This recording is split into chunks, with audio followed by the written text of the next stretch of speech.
Hello? Hello, how we doing? Hello, happy,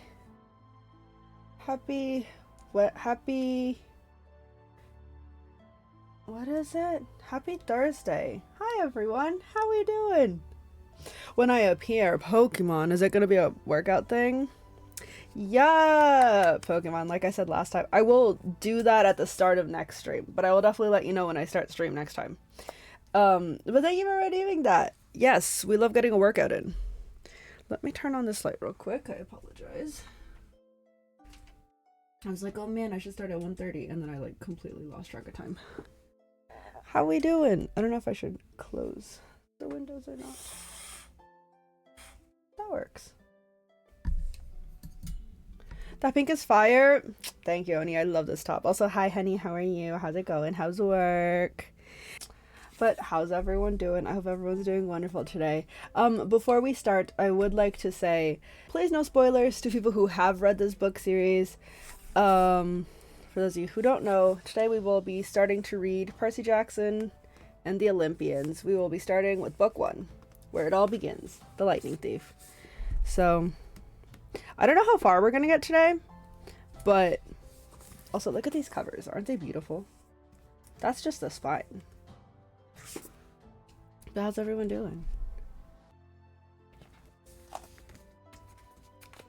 Okay, the question is, can I get the book out? Also, for those of you that are here, have you guys read The Lightning Thief before? Also, secondary question to follow that up. Should we read with music in the background or no? Because I wasn't sure what people were going to want. Dude, I cannot get this book out. I kid you not, it's giving me all the books except for the first one. That's crazy.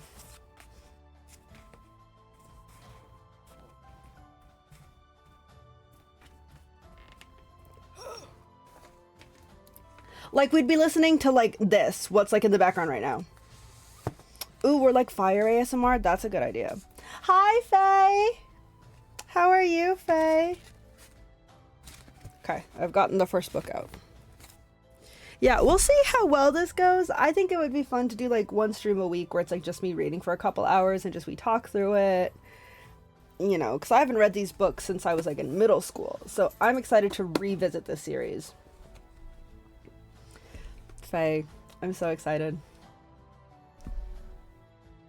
I read like 2 Percy books, loved them, but I can't remember which. Interesting Pokemon. So yeah, here we go. Percy Jackson and the Lightning Thief. I'm so excited. Okay, let me see. Hi, Bean, are you joining us for book club? Hi, Bean. Never seen the series, but seen the show. The series is really good. The movie is good as long as you don't remember that it's originally supposed to be a book series. Other than that. I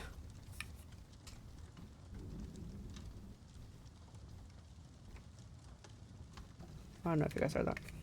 Roasting like a Thanksgiving turkey. It's 110 in here today. Nor, Faye, I'm so sorry. Well, grab your blankets, cozy up, and listen up.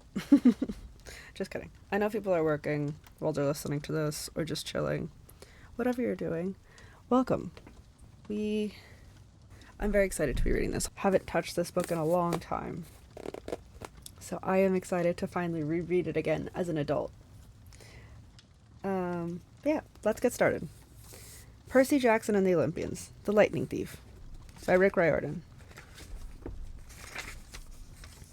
Chapter 1.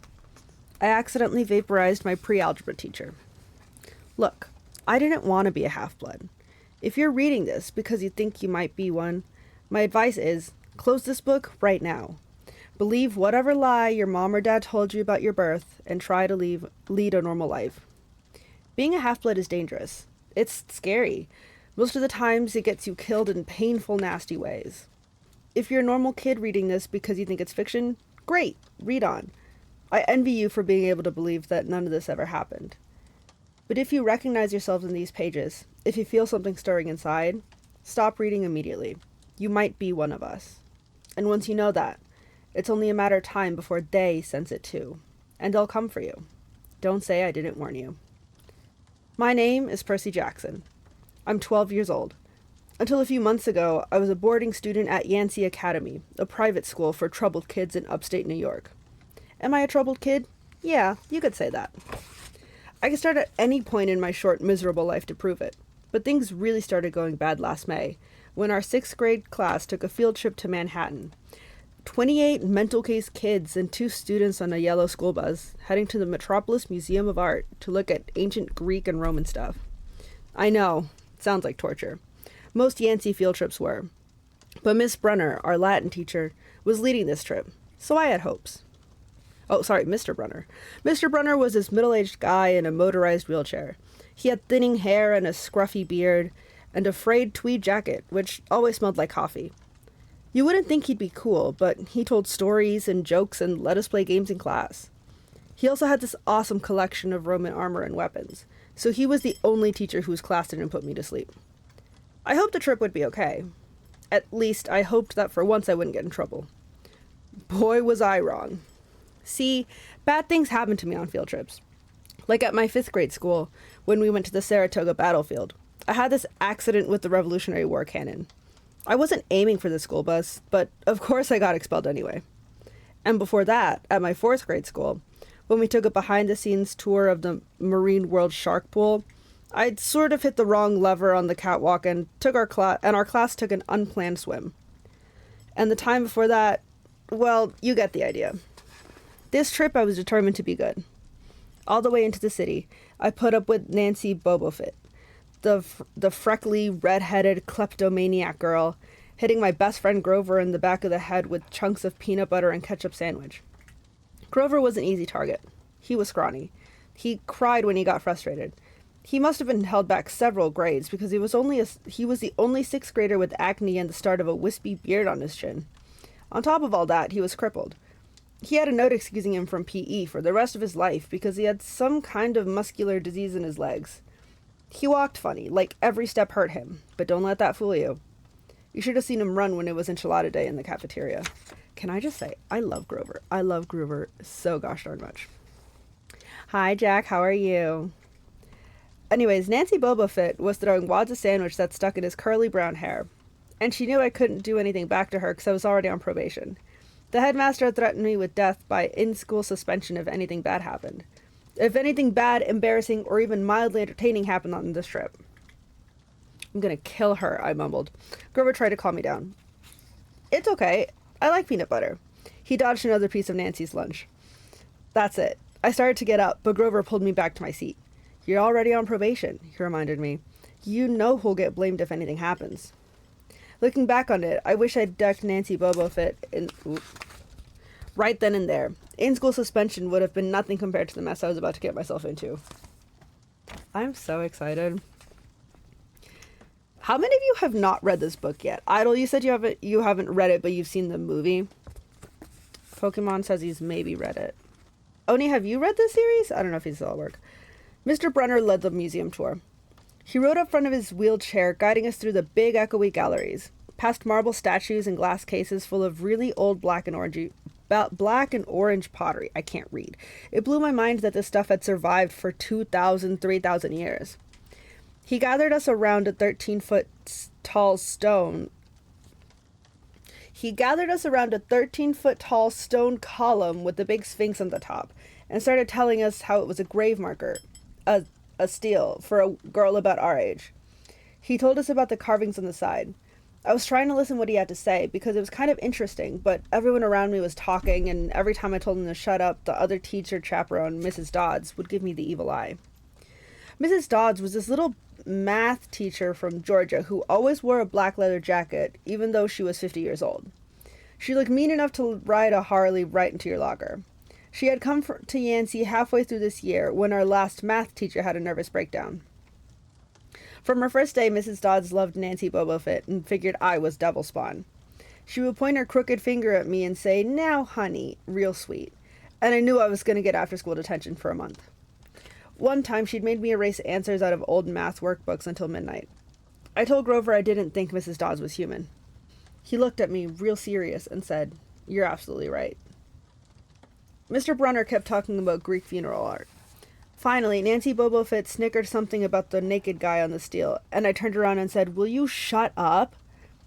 That came out louder than I'd meant it to. The whole group laughed. Mr. Brunner stopped his story. "Mr. Jackson," he said, "did you have a comment?" My face was totally red. I said, "No, sir." Mr. Brunner pointed to one of the pictures on the stele. "Perhaps you'll tell us what this picture represents." I looked at the carving and felt a flush of relief because I actually recognized it. "That's Kronos eating his kids, right?" "Yes," Mr. Brunner said, obviously not satisfied. "And he did this because..." Well, I racked my brain to remember. Kronos was the king god and... God? Mr. Brunner asked. Titan, I corrected myself. "And he didn't trust his kids who were gods. So, Kronos ate them, right? But his wife hid baby Zeus and gave Kronos a rock to eat instead. And later when Zeus grew up, he tricked his dad, Kronos, into barfing up his brothers and sisters." "Ew," said one of the girls behind me. "And so there was this big fight between the gods and the Titans," I continued, "and the gods won." That's one of the only books I actually read. I mean, this is... If you're gonna read a book series, this is a great one to read, Jack. I agree, Faye. They're definitely nothing like the books. And it's very sad, because I think the movies are good as, like, just entertainment factor. You know? Like... But yeah, just definitely not as good. That's definitely one of the... Like, we got the short end of the stick for this adaptation. Okay. Some snickers from the group. Behind me, Nancy Bobofit mumbled to a friend. Like we're going to use this in real life. Like it's going to say on our job applications, "Please explain why Kronos ate his kids." "And why, Mr. Jackson," Brunner said. "To paraphrase Miss Bobofit's excellent question, does this matter in real life?" "Busted," Grover muttered. "Shut up," Nancy hissed, her face even brighter red than her hair. At least Nancy got packed too. Mr. Brunner was the only one who ever caught her saying anything wrong. He had radar ears. I thought about his question and shrugged. "I don't know, sir." "I see." Mr. Brunner looked disappointed. "Well, half credit, Mr. Jackson. Zeus didn't feed Kronos a mixture of mustard and wine, which made him disgorge his other 5 children, who, of course, being immortal gods, had been living and growing up completely undigested in their Titan's stomach.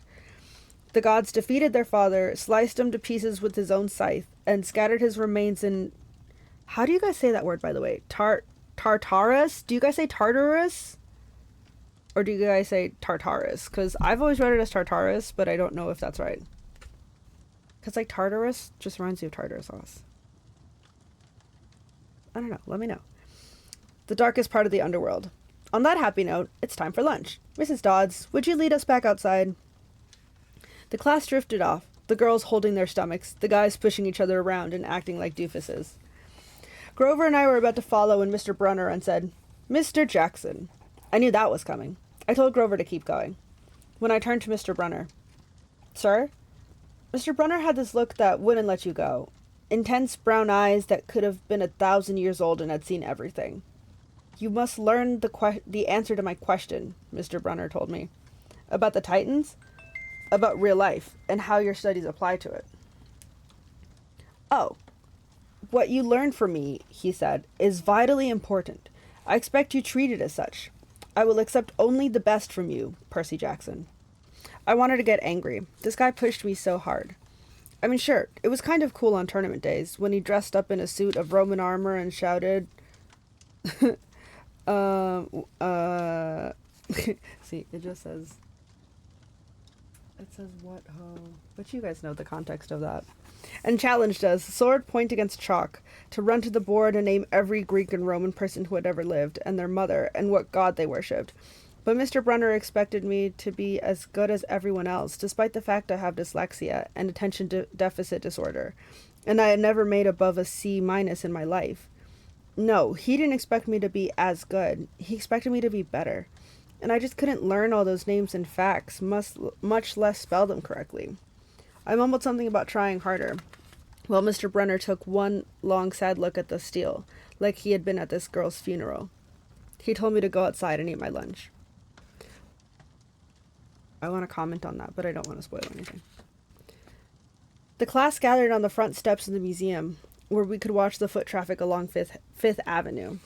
Overhead, a huge storm was brewing, with clouds blacker than I've ever seen over the city. I figured maybe it was global warming or something, because the weather all across New York State had been weird since Christmas. We'd have massive snowstorms, flooding, wildfires from lightning strikes. I wouldn't have been surprised if this was a hurricane blowing in. No one else seemed to notice. Some of the guys were pelting pigeons with Lunchable crackers. Nancy Bobafit was trying to pickpocket something from a lady's purse. And of course, Mrs. Dodds wasn't saying a thing.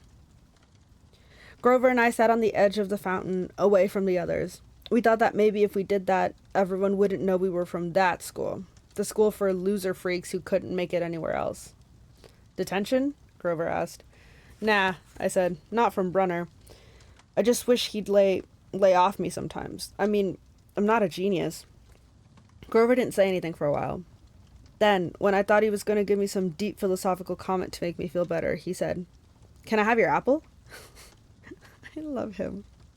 I didn't have much of an appetite, so I let him take it. Grover is, probably one of my favorite, character in these series. He's so funny. I watched the stream of cabs going down Fifth Avenue, and I thought of my mom's apartment, only a little ways uptown from where we sat. I hadn't seen her since Christmas. I wanted so bad to jump in a taxi and head home. She'd hug me and be glad to see me, but she'd be disappointed too. She'd send me right back to Yancey, remind me that I had to try harder even if this was my sixth school in 6 years, and I was probably going to be kicked out again. I wouldn't be able to stand that sad look she'd give me. Mr. Brunner parked his wheelchair at the base of the handicapped ramp. He ate celery while he read a paperback novel. A red umbrella stuck up from the back of his chair, making it look like a motorized cafe table. I was about to unwrap my sandwich when Nancy Bobofit appeared in front of me with her ugly friends. I guess she'd gotten tired of stealing from the tourists, and dumped her half-eaten lunch in Grover's lap. Oops, she grinned at me with her crooked teeth. Her freckles were orange, as if someone had spray-painted her face with liquid Cheetos. I tried to stay cool. The school counselor had told me a million times, count to 10, get control of your temper. But I was so mad my mind went blank. A wave roared in my ears. I don't remember touching her, but the next thing I knew, Nancy was sitting on her butt in the fountain, screaming, "Percy pushed me!" Mrs. Dodds materialized next to us. Some of the kids were whispering, "Did you see the water? It grabbed her." I didn't know what they were talking about. All I knew was that I was in trouble again. As soon as Mrs. Dodds made sure poor little Nancy was okay, promising to get her a new shirt at the museum gift shop, etc., etc., Mrs. Dodds turned on me. There was a triumphant fire in her eyes, as if I'd done something she'd been waiting for all semester. "Now, honey." "I know," I grumbled, a monthly racing workbooks. That wasn't the right thing to say. "Come with me," Mrs. Dodds yelled. "Wait," Grover yelped. "It was me. I pushed her." I stared at him, stunned. I couldn't believe he was trying to cover for me. Mrs. Dodds scared Grover to death. She glared at him so hard his whiskery chin trembled. "I don't think so, Mr. Underwood," she said. "But you will stay here." Grover looked at me desperately. "It's okay, man," I told him. "Thanks for trying." "Honey," Mrs. Dodds barked at me. "Now." Nancy Bobofit smirked. I gave her my deluxe "I'll kill you later" stare. Then I turned to face Mrs. Dodds, but she wasn't there. She was standing at the museum entrance, way up at the top of the steps, gesturing impatiently for me to come on. How'd she get there so fast? I have moments like that a lot, when my brain falls asleep or something, and the next thing I know, I've missed something, as if a puzzle piece fell out of the universe and left me staring at the blank place behind it. The school counselor told me this was part of the ADHD in my brain, that my brain misinterprets things. I wasn't so sure. I went after Mrs. Dodds. Halfway up the steps, I glanced back at Grover. He was looking pale, cutting his eyes between me and Mr. Brunner, like he wanted Mr. Brunner to notice what was going on, but Mr. Brunner was absorbed in his novel. I looked back up. Mrs. Dodds had disappeared again.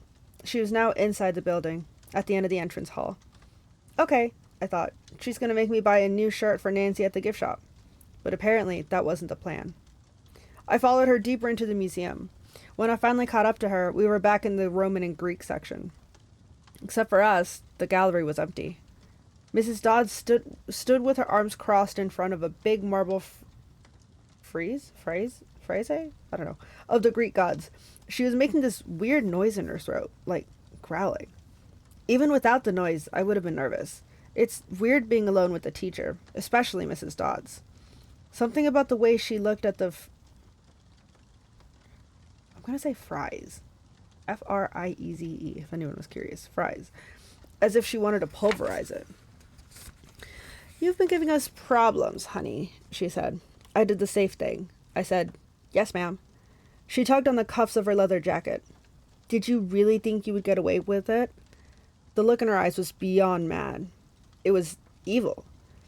She's a teacher, I thought nervously. It's not like she's gonna hurt me. I said, I'll try harder, ma'am. Thunder shook the building. We are not fools, Percy Jackson, Mrs. Dodd said. It was only a matter of time before we found you out. Confess, and you will suffer less pain. I didn't know what she was talking about. All I could think of was that the teacher must have found the illegal stash of candy I've been selling out of my dorm room. Or maybe they'd realized I got my essay on Tom Sawyer from the internet without ever reading the book, and now they were going to take away my grade. Or worse, they were going to make me read the book. Well, she demanded. Ma'am, I don't... Your time is up, she hissed. Then the weirdest thing happened. Her eyes began to glow like barbecue coals. Her fingers stretched, turning into talons. Her jacket melted into large leathery wings. She wasn't human. She was a shriveled hag with bat wings and claws and a mouth full of yellow fangs, and she was about to slice me to ribbons. Then things got even stranger. Mr. Brunner, who'd been out in front of the museum a minute ago, wheeled his chair in the doorway of the gallery, holding a pen in his hand. Whoa-ho, Percy, he shouted, and tossed the pen through the air. Mrs. Dodds lunged at me. With a yelp, I dodged and felt talons slash the air next to my ear. I snatched the ballpoint pen out of the air, but when it hit my hand, it wasn't a pen anymore. It was a sword. Mr. Brunner's bronze sword, which he always used on tournament day. Mrs. Dodds spun toward me with the murderous look in her eyes. My knees were jelly. My hands were shaking so bad I almost dropped the wand. She snarled, Die, honey, and she flew straight at me. Absolute terror ran through my body. I did the only thing that came naturally. I swung the sword. The metal blade hit her shoulder and passed clean through her body as if she was made of water. Hiss. Mrs. Dodds was a sand castle in a power fan. She exploded into yellow powder, vaporized on the spot, leaving nothing but the smell of sulfur and a dying screech, and a chill of evil in the air, as if those two glowing red eyes were still watching me. I was alone. There was a ballpoint pen in my hand. Mr. Brunner wasn't there. Nobody was there but me. My hands were still trembling. My lunch must have been contaminated with magic mushrooms or something. Had I imagined the whole thing? I went back outside. It had started to rain. Grover was sitting by the fountain, a museum map tented over his head. Nancy Bobofit was still standing there, soaked from her swim in the fountain, grumbling to her ugly friends. When she saw me, she said, I hope Mrs. Kerr whipped your butt. I said, Who? Our teacher, duh. I blinked. We had no teacher named Mrs. Kerr. I asked Nancy what she was talking about. She just rolled her eyes and turned away. I asked Grover where Mrs. Dodds was. He said, Who? But he paused first, and he wouldn't look at me, so I thought he was messing with me. Not funny, man, I told him. This is serious. Thunder boomed overhead. I saw Mr. Brunner sitting under his red umbrella reading his book, as if he'd never moved. I went over to him. He looked up, a little distracted. Ah, that would be my pen. Please bring your own writing utensil in the future, Mr. Jackson. I handed Mr. Brunner his pen. I hadn't even realized I was still holding it. Sir, I said, where's Mrs. Dodds? He stared at me blankly. Who? The other chaperone, Mrs. Dodds, the pre-algebra teacher. He frowned and sat forward, looking mildly concerned. Percy, there is no Mrs. Dodds on this trip. As far as I know, there has never been a Mrs. Dodds at Yancey Academy. Are you feeling all right? I love this book series. It's so gosh darn good. Also, I apologize for my watch going off twice. Let me mute that really quick. It's so good. Not gonna lie, chills. Chills as I'm reading this book and being able to just read it over again.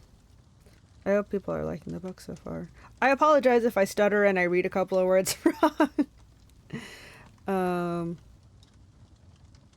And also for the... Oh, there's Do Not Disturb. Also for the commentary that I might be interrupting the story with. I also want to post this on YouTube, but I want to make sure we don't get copywritten just because Percy Jackson is copywritten, obviously.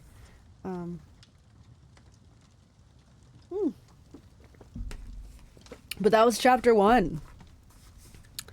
I'm really excited to see where we head from here. Okay. Chapter 2. 3 old ladies knit the socks of death. By the way, I love the chapter titles in these books. They're so strange, but it always ends up making sense. Alright, chapter 3. I was used to the occasional weird experience, but usually they were over quickly. This 24/7 hallucination was more than I could handle. For the rest of the school year, the entire campus seemed to be playing some kind of trick on me. The students acted as if they were completely and totally convinced that Mrs. Kerr, a perky blonde woman whom I'd never seen in my life until she got on our bus at the end of our field trip, had been our pre-algebra teacher since Christmas. Every so often, I would spring a Mrs. Dodds reference on someone just to see if I could trip them up, but they would stare at me like I was psycho. It got so I almost believed them. Mrs. Dodds had never existed. Almost. But Grover couldn't fool me. When I mentioned the name Dodds to him, he would hesitate, then claim she doesn't exist. But I knew he was lying. Something was going on. Something had happened at the museum. But I didn't have much time to think about it during the day. But at night, visions of Mrs. Dodds with talons and leathery wings would wake me up in a cold sweat. The freak weather continued, which didn't help my mood. One night, a thunderstorm blew out the windows in my dorm room. The next few days, the biggest tornado ever spotted in the Hudson Valley touched down only 50 miles from Yancey Academy. One of the current events we studied in social studies class was the unusual number of small planes that had gone down in sudden squalls in the Atlantic that year. I started feeling cranky and irritable most of the time. My grades slipped from D's to F's. I got into more fights with Nancy Bobofit and her friends. I was sent out into the hallway in almost every class. Finally, when our English teacher, Miss Nicole, asked me for the millionth time why I was too lazy to study for a spelling test, I snapped. I called him an old soot. I wasn't even sure what that meant, but it sounded good. The headmaster sent my mom a letter the following week, making it official. I would not be invited back next year to Yancey Academy. Fine, I told myself. Just fine. I was homesick. I wanted to be with my mom in our little apartment on the Upper East Side, even if I had to go to public school and put up with my obnoxious stepfather and his stupid poker parties. And yet, there were things I'd miss at Yancey. The view of the woods out of my dorm window, the Hudson River in the distance, the smell of pine trees. I'd miss Grover, who'd been a good friend, even if he was a little strange. I worried how he'd survive next year without me. I'd miss Latin class, too. Mr. Brunner's crazy tournament days and his faith that I could do well. As exam week got closer, Latin was the only test I studied for. I hadn't forgotten what Mr. Brunner had told me about the subject being life or death for me. I wasn't sure why, but I started to believe him. The evening before my final, I got so frustrated I threw the Cambridge Guide to Greek Mythology across my dorm room. Words had started swimming off the page, circling my head. The letters were doing 180s as if they were riding skateboards. There was no way I was going to remember the difference between Chiron and Charon, or polydictus and polydeuces. And conjugating those Latin verbs, forget it. I paced the room, feeling like ants were crawling around inside my shirt. I remembered Mr. Brunner's serious expression, his 1,000-year-old eyes. I will only accept the best from you, Percy Jackson. I took a deep breath. I picked up the mythology book. I'd never asked a teacher for help before. Maybe if I talked to Mr. Brunner, he could give me some pointers. At least I could apologize for the big fat F I was about to score on his exam. I didn't want to leave Yancey Academy with him thinking I hadn't tried. I walked downstairs to the faculty offices. Most of them were dark and empty, but Mr. Brunner's door was ajar, light from his window stretching across the hallway floor. I was 3 steps from the door handle when I heard voices inside the office. Mr. Brunner asked a question. A voice that was definitely Grover's said, "Worried about Percy, sir." I froze. I'm not usually an eavesdropper, but I dare you to try not listening if you heard your best friend talking about you to an adult. I inched closer. "Alone this summer," Grover was saying. "I mean a kindly one in the school. Now that we know for sure, and they know too, we would only make matters worse by rushing him," Mr. Brunner said. "We need the boy to mature more." "But he may not have time. The summer solstice deadline will have to be resolved without him, Grover. Let him enjoy his ignorance while he still can." "Sir, he saw her, his imagination," Mr. Brunner insisted. "The mist over the students and staff will be enough to convince him of that." "Sir, I can't fail in my duties again." Grover's voice was choked with emotion. "You know what that would mean." "You haven't failed, Grover," Mr. Brunner said kindly. "I should have seen her for what she was. Now let's just worry about keeping Percy alive until next fall." The mythology book dropped out of my hands and hit the floor with a thud. Mr. Brunner went silent. My heart hammering, I picked up the book and backed down the hall. A shadow slid across the lighted glass of Brunner's office door. The shadow was something much taller than my wheelchair-bound teacher, holding something that looked suspiciously like an archer's bow. I opened the nearest door and slipped inside. A few seconds later, I heard a slow clop, clop, clop, like muffled wood blocks, and then a sound like an animal, snuffling right outside my door. A large dark shape paused in front of the glass, then moved on. A bead of sweat trickled down my neck. Somewhere in the hallway, Mr. Brunner spoke. "Nothing," he murmured. "My nerves haven't been right since the winter solstice." "Mine either," Grover said. "But I could have sworn—" "Go back to the dorm," Mr. Brunner told him. "You've got a long day of exams tomorrow." "Don't remind me." The lights went out in Mr. Brunner's office. I waited in the dark for what seemed like forever. Finally, I slipped out into the hallway and made my way back up to the dorm. Grover was lying on his bed, studying his Latin exam notes like he'd been there all night. "Hey," he said, bleary-eyed. "You gonna be ready for this test?" I didn't answer. "You look awful," he frowned. "Is everything okay?" "Just tired." I turned so he couldn't read my expression and started getting ready for bed. I didn't understand what I'd heard downstairs. I wanted to believe I'd imagined the whole thing. But one thing was clear. Grover and Mr. Brunner were talking about me behind my back. They thought I was in some kind of danger. The next afternoon, as I was leaving the 3-hour Latin exam, my eyes swimming with all the Greek and Roman names I'd misspelled, Mr. Brunner called me back inside. For a moment, I was worried he'd found out about my eavesdropping the night before, but that didn't seem to be the problem.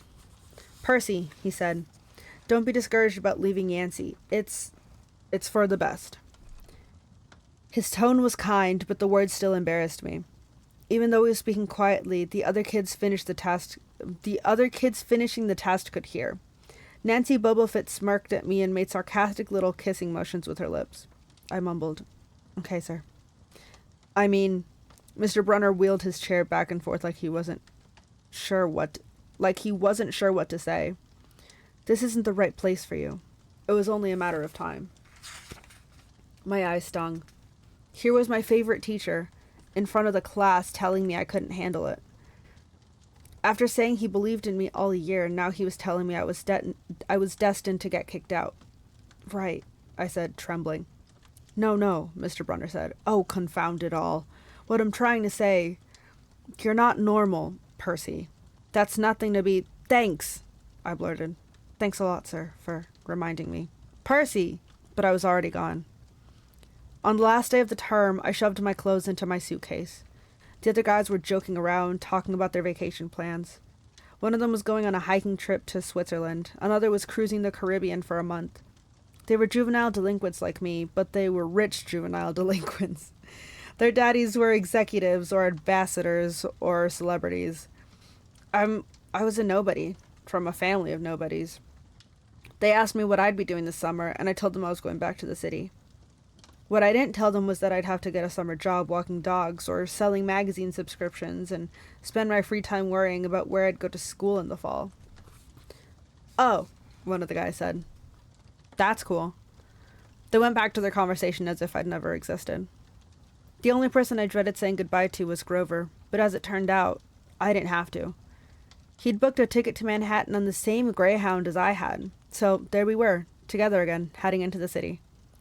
During the whole bus ride, Grover kept glancing nervously down the aisle, watching the other passengers. It occurred to me that I can't read. It occurred to me that he'd always acted nervous and fidgety when we left Yancey, as if he expected something bad to happen. Before, I always assumed he was worried about being teased, but there was nobody to tease him on the Greyhound. Finally, I couldn't stand it anymore. I said, "Looking for kindly ones?" Grover nearly jumped out of his seat. What do you mean? I confessed about eavesdropping on him and Mr. Brunner the night before the exam. Grover's eye twitched. How much did you hear? Oh, not much. What's the summer solstice deadline? He winced. Look, Percy, I was just worried for you. See, hallucinating about demon math teachers, Grover. And I was telling Mr. Brunner that maybe you were overstressed or something, because there's no such person as Mrs. Dodds, and Grover, you're a really, really bad liar. His ears turned pink. From his shirt pocket, he fished out a grubby business card. Just take this, okay? In case you ever need me this summer. The card was in fancy script, which was murder on my dyslexic eyes, but I made out something like Grover Underwood, Keeper, Half-Blood Hill, Long Island, New York, 800-009-0009. What's Don't say it out loud, he yelped. That's my, summer address. My heart sank. Grover had her summer home. I'd never considered his family might be as rich as the others at Yancey. Okay, I said glumly. So, if I want to come visit your mansion... He nodded. Or if you need me. Why would I need you? It came out harsher than I meant it to. Grover blushed right down to his Adam's apple. Look, Percy, the truth is... I kind of have to protect you. I stared at him. All year long, I'd gotten into fights, keeping bullies away from him. I'd lost sleep worrying that he'd get beaten up next year without me. And here he was acting like he was the one who defended me. Grover, I said, what exactly are you protecting me from? There was a huge grinding noise under our feet. Black smoke poured from the dashboard and the whole bus filled with a smell like rotten eggs. The driver cursed and limped the Greyhound over to the side of the highway. After a few minutes clanking around in the engine compartment, the driver announced that we'd all have to get off. Grover and I filed outside with everyone else. We were on a stretch of country road. No place you'd notice if you didn't break down there. On our side of the highway was nothing but maple trees and litter from passing cars. On the other side, across 4 lanes of asphalt shimmering with afternoon heat, was an old-fashioned fruit stand. The stuff on sale looked really good. Heaping boxes of blood-red cherries and apples, walnuts and apricots, jugs of cider and a claw-foot tub full of ice. There were no customers, just 3 old ladies sitting in the rocking chairs in the shade of a maple tree, knitting the biggest pair of socks I'd ever seen. These socks were the size of sweaters, but they were clearly socks. The lady on the right knitted one of them. The lady on the left knitted the other. The lady in the middle held an enormous basket of electric blue yarn. All 3 women looked ancient, with pale faces wrinkled like fruit leather, silver hair tied back in white bandanas, bony arms sticking out of bleached cotton dresses. The weirdest thing was, they seemed to be looking right at me. I looked over at Grover to say something about this and saw that the blood had drained from his face. His nose was twitching. Grover? I said. Hey man, tell me they're not looking at you. They are, aren't they? Yeah, weird, huh? You think those socks would fit me? Not funny, Percy. Not funny at all. The lady in the middle took out a huge pair of scissors, gold and silver, long bladed like shears. I heard Grover catch his breath. "We're getting on the bus," he told me. "Come on." "What?" I said. "It's 1,000 degrees in there. Come on." He pried open the door and climbed inside, but I stayed back. Across the road, the old ladies were still watching me. The middle one cut the yarn, and I swear I could hear that snip across 4 lanes of traffic. Her two friends balled up the electric blue socks, leaving me wondering who they could possibly be for. Sasquatch or Godzilla. He's so dumb. At the rear of the bus, the driver wrenched a big chunk of smoking metal out of the engine compartment. The bus shuddered and the engine roared back to life. The passengers cheered. "Darn right," yelled the driver. He slapped the bus with his hat. "Everyone back on board." Once we got going, I started feeling feverish, as if I'd caught the flu. Grover didn't look much better. He was shivering and his teeth were chattering. "Grover?" "Yeah?" "What are you not telling me?" He dabbed his forehead with his shirt sleeve. "Percy, what did you see back at the fruit stand?" "You mean the old ladies? What is it about them, man? They're not like Mrs. Dodds, are they?" His expression was hard to read, but I got the feeling that the fruit stand ladies were something much, much worse than Mrs. Dodds. He said, "Just tell me what you saw." The middle one took out her scissors, and she cut the yarn. He closed his eyes and made a gesture with his fingers that might have been crossing himself, but it wasn't. It was something else, something almost older. He said, "You saw her snip the cord." "Yeah, so?" But even as I said it, I knew it was a big deal. "This is not happening," Grover mumbled.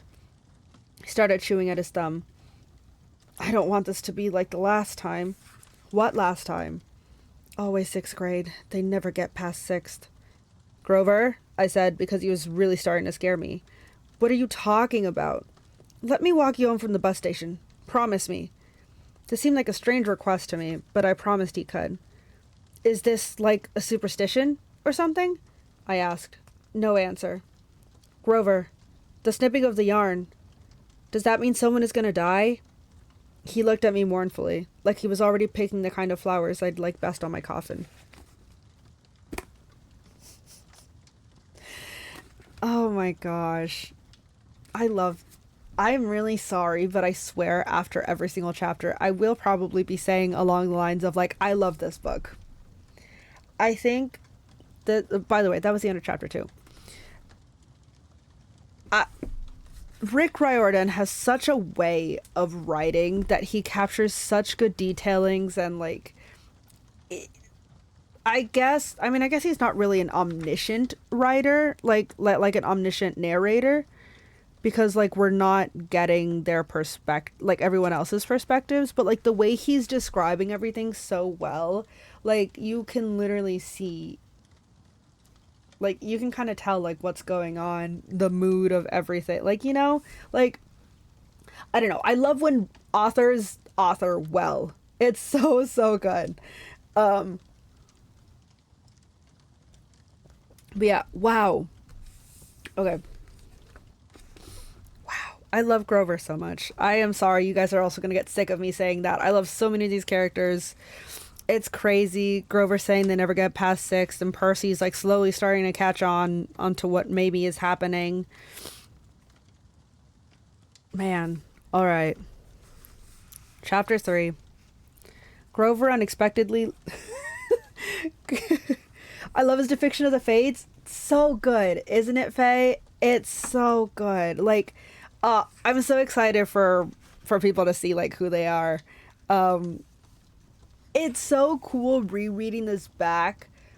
No, like if you know the ending, to be able to like reread it and be like, oh, that's what this is.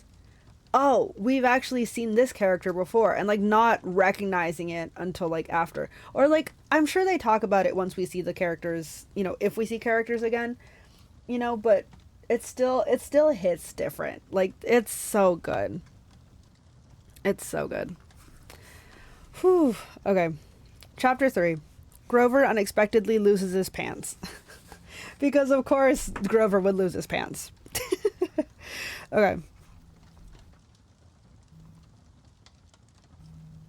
Confession time. I ditched Grover as soon as we got to the bus terminal.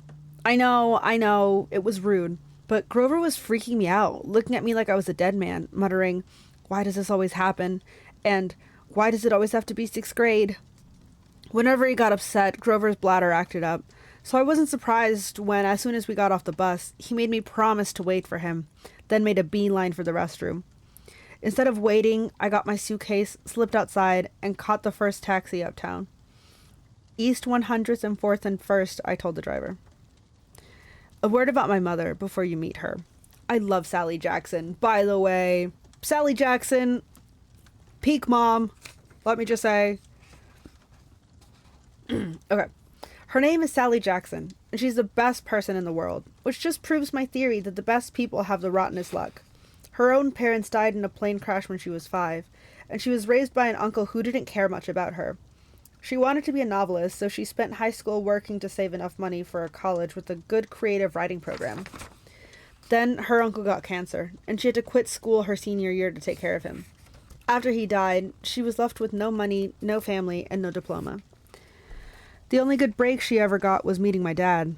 I don't have any memories of him, just this sort of warm glow, maybe the barest trace of a smile.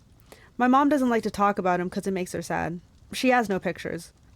See, they weren't married. She told me he was rich and important and their relationship was a secret. Then one day he set sail across the Atlantic on some important journey and never came back.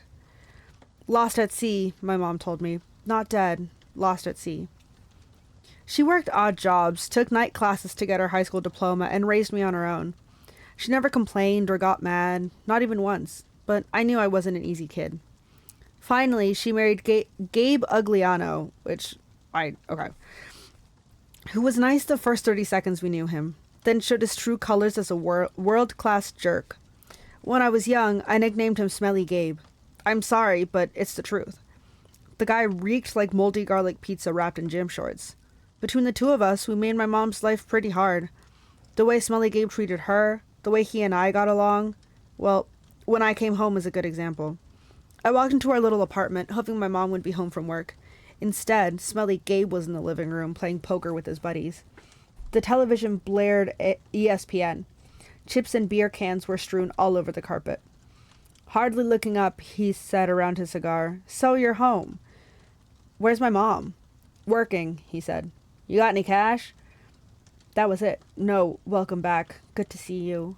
How has your life been the last 6 months?" Gabe had put on some weight. He looked like a tuskless walrus in thrift shop clothes.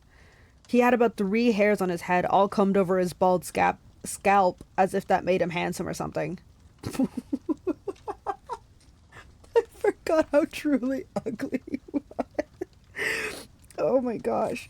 He managed the electronics megamart in Queens, but he stayed home most of the time.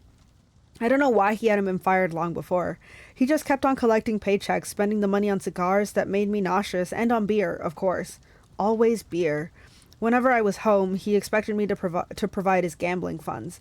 He called that our guy secret, meaning if I told my mom, he would punch my lights out. "I don't have any cash," I told him. He raised a greasy eyebrow. Ew. Gabe could sniff out money like a bloodhound, which was surprising since his own smell should have covered up everything else. "He took a taxi from the bus station," he said. "Probably paid with a 20. Got $6-7 in change.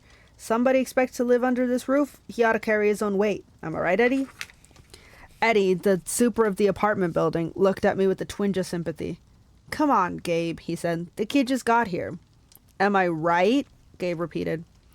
Eddie scowled into his bowl of pretzels. The other 2 guys passed gas in harmony. "Fine," I said. I dug a wad of dollars out from my pocket and threw the money on the table. "I hope you lose." "Your report card came, brain boy," he shouted after me. "I wouldn't act so snotty." Snotty? Snooty. Snooty. Snotty makes more sense to me. Anyways, I slammed the door to my room, which really wasn't my room. During school months, it was Gabe's study. He didn't study anything in there except for old car magazines, but he loved shoving my stuff in the closet, leaving his muddy boots on my windowsill, and doing his best to make the place smell like his nasty cologne and cigars and stale beer. I dropped my suitcase on the bed. Home sweet home. Gabe's smell was almost worse than the nightmares about Mrs. Dodds, or the sound of that old fruit lady's shears snipping at the yarn. But as soon as I got that way, my legs felt weak. What? As soon as I thought that, my legs felt weak. Sorry. I remembered Grove's look of panic, how he'd made me promise I wouldn't go home without him. A sudden chill rolled through me. I felt like something, was looking for me right now, maybe pounding its way up the stairs, growing long, horrible talons. Then I heard my mom's voice. Percy? She opened the bedroom door and my fears melted. My mother can make me feel good just by walking into the room. Her eyes sparkle and change color in the light. Her smile is as warm as a quilt. She's got a few gray streaks mixed in with her long brown hair, but I never think of her as old. When she looks at me, it's like she's seeing all the good things about me, none of the bad. I've never heard her raise her voice or say an unkind word to anyone, not even me or Gabe. Oh, Percy, she hugged me tight. I can't believe it. You've grown since Christmas. Her red, white, and blue Sweet on America uniform smelled like the best things in the world. Chocolate, licorice, and all the other stuff she sold at the candy shops in Grand Central. She brought me a huge bag of free samples, the way she always did when I came home. We sat together on the edge of the bed. While I attacked the blueberry sour strings, she ran her hand through my hair and demanded to know everything.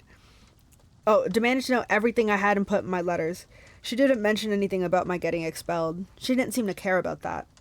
But was I okay? Was her little boy doing all right? Can I just say, Sally Jackson, like I just said, Mother of the Year. But I want my kids to describe me the way Percy Jackson talks about Sally. He's so loving of his mom, so protective of her. Like, it's so freaking sweet. I love it so much. Okay, where were we? I told her she was smothering me and to lay off and all that, but secretly I was really, really glad to see her. From the other room, Gabe yelled, "Hey, Sally, how about some bean dip, huh?" I gritted my teeth. My mom is the nicest lady in the world. She should have been married to a millionaire, not to some jerk like Gabe. For her sake, I tried to sound upbeat about my last days at Yancey Academy. I told her I wasn't too down about the expulsion. I'd lasted almost a whole year this time. I'd made some new friends. I'd done pretty well in Latin. And honestly, the fights hadn't been as bad as the headmaster said. I liked Yancey Academy. I really did. I put such a good spin on the year, I almost convinced myself. I started choking up thinking about Grover and Mr. Brunner. Even Auntie Bobofit suddenly didn't seem so bad. Until that trip to the museum. What? My mom asked. Her eyes tugged at my conscience, trying to pull out the secrets. Did something scare you? No, Mom. I felt bad lying. I wanted to tell her about Mrs. Dodds and the 3 old ladies with the yarn, but I thought it would sound stupid. She pursed her lips. She knew I was holding back, but she didn't push me. I have a surprise for you, she said. We're going to the beach. My eyes widened. Montauk? Same, 3 nights, same cabin. When? She smiled. As soon as I get changed. I couldn't believe it. My mom and I hadn't been to Montauk the last 2 summers because Gabe said there wasn't enough money. Gabe appeared in the doorway and growled, "Bean dip, Sally. Didn't you hear me?" I wanted to punch him, but I met my mom's eyes, and I understood she was offering me a deal. Be nice to Gabe for a little while, just until she was ready to leave for Montauk. Then we would get out of here. I was on my way, honey, she told Gabe. We were just talking about the trip. Gabe's eyes got small. The trip? You mean you were serious about that? I knew it, I muttered. He wouldn't let us go. Of course he will, my mom said evenly. Your stepfather's just worried about money, that's all. Besides, she added, Gabriel won't have to settle for bean dips. I'll make him enough 7-layer dip for the whole weekend. Guacamole, sour cream, the works. Gabe softened a bit. So this money for your trip, it comes out of your clothes budget, right? Yes, honey, my mother said. And you won't take my car anywhere but there and back? Well, be very careful. Gabe scratched his double chin. Maybe if you hurry with that 7-layer dip. And maybe if the kid apologizes for interrupting my poker game. Maybe if I kick you in your soft spot, I thought, and make you sing soprano for a week. But my mom's eyes warned me not to make him mad. Why did you put up with this guy? I wanted to scream. Why does she care what he thought? I'm sorry, I muttered. I'm really sorry I interrupted your incredibly important poker game. Please go back to it right now. Gabe's eyes narrowed. His tiny brain was probably trying to detect sarcasm in my statement. Yeah, whatever, he decided. He went back to his game. Thank you, Percy, my mom said. Once we get to Montauk, we'll talk more about whatever you've forgotten to tell me, okay? For a moment, I thought I saw anxiety in her eyes. The same fear I'd seen in Grover during the bus ride, as if my mom, too, felt an odd chill in the air. But then her smile returned, and I figured I must have been mistaken. She ruffled my hair and went to make Gabe his 7-layer dip. So what? Does anyone knows what goes into a 7-layer dip? Hold on, I'm curious. I mean, clearly it seems like bean, guacamole. What is 7-layer dip?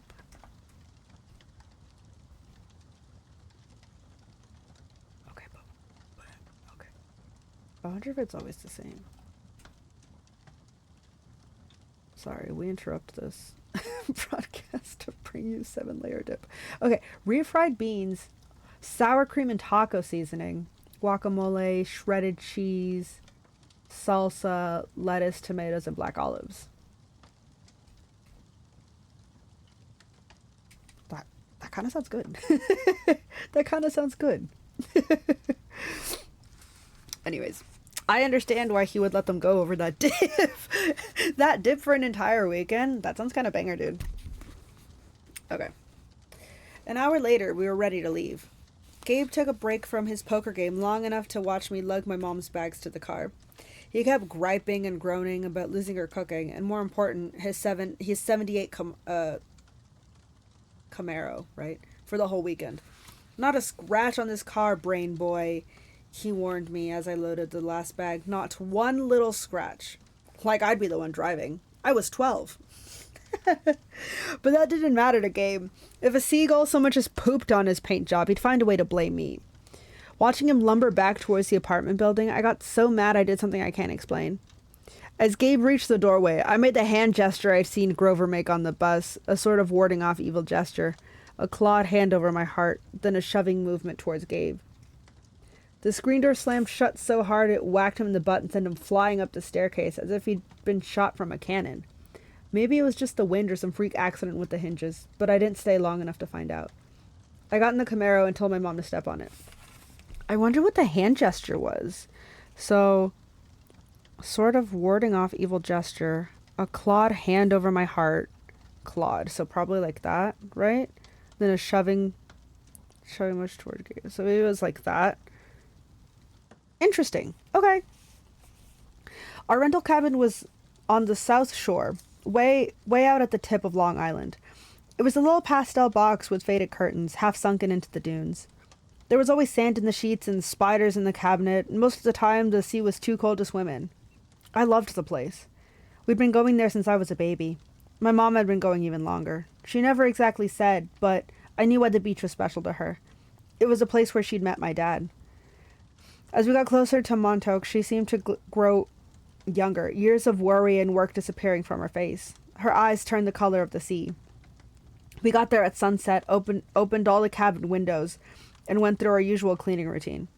We walked on the beach, fed blue corn chips to the seagulls, and munched on blue jelly beans, blue saltwater taffy, and all the other free samples my mom had brought from work. I guess I should explain the blue food. See, Gabe had once told my mom that there was no such thing. They had this fight, which seemed like a really small thing at the time, but ever since, my mom went out of her way to eat blue. She baked blue birthday cakes. She mixed blueberry smoothies. She brought blue corn tortilla chips and brought home blue candy from the shop. This, along with keeping her maiden name, Jackson, rather than calling herself Mrs. Ugliano, was proof that she wasn't totally suckered by Gabe. She did have a rebellious streak, like me. When it got dark, we made a fire. We roasted hot dogs and marshmallows. My mom told me stories about when she was a kid, back before her parents died in the plane crash.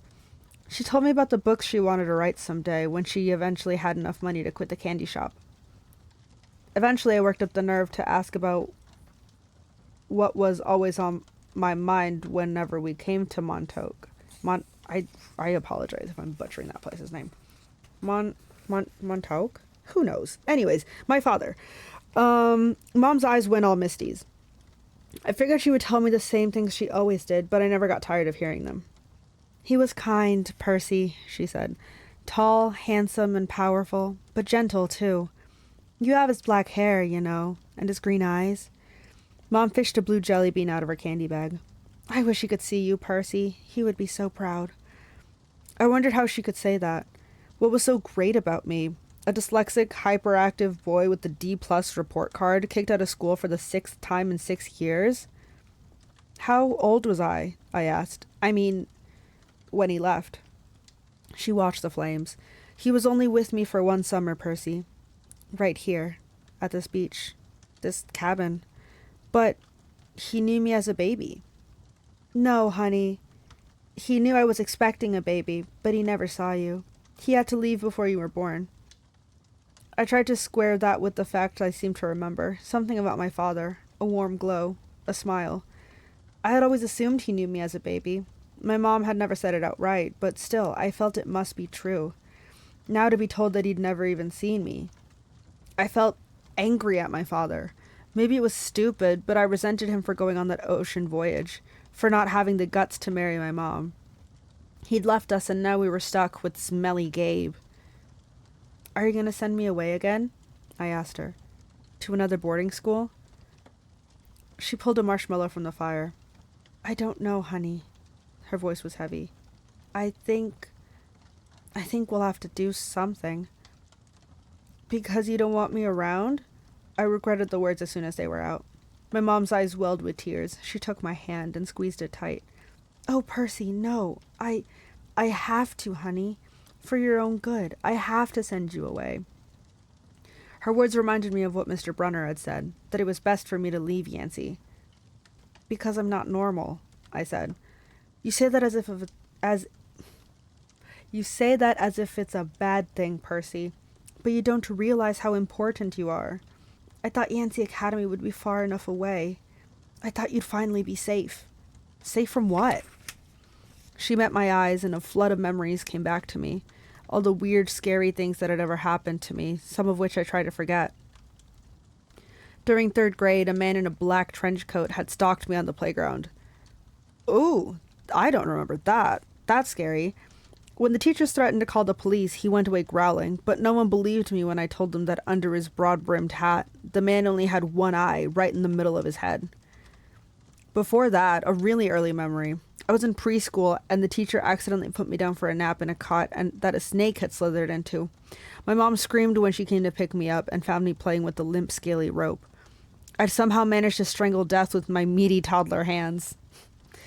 In every single school, something creepy happened, something unsafe, and I was forced to move.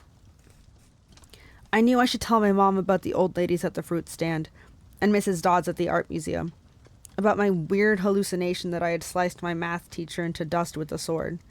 But I couldn't make myself tell her. I had a strange feeling the news would end our trip to Montauk, and I didn't want that. I tried to keep you as close to me as I could, my mom said, but they told me that was a mistake. There's only one other option, Percy.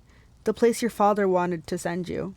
And I just can't stand to do it. My father wanted me to go to a special school. Not a school, she said softly. A summer camp. My head was spinning. Why would my dad, who hadn't even stayed around long enough to see me born, talk to my mom about a summer camp? And if it was so important, why hadn't she ever mentioned it before? I'm sorry, Percy, she said, seeing the look in my eyes, but I can't talk about it. I couldn't send you to that place. It might mean saying goodbye to you for good. For good? But it's only a summer camp. She turned toward the fire, and I knew from her expression that if I asked her any more questions, she would start to cry. That night, I had a vivid dream. It was storming on the beach, and 2 beautiful animals, a white horse and a golden eagle, were trying to kill each other at the end of the surf. The eagle swooped down and slashed the horse's muzzle with its huge talons. The horse reared up and kicked at the eagle's wings. As they fought, the ground rumbled, and a monstrous voice chuckled somewhere beneath the earth, goading the animals to fight harder. I ran towards them, knowing I had to stop them from killing each other, but I was running in slow motion.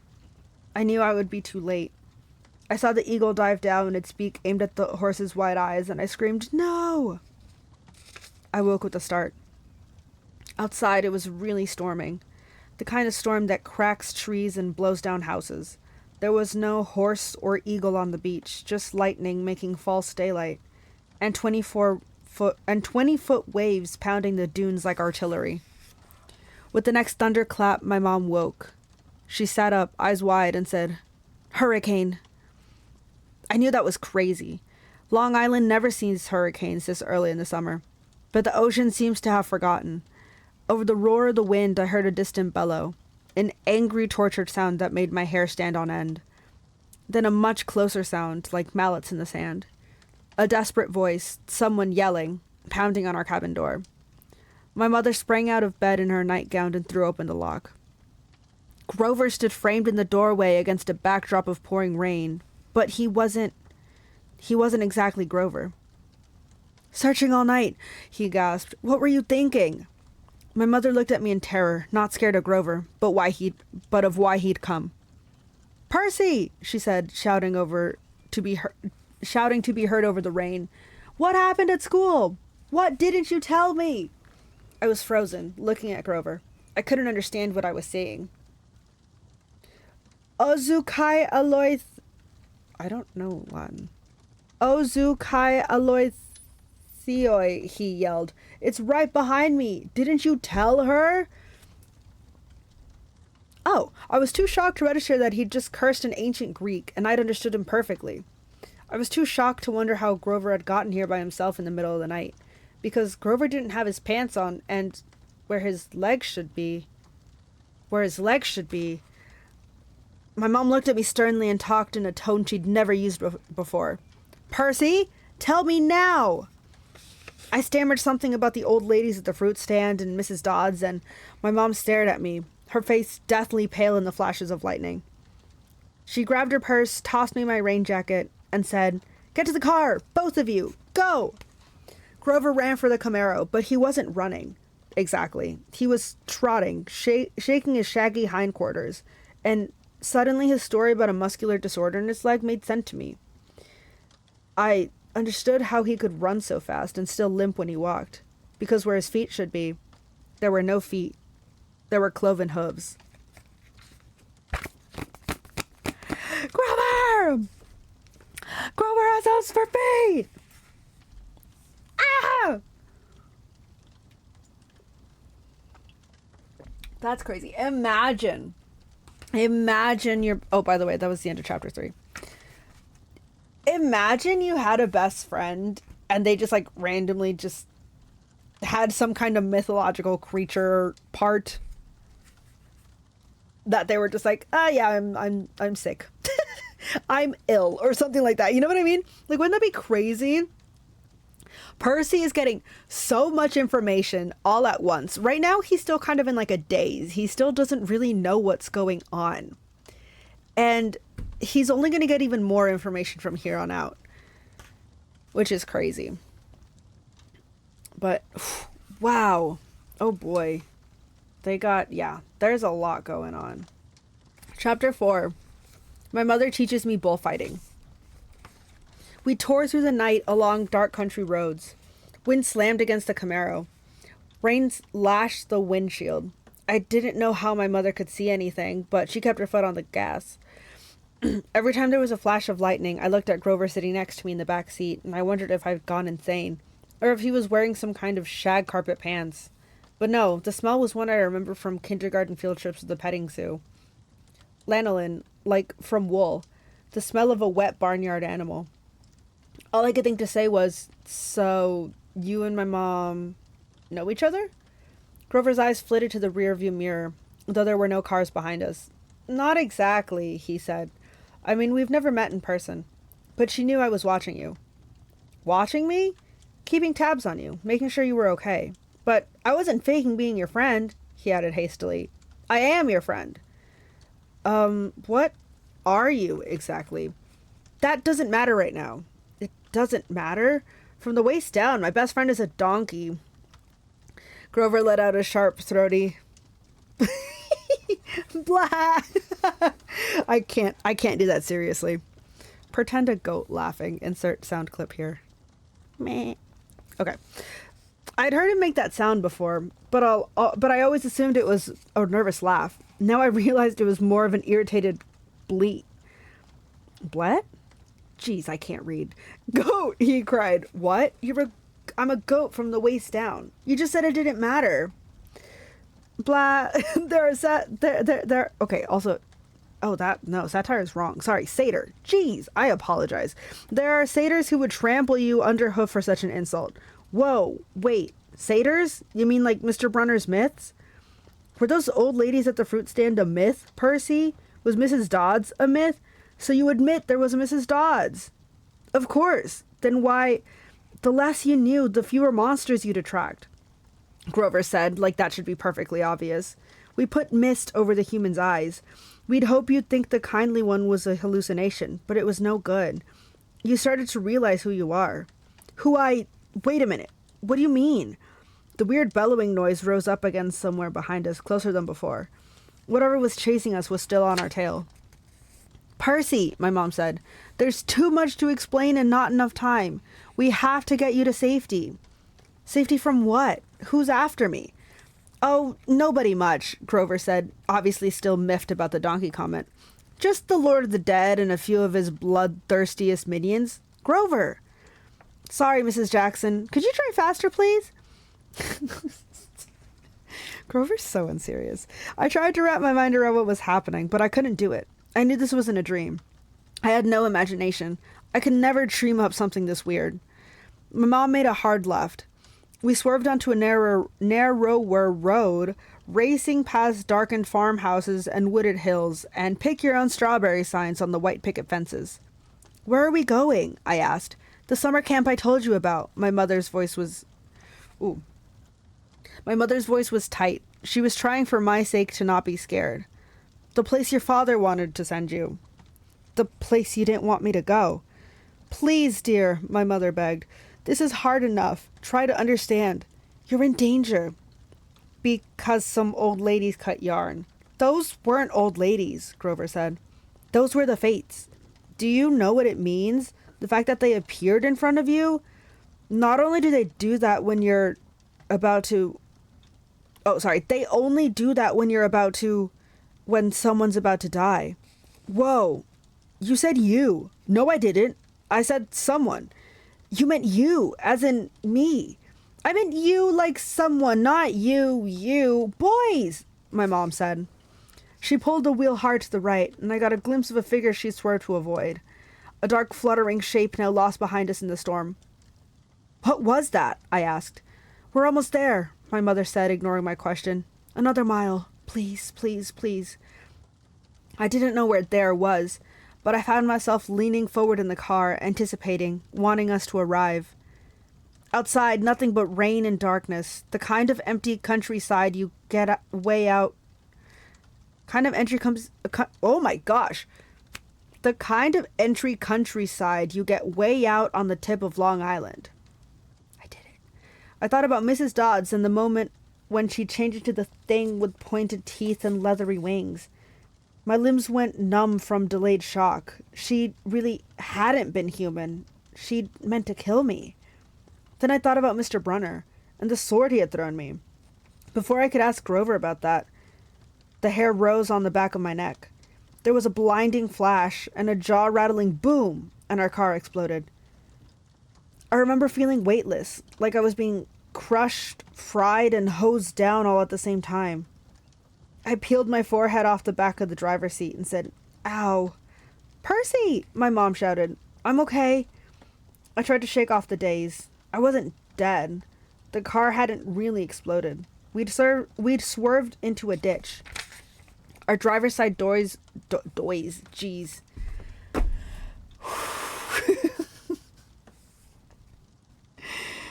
Jeez, I can't. I'm having some kind of issues, Faye. I don't know what's going on today. I feel like sometimes when I read, my eyes read faster than I can speak normally.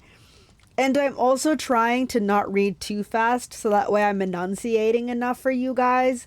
Because that was always something I was told in speech class. They were like, hey, you talk too fast and you slur your words a little bit. You like speak in cursive when you talk really fast. So I'm trying to like enunciate. So I hope I'm doing a good job as of right now.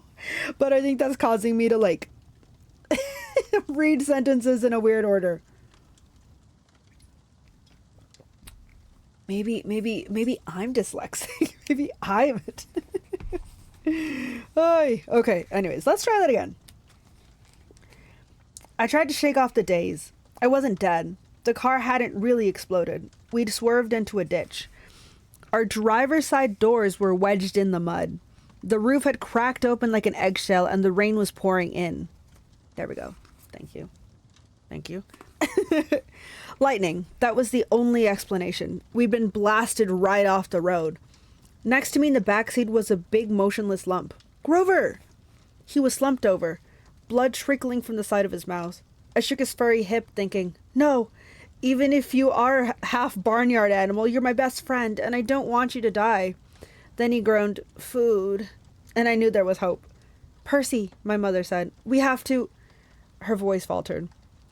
I looked back.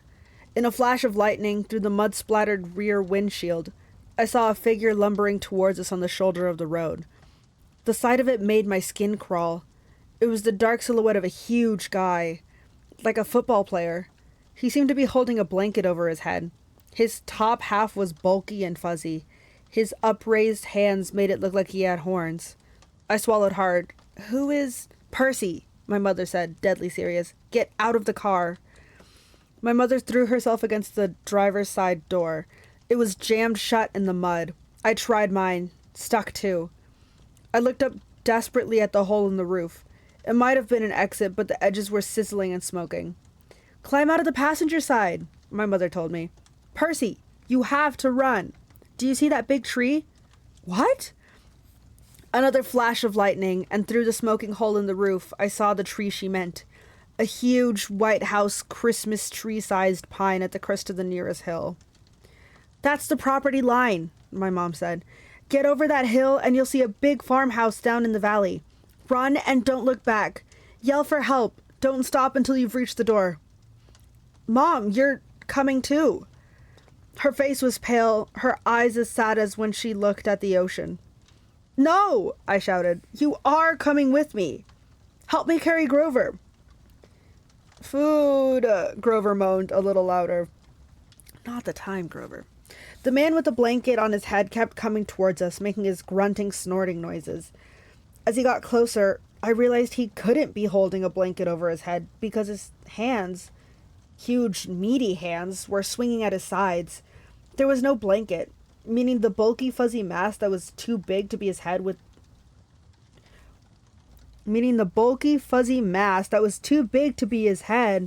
was his head, and the points that looked like horns. He doesn't want us, my mother told me. He wants you. Besides, I can't cross the property line. But we don't have time, Percy. Go, please. I got mad. Then, mad at my mother, at Grover the goat, at the thing with horns that was lumbering towards us slowly and deliberately, like a bull. I climbed across Grover and pushed the door open into the rain. We're going together. Come on, Mom. I told you, Mom! I'm not leaving you. Help me with Grover. I didn't wait for her answer. I scrambled outside, dragging Grover from the car. He was surprisingly light, but I couldn't have carried him far if my mom hadn't come to my aid. Together, we draped Grover's arms over our shoulders and started stumbling uphill through wet, waist-high grass. Glancing back, I got my first clear look at the monster. He was 7 feet tall. Easy. His arms and legs like something from the cover of Muscle Man magazine, bulging biceps and triceps and bunch of other seps all stuffed like baseballs under vein-webbed skin. Ew. He wore no clothes except underwear. I mean, bright white Fruit of the Looms, which would have looked funny, except that the top half of his body was so scary. Coarse brown hair started at about his belly button and got thicker as it reached his shoulders. His neck was a mass of muscle and fur leading up to his enormous head, which had a snout as long as my arm. Snotty nostrils with a gleaming brass ring, cruel black eyes, and horns. Enormous black and white horns with points you just couldn't get from an electric sharpener. I recognized the monster all right. He had been in one of the first stories Mr. Brunner told us, but he couldn't be real. I blinked the rain out of my eyes. That's Pasiphae's son, my mother said. I wish I'd known how badly they wanted to kill you. But he's the Don't say his name, she warned. Names have power. The pine tree was still way too far, 100 yards uphill at least. I glanced behind me again. The bull man hunched over our car, looking in the windows, or not looking exactly, more like snuffling, nuzzling. I wasn't sure why he bothered, since we were only about 50 feet away.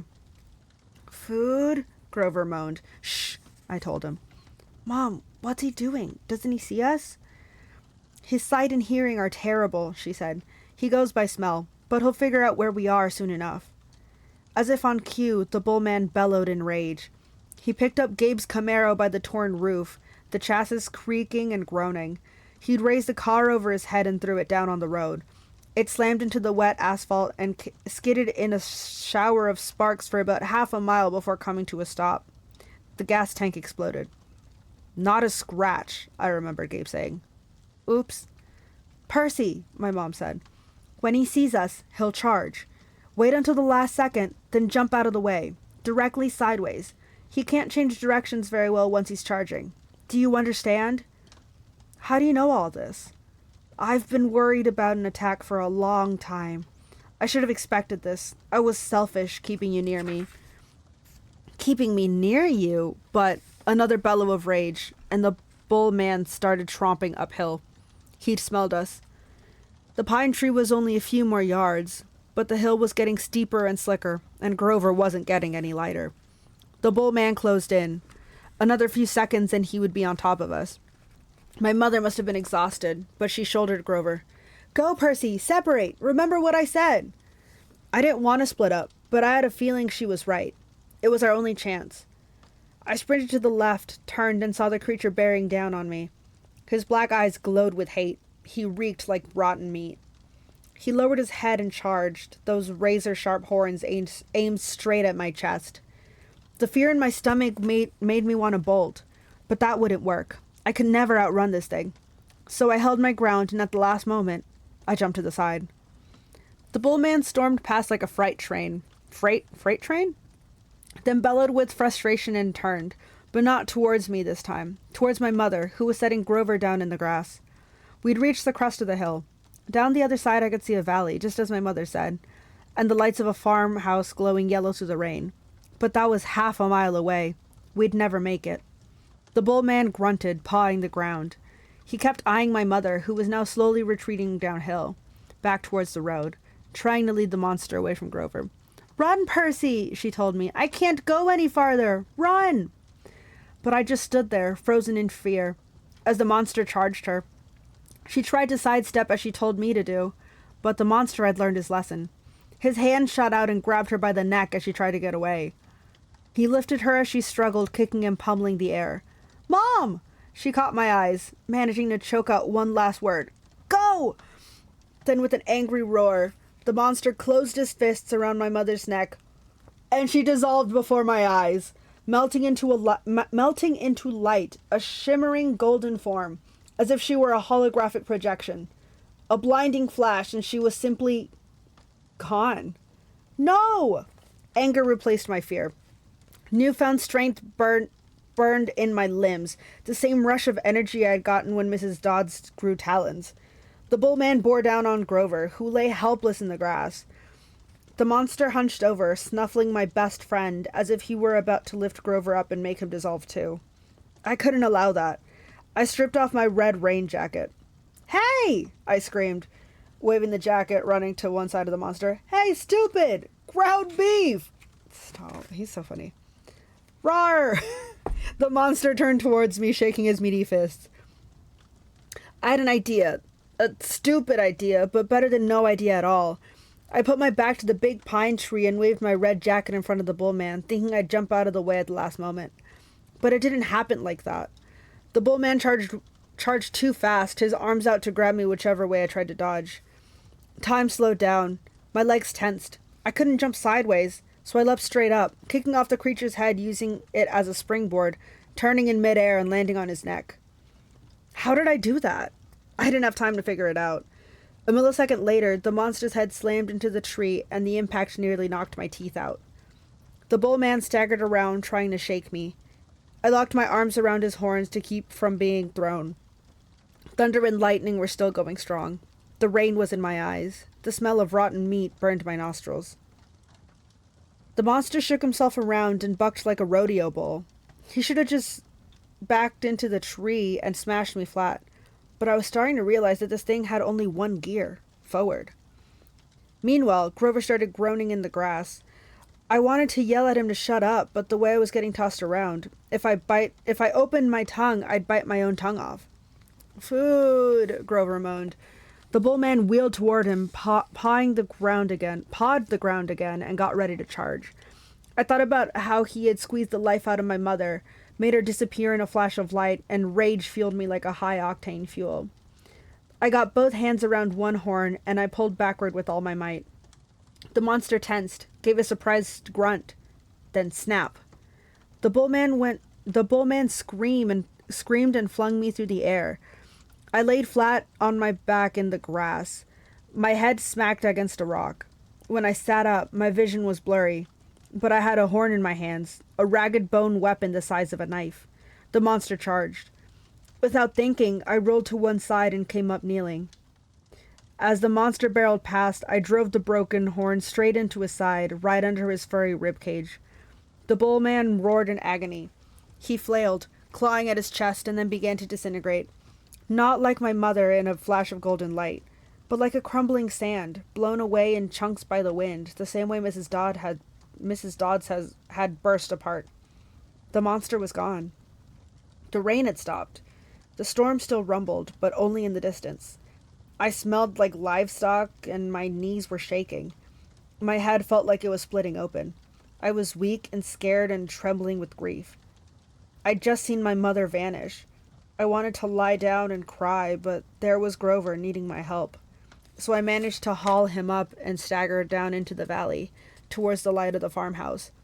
I was crying, calling for my mother, but I held on to Grover. I wasn't going to let him go. The last thing I remember is collapsing on a wooden porch, looking up at a ceiling fan circling above me.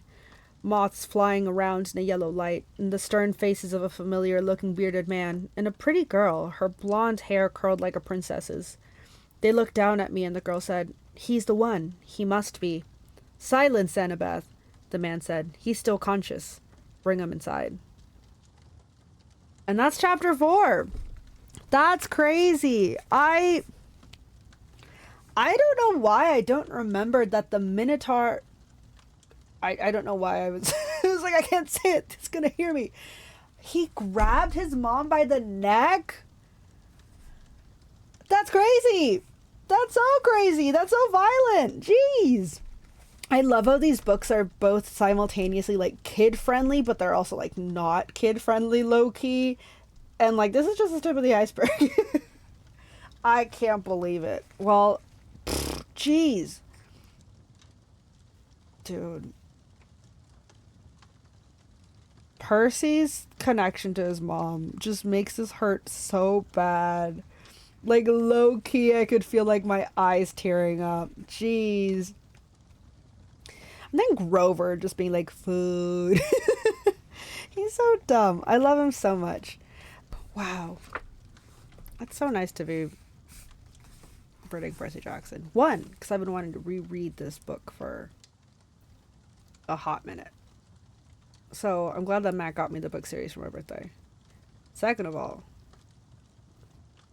I'm really happy to be reading this with you guys. So, Percy's made it to the farmhouse. Grover's still kind of passed out. Sally is gone. kind of at a crazy point right now. And we're going to be in multiple crazy points probably throughout this series. Anyways, onwards we push. Chapter 5. I play Pinochle? Pinochle? Pinochle.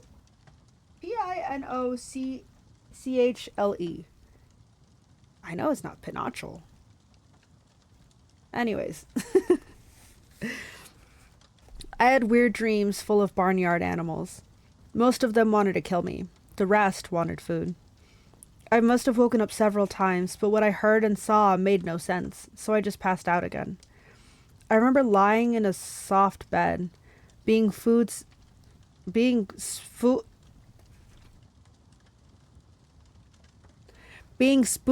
something that tasted like buttered popcorn, only it was pudding. The girl with curly blonde hair hovered over me, smirking as she scraped drips off my chin with a spoon.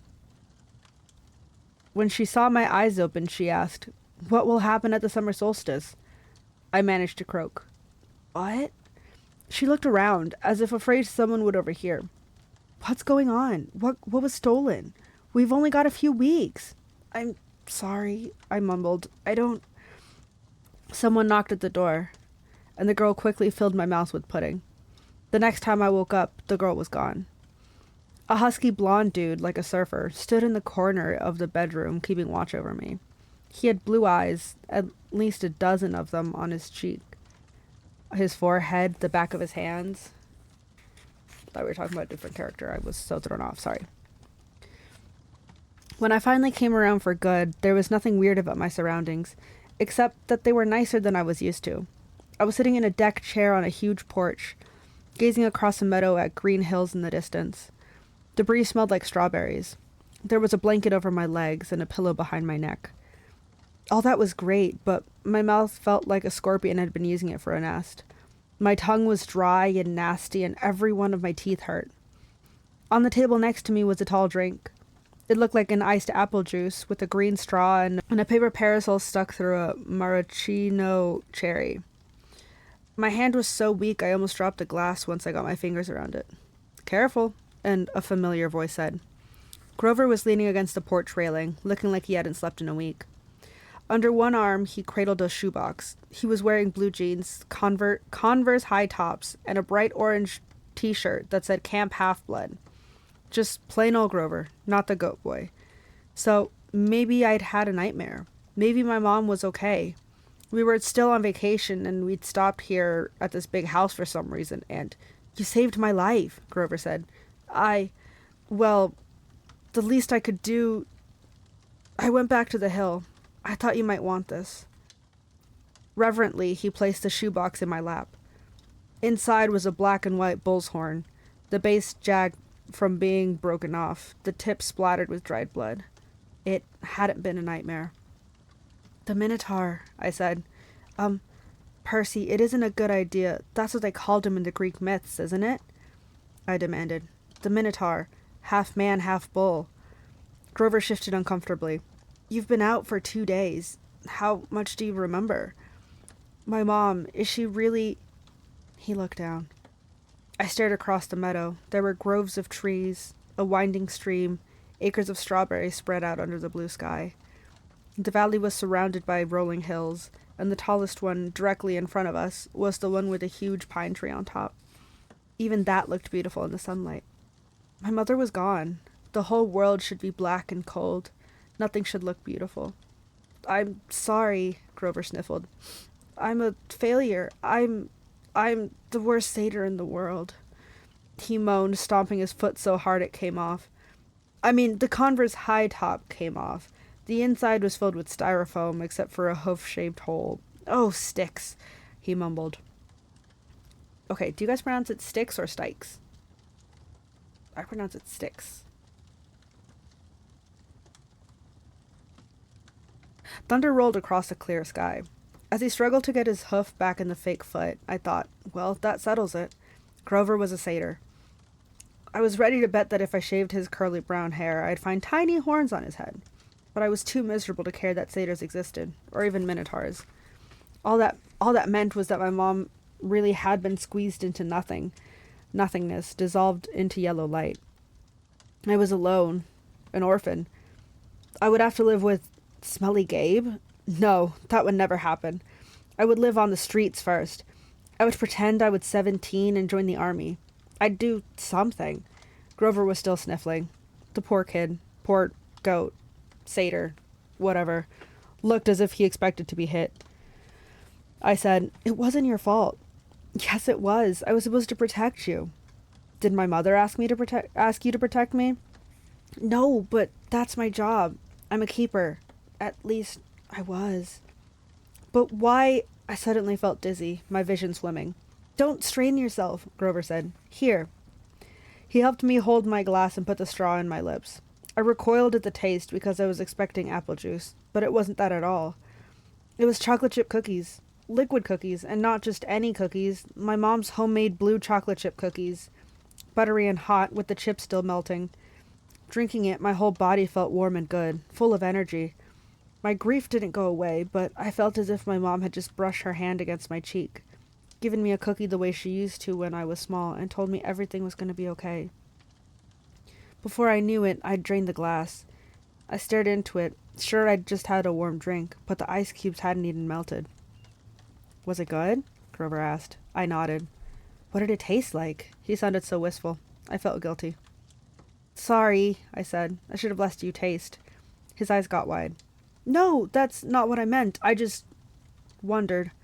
"Chocolate chip cookies," I said. "My mom's. Homemade." He sighed. "And how do you feel?" "Like I could throw Nancy Bobo fit of 100 yards. "That's good," he said. "That's good. I don't think you could risk drinking any more of that stuff." "What do you mean?" He took the empty glass from me gingerly as if it were dynamite and set it back on the table. "Come on. Chiron and Mr. D are waiting." The porch wrapped all the way around the farmhouse. My legs felt wobbly trying to walk that far. Grover offered to carry the Minotaur horn, but I'd held on to it. I'd paid for that souvenir the hard way. I wasn't going to let it go. As we came around the opposite end of the house, I caught my breath.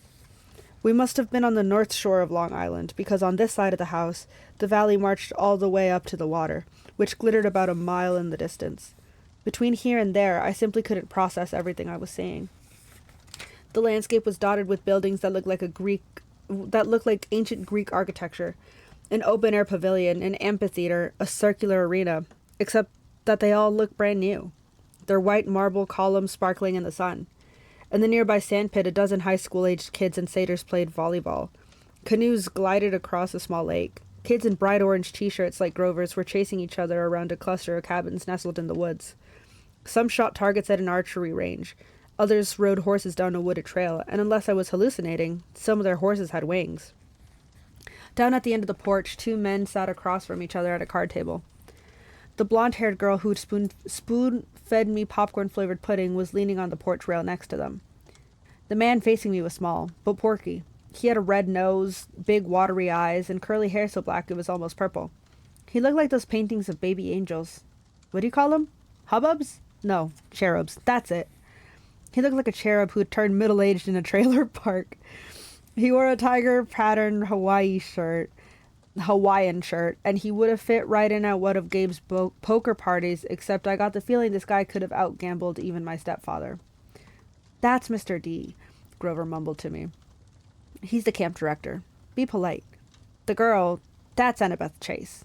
She's just a camper, but she's been here longer than just about anyone. And you already know Chiron." He pointed at the guy whose back was to me. First, I realized he was sitting in the wheelchair. Then I recognized the tweed jacket, the thinning brown hair, the scraggly beard. "Mr. Brunner!" I cried. The Latin teacher turned and smiled at me. His eyes had that mischievous glint they sometimes got in class when he pulled a pop quiz and all the multiple choice answers were B. "Ah, good, Percy," he said. "Now we have 4 for..." Okay, I need to figure out how to spell this word. I'm so sorry. It's like we're kind of getting like P I, where did that word go? I can't spell. PINOCHLE. What is this board game, by the way? What is this game? It's a trick-taking ace-10 card game, typically for 2 to 4 players and played with a 48 card deck. Pinochle. Pinochle, okay. Points being scored by taking tricks and forming certain combinations. Interesting. Okay. Sorry. Do you guys ever do that when you're reading a book and you're just like, what is that? How do you pronounce that and what is it? You just have to like do a little reading. I do that all the time. Because I can't read sometimes. Clearly. Obviously. Okay. Now we have 4 for Pinochle. He offered me a chair to the right of Mr. D, who looked at me with bloodshot eyes and heaved a great sigh. Oh, I suppose I must say it. Welcome to Camp Half-Blood. There. Now, don't expect me to be glad to see you. Thanks? I scooted a little farther away from him because if there was one thing I'd learned about living from Gabe, it was how to tell when an adult had been hitting the happy juice. If Mr. D was a stranger to alcohol, I was a satyr. Annabeth, Mr. Brunner called to the blonde girl. She came forward and Mr. Brunner introduced us. This young lady nursed you back to health, Percy. Annabeth, my dear, why don't you go check on Percy's bunks? We'll be putting him in cabin 11 for now. Annabeth said. Sure, Chiron. She was probably my age. Maybe a couple of inches taller and a whole lot more athletic looking. With her deep tan and her curly blonde hair, she was almost exactly what I thought a stereotypical California girl would look like, except her eyes ruined the image. They were startling gray, like storm clouds, pretty but intimidating too, as if she was analyzing the best way to take me down in a fight. She glanced at the minotaur horn in my hand, then back at me. I imagined she was going to say, You killed a minotaur, or wow, you're so awesome, or something like that. Instead, she said, You drool when you sleep. Then she sprinted off down the lawn, her blonde hair flying behind her. So, I said, anxious to change the subject, you, work here, Mr. Brunner? Not Mr. Brunner, the ex-Mr. Brunner said. I'm afraid that was a pseudonym. You may call me Chiron. Okay. Totally confused, I looked at the director. And Mr. D, does that stand for something? Mr. D stopped shuffling the cards. He looked at me like I just belched loudly. Young man, names are powerful things. You don't just go around using them for no reason. Oh, right. Sorry. I must say, Percy, Chiron Brunner broke in, I'm glad to see you alive. It's been a long time since I've made a house call to a potential camper. I'd hate to think I'd wasted my time. House call? My year at Yancey Academy, to instruct you. We have satyrs at most schools, of course, keeping a lookout, but Grover alerted me as soon as he saw you. He sensed you were something special, so I decided to come upstate. I convinced the other Latin teacher to, take a leave of absence. I tried to remember the beginning of the school year. It seemed like so long ago, but I did have a fuzzy memory of there being another Latin teacher my first week at Yancey. Then, without explanation, he had disappeared and Mr. Brunner had taken the class. Brunner. You came to Yancey just to teach me? I asked. Chiron nodded. Honestly, I wasn't sure about you at first. We contacted your mother. Let her know we were keeping an eye on you in case you were ready for Camp Half-Blood. But you still had so much to learn. Nevertheless, you made it here alive, and that's always the first test. Grover, Mr. D said impatiently, are you playing or not? Yes, sir. Grover trembled as he took the 4th chair, though I didn't know why he should be so afraid of a pudgy little man in a tiger print Hawaiian shirt. You do know how to play pinochle. Mr. D eyed me suspiciously. I'm afraid not. I said, I'm afraid not, sir, he said. Sir, I repeated. I was liking the camp director less and less. Well, he told me, it is, along with gladiator fighting and Pac-Man, one of the greatest games ever invented by humans. I would expect all civilized young men to know the rules. Along with gladiator fighting and Pac-Man is kind of crazy, by the way. Gladiator fighting and Pac-Man. Jeez. Why does... All right. I'm sure the boy can learn, Chiron said. Please, I said. What is this place? What am I doing here? Chiron, why would you let me go to Yancey Academy just to teach me? Mr. D snorted. I asked the same question. The camp director dealt the cards. Grover flinched every time one landed in his pile. Chiron smiled at me sympathetically, the way he used to in Latin class, as if to let me know that no matter what my average was, I was his star student. He expected me to have the right answer. "Percy," he said, "did your mother tell you nothing?" She said, I remember her sad eyes, looking out over the sea. She told me she was afraid to send me here, even though my father had wanted her to. She said that once I was here, I probably couldn't leave. She wanted to keep me close to her. Typical, Mr. D said. That's how they usually get killed. Young man, are you bidding or not? What? I asked. He explained impatiently how you bid in Pinochle, and so I did. I'm afraid there's too much to tell, Chiron said. I'm afraid our usual orientation film won't be sufficient. Orientation film? I asked. No, Chiron decided. Well, Percy, you know your friend Grover's a satyr. You know, he pointed to that horn in the shoebox, that you have killed the Minotaur. No small feat either, lad. What you may not know is that great powers are at work in your life. Gods, the forces you call the Greek gods, are very much alive. I stared at the others around the table. I waited for someone to yell. Not. But all I got was Mr. D yelling, Oh, a royal marriage. Trick, trick, he cackled as he tallied up his points. Mr. D, Grover asked timidly, if you're not going to eat it, could I have your Diet Coke can? Eh? Oh, all right. Grover bit a huge shard out of the empty aluminum can and chewed it mournfully. Wait, I told Chiron. You're telling me there's such a thing as God? Well now, Chiron said. God, capital G, God. That's a different matter altogether. We shan't deal with the metaphysical. Metaphysical? But you were just talking about, gods, plural, as in great beings that control the forces of nature and human endeavors. The immortal gods of Olympus. That's a smaller matter. Smaller? Yes, quite. The gods we discussed in Latin classes. Zeus, I said. Hera, Apollo. You mean them? And there it was again, distant thunder on a cloudless day. Young man, said Mr. D, I would really be less casual about throwing those names around if I were you. But they're stories, I said. They're myths to explain lightning and the seasons and stuff. They were what people believed in before there was science. Science, Mr. D scoffed. And tell me, Percy Jackson. I flinched when he said my real name, which I'd never told anyone. What will people think of your science 2,000 years from now? Mr. D continued. They will call it primitive mumbo-jumbo. That's what. Oh, I love mortals. They have absolutely no sense of perspective. They think they've come so far. And have they, Chiron? Look at this boy and tell me. I wasn't liking Mr. D much, but there was something about the way he called me mortal, as if he wasn't. It was enough to put a lump in my throat, to suggest why Grover was dutifully minding his cards, chewing his soda can and keeping his mouth shut. Percy, Chiron said, you may choose to believe or not, but the fact is that immortal means immortal. Can you imagine that for a moment? Never dying, never fading, existing just as you are for all of time?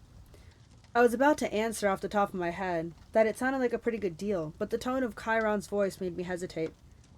You mean whether people believed in you or not? I said. Exactly, Chiron agreed. If you were a god, how would you like being called a myth? An old story to explain lightning. What if I told you, Percy Jackson, that someday people would call you a myth, just created to explain how little boys can get over losing their mothers? My heart pounded. He was trying to make me angry for a reason, but I wasn't going to let him. I wouldn't like it, but I don't believe in gods. Oh, you'd better, Mr. D murmured, before one of them incinerates you.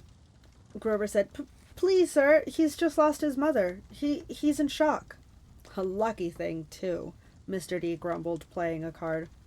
Bad enough I'm confined to this miserable job, working with boys who don't even believe. He waved his hand and a goblet appeared on the table as if the sunlight had bent momentarily and woven the air into glass. The goblet itself filled with red wine. My jaw dropped, but Chiron hardly looked up. Mr. D, he warned, your restrictions? Mr. D looked at the wine in feigned surprise. Dear me, he looked at the sky and yelled, Old habits, sorry. More thunder. Mr. D waved his hands again, and the wine glass changed into a fresh can of Diet Coke. He sighed unhappily, popped the top of the soda, and went back to his card game. Chiron winked at me. Mr. D offended his father a while back, took a fancy to a wood nymph who had been declared off-limits. A wood nymph, I repeated, still staring at the Diet Coke can like it was from outer space. Yes, Mr. D confessed. Father loves to punish me. The first time, prohibition! Ghastly! Absolutely horrid 10 years. The second time, well, she was really pretty, and I couldn't stay away. The second time, he sent me here. Half-Blood Hill. Summer camp for brats like you. Be a better influence, he told me. Work with youths rather than tearing them down. Ha! Absolutely unfair. Mr. D sounded about 6 years old, like a pouting little kid. And I stammered, your father is... De Immortales, Chiron, Mr. D said. I thought you taught this boy the basics. My father is Zeus, of course. I ran through D names from Greek mythology. Wine, the skin of a tiger, the satyrs that all seem to work here, the way Grover cringed as if Mr. D were his master. You're Dionysus, I said, the god of wine. Mr. D rolled his eyes. What do they say these days, Grover? Do the children say, well, duh? Yes, Mr. D. Well, then, duh, Percy Jackson. Did you think I was Aphrodite, perhaps? You're a god. Yes, child. A god. You. He turned to look at me straight on, and I saw a kind of purplish fire in his eyes, a hint that this whiny, plump little man was only showing me the tiniest bit of his true nature. I saw visions of grapevines choking unbelievers to death, drunken warriors insane with battle lust, sailors screaming as their hands turned to flippers and their faces elongated into dolphin snouts. I knew that if I pushed him, Mr. D would show me worse things. He would plant a disease in my brain that would leave me wearing a straitjacket in a rubber room for the rest of my life. Would you like to test me, child? He said quietly. No, sir. The fire died a little. He turned back to his card game. I believe I win. Not quite, Mr. D, Chiron said. He set down a straight, tallied the points, and said, the game goes to me. I thought Mr. D was going to vaporize Chiron right out of his wheelchair, but he just sighed through his nose, as if he were used to being beaten by the Latin teacher. He got up, and Grover rose too. I'm tired, Mr. D said. I believe I'll take a nap before the sing-along tonight. But first, Grover, we need to talk. Again, about your less-than-perfect performance on this assignment. Grover's face beaded with sweat. Yes, sir. Mr. D turned to me. Cabin 11, Percy Jackson, and mind your manners. He swept into the farmhouse, Grover following miserably. Will Grover be okay? I asked Chiron. Chiron nodded even though he looked a little bit troubled. Old Dionysus isn't really mad. Sorry, I thought I skipped a line. He just hates his job. He's been, grounded, I guess you would say, and he can't stand waiting another century before he's allowed to go back to Olympus. Mount Olympus, I said. You're telling me there really is a palace there? Well, now there's Mount Olympus in Greece, and then there's the home of the gods, the convergence points of their powers, which did indeed used to be on Mount Olympus. It's still called Mount Olympus, out of respect to our old ways, but the palace moves, Percy, just as the gods do. You mean the Greek gods are here? Like, in America? Well, certainly. The gods move with the heart of the West. The what? Come on, Percy. What you call Western civilization. Do you think it's just an abstract concept? No, it's a living force. A collective consciousness that has burned bright for thousands of years. The gods are a part of that. You might even say they are the source of it, or at least they are tied so tightly to it that they couldn't possibly fade, not unless all Western civilization were obliterated. The fire started in Greece. Then, as you well know, or as I hope you know, since you have passed my course, the heart of the fire moved to Rome, and so did the gods. Oh, different names, perhaps. Jupiter for Zeus, Venus for Aphrodite, and so on. But the same forces and the same gods. And then they died. Died? No. Did the West die? The gods simply moved to Germany, to France, to Spain, For a while. Wherever the flame was brightest, the gods were there. They spent several centuries in England. All you need to do is look at the architecture. People do not forget the gods. Every place they've ruled for the last 3,000 years, you can see them in paintings, in statues, on the most important buildings. And yes, Percy, of course they are now in your United States. Look at your symbol, the eagle of Zeus. Look at the statue of Prometheus in Rockefeller Center. The Greek facades on your government buildings in Washington.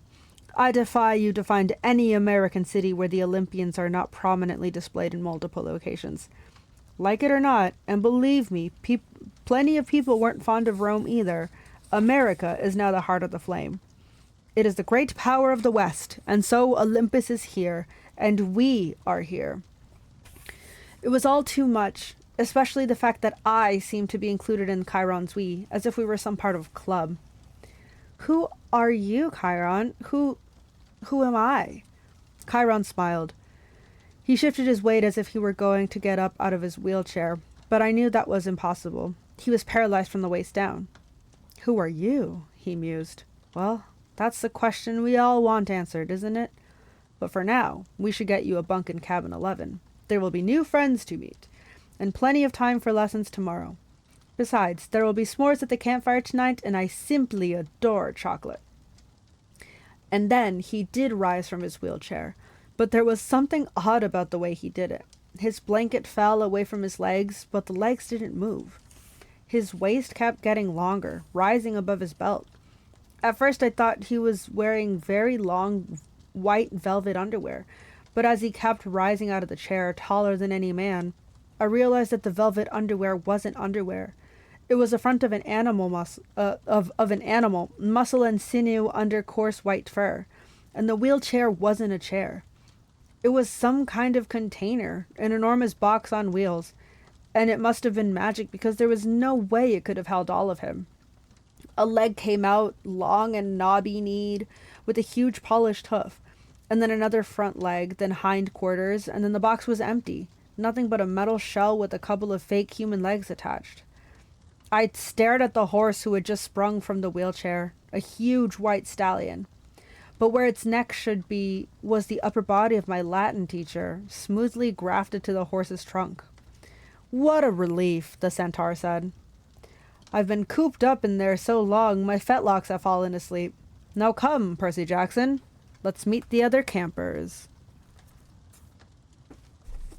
I feel like every single chapter, he does such a good job of somehow leaving every single chapter on like a mild cliffhanger, you know what I mean?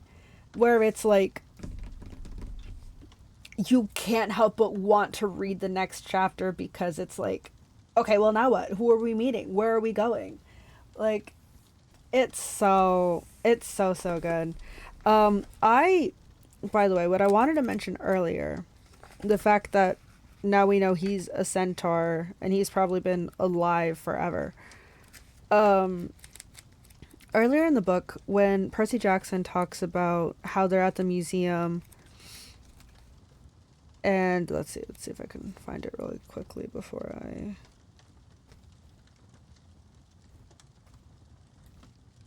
Where is it?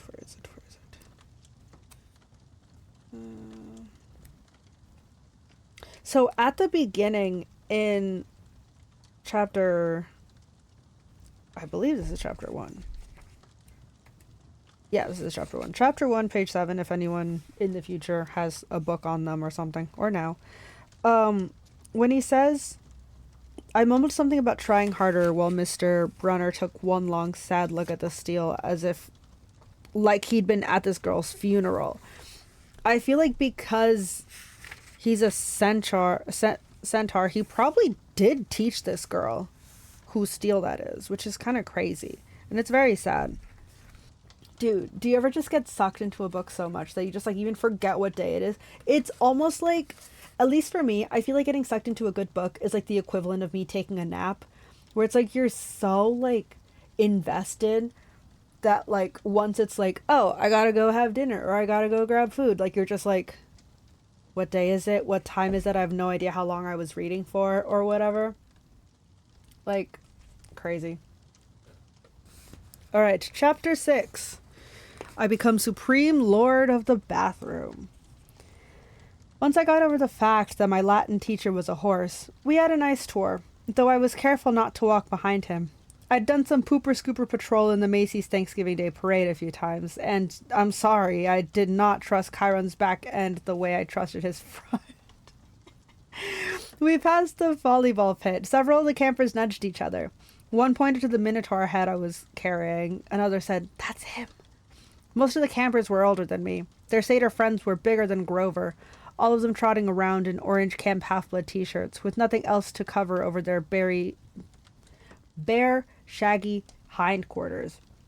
I wasn't normally shy, but the way they stared at me made me feel uncomfortable. I felt like they were expecting me to do a flip or something. I looked back at the farmhouse. It was a lot bigger than I'd realized. 4 stories tall, sky blue with white trim, like an upscale seaside resort. I was checking out the brass eagle weather vane on top when something caught my eye.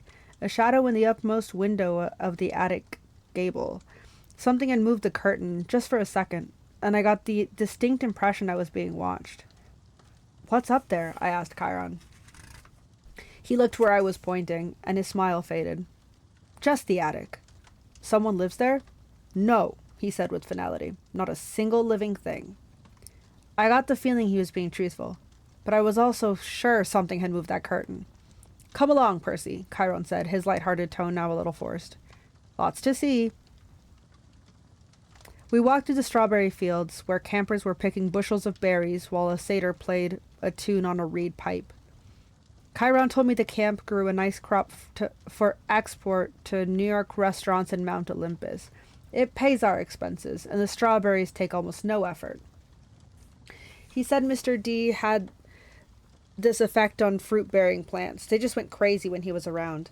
It worked best with wine grapes, but Mr. D was restricted from growing those, so they grew strawberries instead.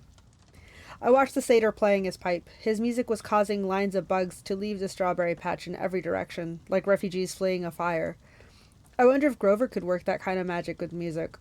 I wondered if he was still inside the farmhouse getting chewed out by Mr. D. "Grover won't get in too much trouble, will he?" I asked Chiron. "I mean, he was a good protector, really." Chiron sighed. He shed his tweed jacket and draped it over his horse's back like a saddle. "Grover has big dreams, Percy. Perhaps bigger than are reasonable. To reach his goal, he must first demonstrate great courage by succeeding as a keeper, finding a new camper and bringing him safely to Half-Blood Hill." "But he did that." "I might agree with you," Chiron said, "but it is not my place to judge. I keep messing up how I want to read his name. Dionysus? Dionysus is how I want to read it, but I think it's Dionysus. Anyways. Dionysus and the Council of Cloven Elders must decide. I'm afraid they might not see this assignment as a success. After all, Grover lost you in New York. Then there is the unfortunate fate of your mother, and the fact that Grover was unconscious when you dragged him over the property line. The council might question whether this shows any courage on Grover's part. I wanted to protest. None of what happened was Grover's fault. I also felt really, really guilty. If I hadn't given Grover the slip at the bus station, he might not have gotten in trouble. He won't get a second chance, won't he? Oh, he'll get a second chance, won't he? Chiron winced. I'm afraid that was Grover's second chance, Percy. The council was not anxious to give him another, either, after what happened the first time, 5 years ago. Olympus knows. I advised him to wait longer before trying again. He's still so small for his age. How old is he? Oh, 28. What? And he's in 6th grade? Satyrs mature half as fast as humans, Percy. Grover has been the equivalent of a middle school student for the past 6 years. That's horrible. Quite, Chiron agreed. And at any rate, Grover is a late bloomer, even by satyr standards, and not yet very accomplished at woodland magic. Alas, he was anxious to pursue his dream. Perhaps now he will find some other career. That's not fair, I said. What happened the first time? Was it really so bad? Chiron looked away quickly. Let's move along, shall we? But I wasn't quite ready to let the subject drop. Something had occurred to me when Chiron talked about my mother's fate. as if he was intentionally avoiding the word death. The beginnings of an idea, a tiny hopeful fire, started forming in my mind. Chiron, I said, if the gods in Olympus and all that are real, yes, child, does that mean the underworld is real too? Chiron's expression darkened. Yes, child. He paused as if choosing his words carefully. There is a place where spirits go after dark, but for now, until we know more, I would urge you to put that out of your mind. What do you mean, until we know more? Come, Percy, let's see the woods. As we got closer, I realized how huge the forest was. It took up at least a quarter of the valley, with trees so tall and thick, you could imagine no one had been in there since the Native Americans. Chiron said, the woods are stocked if you care to try your luck. If you care to try your luck, but go armed. Stocked with what? Armed with what?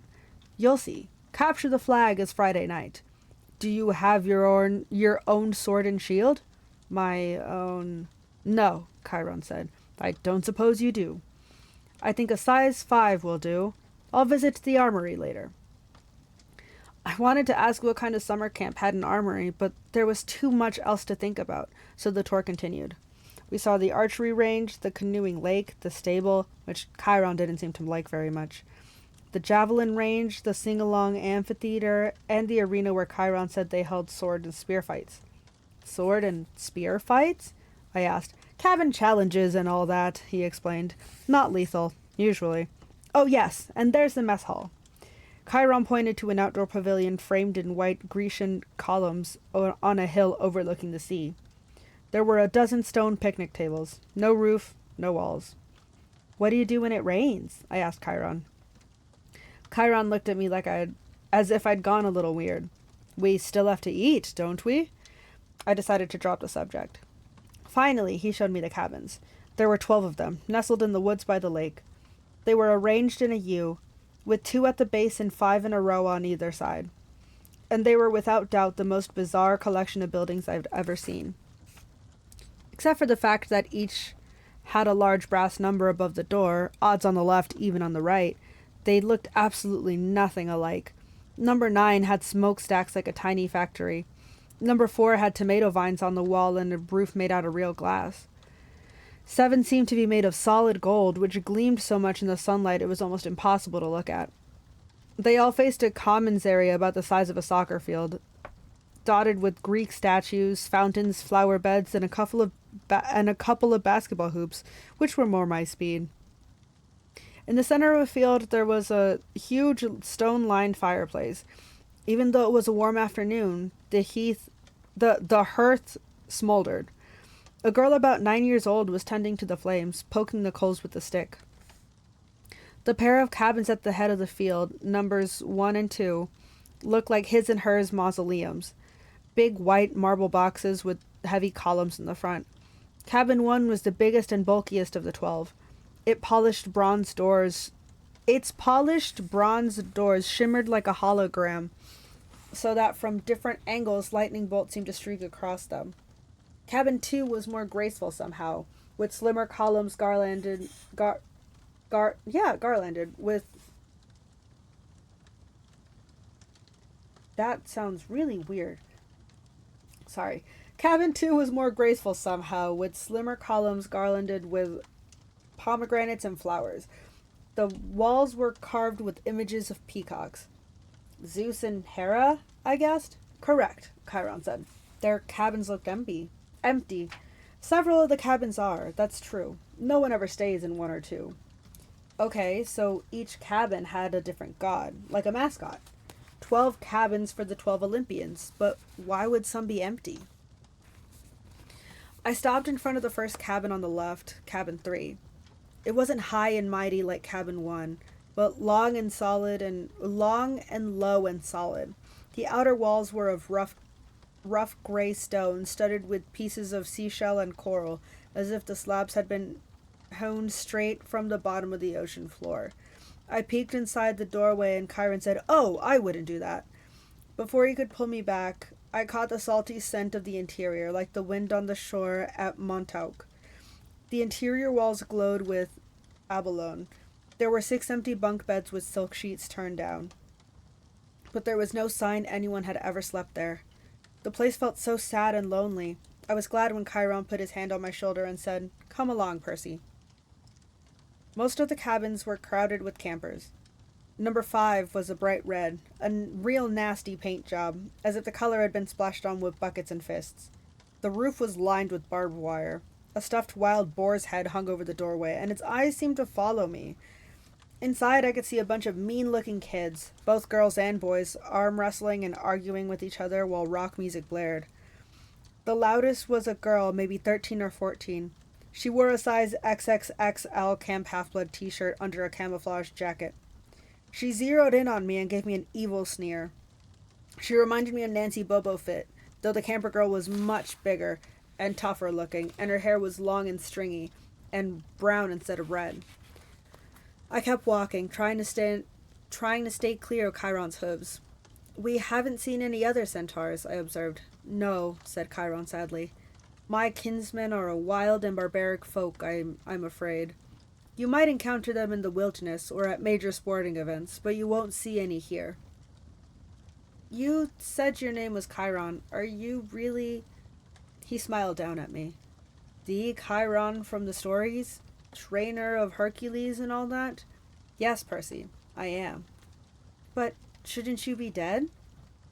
Chiron paused, as if the question intrigued him. "I honestly don't know about should be. The truth is, I can't be dead. You see, eons ago, the gods granted my wish. I could continue the work I loved. I could be a teacher of heroes as long as humanity needed me. I gained much from that wish, and I gave up much. But I'm still here, so I can only assume I'm needed." I thought about being a teacher for 3,000 years. It wouldn't have made my top 10 things to wish for list. "Doesn't it ever get boring?" No, he said. "Horribly depressing at times, but never boring." "Why depressing?" Chiron seemed to turn hard of hearing again. "Oh, look," he said. "Annabeth is waiting for us." The blonde girl I'd met at the big house was reading a book in front of the last cabin on the left, number 11. When we reached her, she looked me over critically, like she was still thinking about how much I drooled. I tried to see what she was reading, but I couldn't make out the title. I thought my dyslexia was acting up. Then I realized the title wasn't even English. The letters looked Greek to me. I mean, literally Greek. There were pictures of temples and statues and different kinds of columns, like those in an architect book. "Annabeth," Chiron said, "I have master's archery class at noon. Would you take Percy from here?" "Yes, sir." "Cabin 11, Chiron told me, gesturing toward the doorway. "Make yourselves at home." Out of all the cabins, 11 looked the most like a regular old summer camp cabin, with the emphasis on old. The threshold was worn down, the brown paint peeling. Over the doorway was one of those doctor symbols, a winged pole with 2 snakes wrapped around it. What did they call it? A caduceus. Inside it was packed with people, both boys and girls, way more than the number of sleeping bunks. Sleeping bags were spread all over the floor. It looked like a gym where the Red Cross had set up an evacuation center. Chiron didn't go in. The door was too low for him. But when all the campers saw him, they all stood and bowed respectfully. "Well then," Chiron said. "Good luck, Percy. I'll see you at dinner." He galloped away towards the archery range. I stood in the doorway looking at the kids. They weren't bowing anymore. They were staring at me, sizing me up.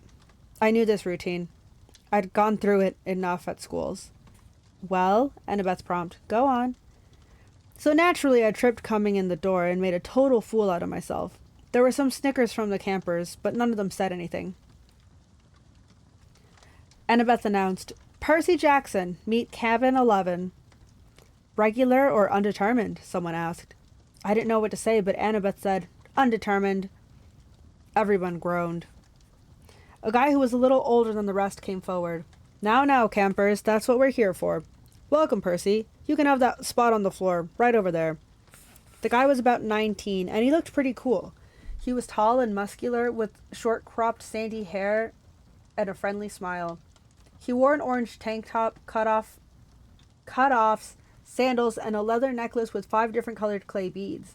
The only thing unsettling about his appearance was a thick white scar that ran from just beneath his right eye to his jaw, like an old knife slash. "This is Luke," Annabeth said, and her voice sounded different somehow. I glanced over and could have sworn she was blushing. She saw me looking and her expression hardened again. He's your counselor for now. For now? I asked. You're undetermined, Luke explained patiently. They don't know what cabin to put you in, so you're here. Cabin 11 takes all the newcomers, all visitors.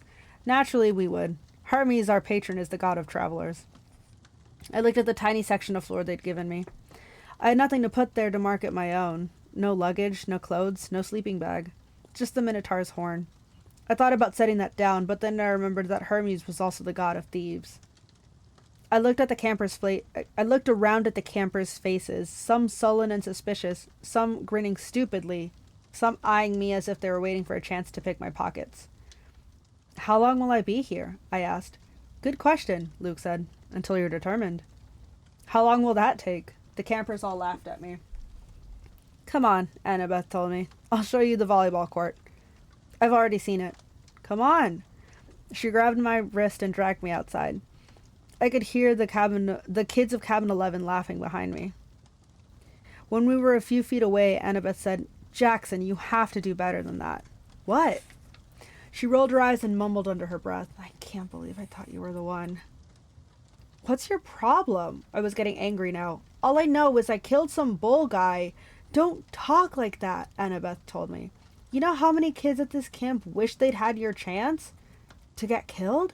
To fight the Minotaur. What do you think we trained for? I shook my head. Look, if the thing I fought really was the Minotaur, the same one in the stories, yes, then there's only one. Yes. And he died like a gajillion years ago, right? Theseus killed him in the labyrinth, so... Monsters don't die, Percy. They can be killed, but they don't die. Oh, thanks. That clears it up. They don't have souls like you or me. You can dispel them for a while, maybe even for a whole lifetime if you're lucky. But they are primal forces. Chiron calls them archetypes. Eventually, they reform. I thought about Mrs. Dodds. You mean if I killed one accidentally with the sword? You mean your math teacher. That's right. She's still out there. You just made her very, very mad. How do you know about Mrs. Dodds? You talk in your sleep. You almost called her something. Fury? They're Hades' torturers, right? Annabeth glanced nervously at the ground, as if she expected it to open up and swallow her. You shouldn't call them by name, even here. We call them the kindly ones, if we have to speak of them at all. Look, is there anything we can say without it thundering? I sounded whiny, even to myself, but right then I didn't care. Why do I have to stay in cabin 11 anyway? Why is everyone so crowded together? There are plenty of empty bunks right over there. I pointed to the first few cabins and Annabeth turned pale. You don't just choose a cabin, Percy. It depends on who your parents are, or your parent. She stared at me, waiting for me to get it. My mom is Sally Jackson, I said. She works at the candy store in Grand Central Station. Or, at least, she used to. I'm sorry about your mom, Percy, but that's not what I mean. I'm talking about your other parent, your dad. He's dead. I never knew him. Annabeth sighed. Clearly she had this conversation before with other kids. Your father's not dead, Percy. How can you say that? You know him? No, of course not. Then how can you say, because I know you?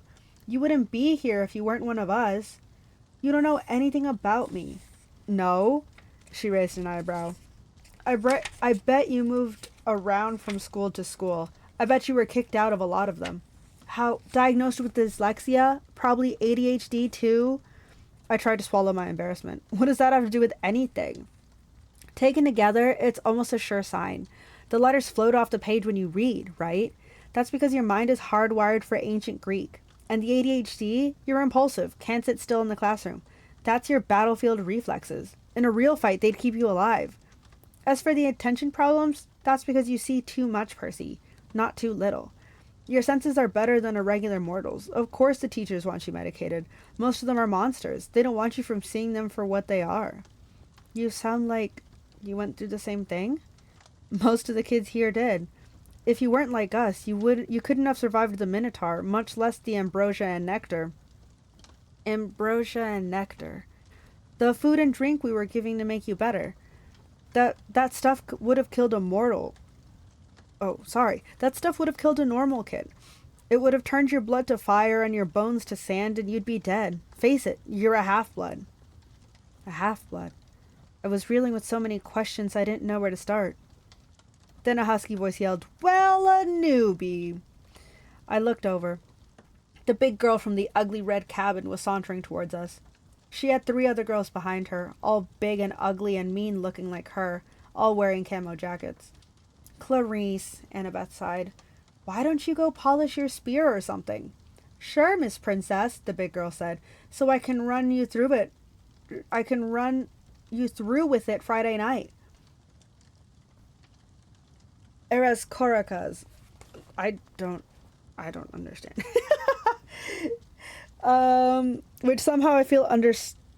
Which I somehow understood was Greek for "go to the crows," though I had a feeling it was a worse curse than it sounded. "You don't stand a chance. We'll pulverize you," Clarice said, but her eye twitched. Perhaps she wasn't sure she could follow through on the threat. She turned toward me. "Who's this little runt?" "Percy Jackson," Annabeth said. "Meet Clarice, daughter of Ares." I blinked. "Like the war god?" Clarice sneered. "You got a problem with that?" "No," I said, recovering my wits. "It explains the bad smell." Clarice growled. "We got an initiation ceremony for newbies, Percy. Whatever. Come on, I'll show you." "Clarice," Annabeth tried to say. "Stay out of it, wise girl." Annabeth looked pained, but she did stay out of it. And I didn't really want her help. I was the new kid. I had to earn my own rep. I handed Annabeth my minotaur horn and got ready to fight, but before I knew it, Clarice had me by the neck and was dragging me toward a cinder block building that I knew immediately was the bathroom. I was kicking and punching. I'd been in plenty of fights before, but this big girl Clarice had hands like iron. She dragged me into the girls' bathroom. There was a line of toilets on one side and a line of shower stalls down the other. It smelled just like any other public bathroom, and I was thinking, as much as I could think with Clarice ripping my hair out, that if this place belonged to the gods, they should have been able to afford classier Johns. Clarice's friends were all laughing, and I was trying to find the strength I used to fight the Minotaur, but it just wasn't there. "Like he's big 3 material," Clarice said as she pushed me towards one of the toilets. "Yeah, right. Minotaur probably fell over laughing, he was so stupid looking," her friend snickered. Annabeth stood in the corner, watching through her fingers. Clarice bent me over on my knees and started pushing my head towards the toilet bowl. It reeked like rusted pipes and, well, like what goes into toilets. I strained to keep my head up. I was looking at the scummy water thinking, I will not go into that. I won't. And then something happened. I felt a tug in the pit of my stomach. I heard the piping rumble, the pipes shudder. Clarice's grip on my hair loosened. Water shot out of the toilet, making an arc straight over my head. And the next thing I knew, I was sprawled on the bathroom tiles with Clarice screaming behind me. I turned just as the water blasted out of the toilet again, hitting Clarice straight in the face so hard it pushed her down onto her butt. The water stayed on her like the spray from a fire hose, pushing her backwards into a shower stall. She struggled, gasping, and her friends started coming towards her. But then the other toilets exploded too, and 6 more streams of toilet water blasted them back. The showers acted up too, and together all the fixtures sprayed the camouflage girls right out of the bathroom, spinning them around like pieces of garbage being washed away. As soon as they were out the door, I felt the tug in my gut lessen, and the water shut off as quickly as it had started. The entire bathroom was flooded. Annabeth hadn't been spared. She was dripping wet, but she hadn't been pushed out the door. She was standing in exactly the same place, staring at me in shock. I looked down and realized I was sitting in the only dry spot in the whole room. There was a circle of dry floor around me. I didn't have 1 drop of water on my clothes. Nothing. I stood up, my legs shaky. Annabeth said, "How did you—" "I don't know." We walked to the door. Outside, Clarice and her friends were sprawled in the mud, and a bunch of other campers had gathered around to gawk. Clarice's hair was flattened across her face. Her camouflage jacket was sopping, and she smelled like sewage. She gave me a look of absolute hatred. "You're dead, new boy. You were totally dead." I probably should have let it go, but I said, "You want to gargle with toilet water again, Clarice? Close your mouth." Her friends had to hold her back. They dragged her to her cabin 5 while the other campers made way to avoid her flailing feet. Annabeth stared at me. I couldn't tell whether she was just grossed out or angry at me for dousing her. What? What are you thinking?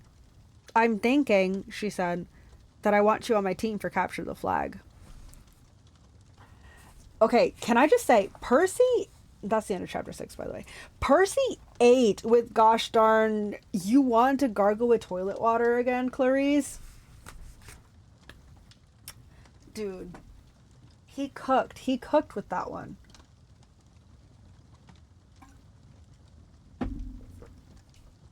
Like, that's kind of crazy, dude. Like, man. That turned out really poorly for Clarice, I guess. She probably wasn't expecting that to happen. Oh, man. I'm excited. This is, yeah. It's so fun that, like, as a reader, first of all, I love that as a reader, we kind of, like, know maybe kind of where the story is going, where, I mean, at least if you know Greek mythology, like, where this might be going, who his godly parent is, what have you. I also love how dumb Percy is. He is like he's like the dumbest ever, but it does make for a good like character that you have to explain things to in case, you know, people aren't understanding, you know. Also, it just makes the story more clear, which I really, really like. Wow, chapter 6 was a long one. At least longer than the others. Alright. Chapter 7. My dinner goes up in smoke. Word of the bathroom incident spread immediately. Wherever I went, campers pointed at me and murmured something about toilet water. Or maybe they were just staring at Annabeth, who was still pretty much dripping wet. She showed me a few more places. The metal shop, where kids were forging their own swords. The arts and crafts room, where satyrs were sandblasting a giant marble statue of a goat man. And the climbing wall, which actually consisted of 2 facing walls that shook violently, dropped boulders, sprayed lavas, and clashed together if you didn't get to the top fast enough. That's crazy. But also sounds really cool. Finally, we returned to the canoeing lake where the trail led back to the cabins. I've got training to do, Annabeth said flatly. Dinner is at 7:30. Just follow your cabin to the mess hall. Annabeth, I'm sorry about the toilets. Whatever. It wasn't my fault. She looked at me skeptically, and I realized it was my fault. I'd made water shoot out of the bathroom fixtures. I didn't understand how, but the toilets had responded to me. I had become one with the plumbing. You need to talk to the Oracle, Annabeth said. Who? Not who. What? The Oracle. I'll ask Chiron. I stared into the lake, wishing somebody would give me a straight answer for once. I wasn't expecting anyone to be looking back at me from the bottom, so my heart skipped a beat when I noticed 2 teenage girls sitting cross-legged at the base of the pier about 20 feet below. They wore blue jeans and shimmery green t-shirts, and their brown hair floated loose around their shoulders as minnows darted in and out. They smiled and waved as if I were a long-lost friend. I didn't know what else to do. I waved back. Don't encourage them, Annabeth warned. Nades? I'm just going to call them Nades. Are terrible flirts. Nades, I repeated, feeling completely overwhelmed. That's it. I want to go home now. Annabeth frowned. Don't you get it, Percy? You are home. This is the only safe place on Earth for kids like us. You mean mentally disturbed kids? I mean not human. Not totally human, anyway. Half human. Half human and half... what? I think you know. I didn't want to admit it, but I was afraid I did. I felt a tingling in my limbs, a sensation I sometimes felt when my mom talked about my dad. God, I said. Half God. Annabeth nodded. Your father isn't dead, Percy. He's one of the Olympians. That's crazy. Is it? What's the most common thing gods did in the old stories? They ran around falling in love with humans and having kids with them. Do you think they've changed their habits in the last few millennia? But those are just... I almost said myths again. Then I remembered Chiron's warning that in 2,000 years I might be considered a myth. But if all the kids here are half-gods, demigods, Annabeth said, that's the official term, or half-bloods. Then who's your dad? Her hands tightened around the pier railing. I got the feeling I just trespassed on a sensitive subject. My dad is a professor at West Point, she said. I haven't seen him since I was very small. He teaches American history. He's human. What, you assume it has to be a male god who finds a human female attractive? How sexist is that? Who's your mom then? Cabin 6. Meaning? Annabeth straightened. Athena, goddess of wisdom and battle. Okay, I thought. Why not? And my dad? Undetermined, Annabeth said. Like I told you before. No one knows. Except for my mother. She knew. Maybe not, Percy. Gods don't always reveal their identities. My dad would have. He loved her. Annabeth gave me a cautious look. She didn't want to burst my bubble. Maybe you're right. Maybe he'll send a sign. That's the only way to know for sure. Your father has to send you a sign claiming you as his son. Sometimes it happens. You mean sometimes it doesn't? Annabeth ran her palm against the rail. The gods are busy. They have a lot of kids and they don't always... Well, sometimes they don't care about us, Percy. They ignore us. I thought about some of the kids I'd seen in the Hermes cabin. Teenagers who looked sullen and depressed, as if they were waiting for a call that would never come. I'd known kids like that at Yancey Academy, shuffled off to boarding school by rich parents who didn't have the time to deal with them, but gods should behave better. So I'm stuck here, I said. That's it? For the rest of my life? It depends, Annabeth said. Some campers only stay the summer. If you're a child of Aphrodite or Demeter, you're probably not a real powerful force. The monsters might ignore you, so you can get by with a few months of summer training and live in the mortal world the rest of the year. But for some of us, it's too dangerous to leave. We're year-rounders. In the mortal world, we attract monsters. They sense us. They come to challenge us. Most of the time, they'll ignore us until we're old enough to cause trouble, about 10 or 11 years old. But after that, most demigods either make their way here or they get killed off. A few manage to survive the outside world and become famous. Believe me, if I told you the names, you'd know them. Some don't even realize they're demigods. Not very, but few are like that. So, monsters can't get in here? Annabeth shook her head. Not unless they're intentionally stalked in the woods or especially summoned by someone on the inside. Why would anyone want to summon a monster? Practice fights. Practical jokes. Practical jokes? The point is, the borders are sealed to keep mortals and monsters out. From the outside, mortals look into the valley and see nothing unusual, just a strawberry farm. So, you're a year-rounder? Annabeth nodded. From under the collar of her t-shirt, she pulled out a leather necklace with 5 clay beads of different colors. It was just like Luke's, except Annabeth also had a big golden ring strung on it, like a college ring. I've been here every year since I was 7. I've been here since I was 7, she said. Every August on the last day of summer session, you get a bead for surviving another year. I've been here longer than most of the counselors, and they're all in college. Why did you come so young? She twisted the ring on her necklace. None of your business. Oh. I stood there for a minute in uncomfortable silence. So, I could just walk out of here right now if I wanted to? It would be suicide, but you could, with Mr. D or Kion's permission. But they wouldn't give permission until the end of the summer session unless you were granted a quest. But that hardly ever happens. The last time... Her voice trailed off. I could tell from her tone that the last time hadn't gone well. Back in the sick room, I said, when you were feeding me that stuff. Ambrosia. Yeah. You asked me something about the summer solstice. Annabeth's shoulders tensed. So you do know something? Well, no. Back at my old school, I overheard Grover and Chiron talking about it. Grover mentioned the summer solstice. He said something like, we didn't have much time because of the deadline. What does that mean? She clenched her fist. I wish I knew. Chiron and the satyrs, they know, but they won't tell me. Something is wrong in Olympus, something pretty major. Last time I was there, everything seemed so normal. You've been to Olympus? Some of us year-rounders, Luke and Clarice and I, and a few others, we took a field trip during winter solstice. That's when the gods have their big annual council. But how did you get there? The Long Island Railroad, of course. You get off at Penn Station. Empire Building, special elevator to the 600th floor. She looked at me like I was sure I must know this already. You are a New Yorker, right? Oh, sure.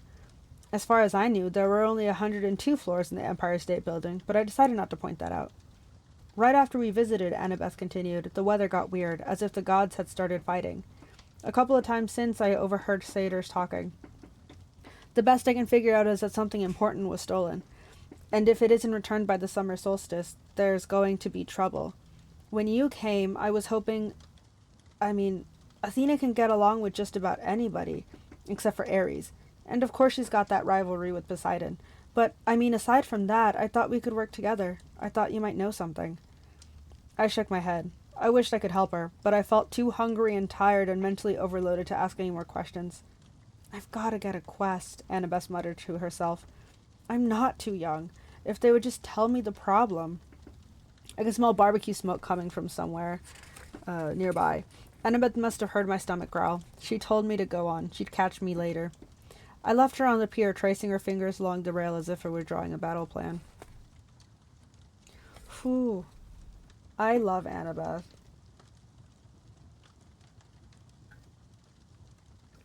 Every time I think about this book in the series, I feel like I need to buy a Camp Half-Blood t-shirt.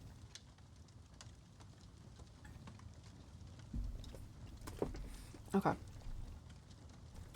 Back at Cabin 11, everyone was talking and horsing around waiting for dinner. For the first time, I noticed that a lot of campers had similar features: sharp nose, upturned eyebrows, mischievous smiles. They were the kind of kids that teachers would peg as troublemakers. Thankfully, nobody paid much attention to me as I walked over to my spot on the floor and plopped down with my minotaur horn. The counselor Luke came over. He had the Hermes family resemblance too. It was marred by that scar on that right cheek, but his smile was intact. Found you a sleeping bag, he said, and here, I stole you some toiletries from the camp store. I couldn't tell if he was kidding about the stealing part. I said, thanks. No prob. Luke sat next to me, pushed his back against the wall. Tough first day? I don't belong here, I said. I don't even believe in gods. Yeah, he said, that's how we all started. Once you start believing in them, doesn't get any easier. The bitterness in his voice surprised me, because Luke seemed like a pretty easygoing guy. He looked like he could handle just about anything. So your dad is Hermes? I asked. He pulled a switchblade out of his back pocket, and for a second I thought he was going to gut me. But he just scraped the mud off the soles of his sandals. Yeah, Hermes. The winged foot messenger guy. That's him. Messengers, medicine, travelers, merchants, thieves, anyone who uses the road. That's why you're here, enjoying Cabin 11's hospitality. Hermes isn't picky about who he sponsors.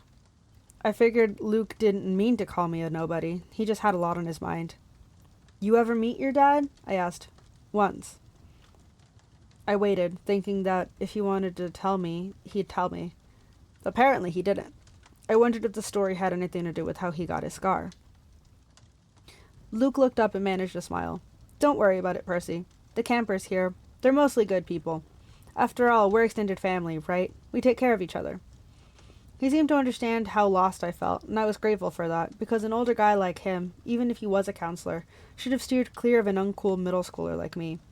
But Luke had welcomed me into the cabins. He even stole me some toiletries, which was the nicest thing anyone had done for me all day.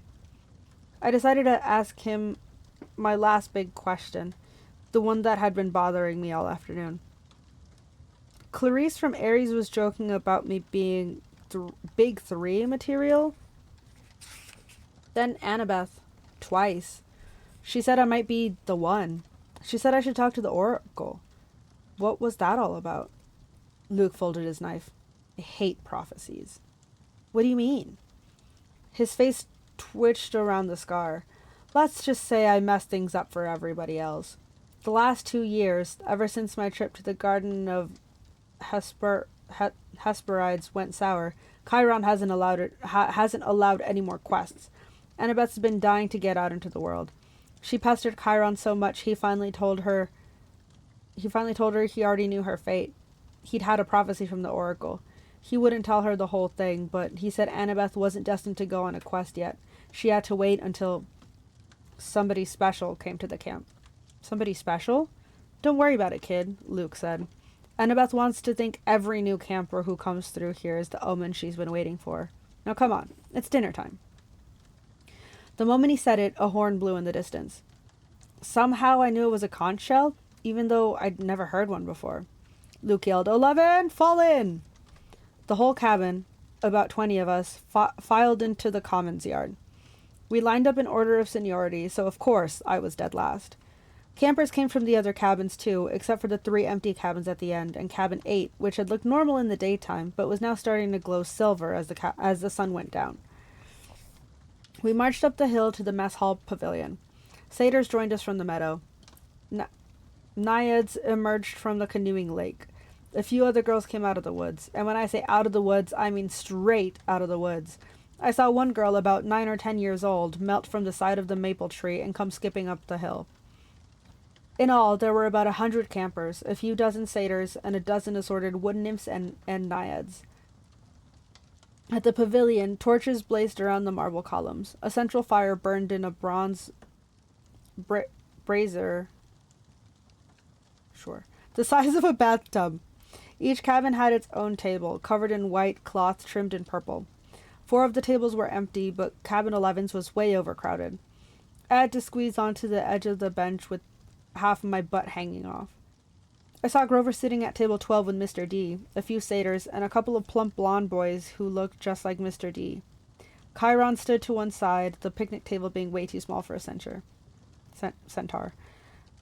Annabeth sat at table 6 with a bunch of serious-looking athletic kids, all with her gray eyes and honey blonde hair. Clarice sat behind me at Aries' table. She'd apparently gotten over being hosed down because she was laughing and belching right alongside her friends. Finally, Chiron pounded his hooves against the marble floor of the pavilion, and everyone fell silent. He raised a glass. "To the gods!" Everyone else raised their glasses. "To the gods!" Wood nymphs came forward with platters of food, grapes, apples, strawberries, cheese, fresh bread, and yes, barbecue. My glass was empty, but Luke said, "Speak to it. Whatever you want. Non-alcoholic, of course." I said, "Cherry Coke." The glass filled with sparkling caramel liquid. Then I had an idea. Blue cherry Coke. The soda turned a violent shade of cobalt. I took a cautious sip. Perfect. I drank a toast to my mother. She's not gone, I told myself. Not permanently, anyway. She's in the underworld, and if that's a real place, then someday... "Here you go, Percy," Luke said, handing me a platter of smoked brisket. I loaded my plate and was about to take a big bite when I noticed everyone getting up, carrying their plates towards the fire in the center of the pavilion. I wonder if they were going for dessert or something. "Come on," Luke told me. As I got closer, I saw everyone was taking a portion of their meal and dropping it into the fire. The ripest strawberry, the juiciest slice of beef, the warmest, most buttery roll.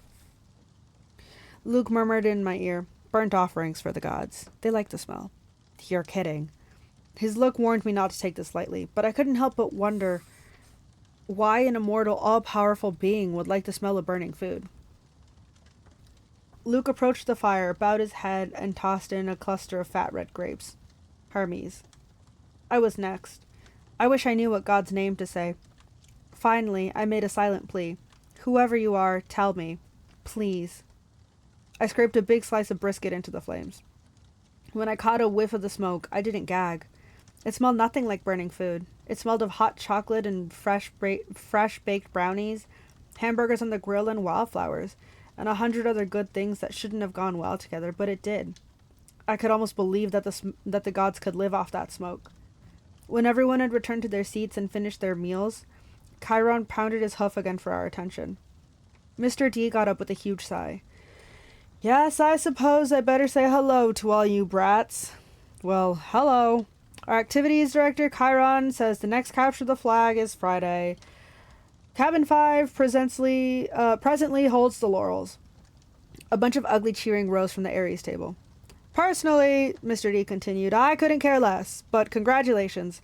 Also, I should tell you we have a new camper today, Peter Johnson." Chiron murmured something. "Percy Jackson," Mr. D continued. "That's right. Hurrah and all that. Now run along to your silly campfire. Go on." Everyone cheered. We all headed down towards the amphitheater where Apollo's cabin let us sing along. We sang campfires about the gods and ate s'mores and joked around, and the funny thing was, I didn't feel that anyone was staring at me anymore.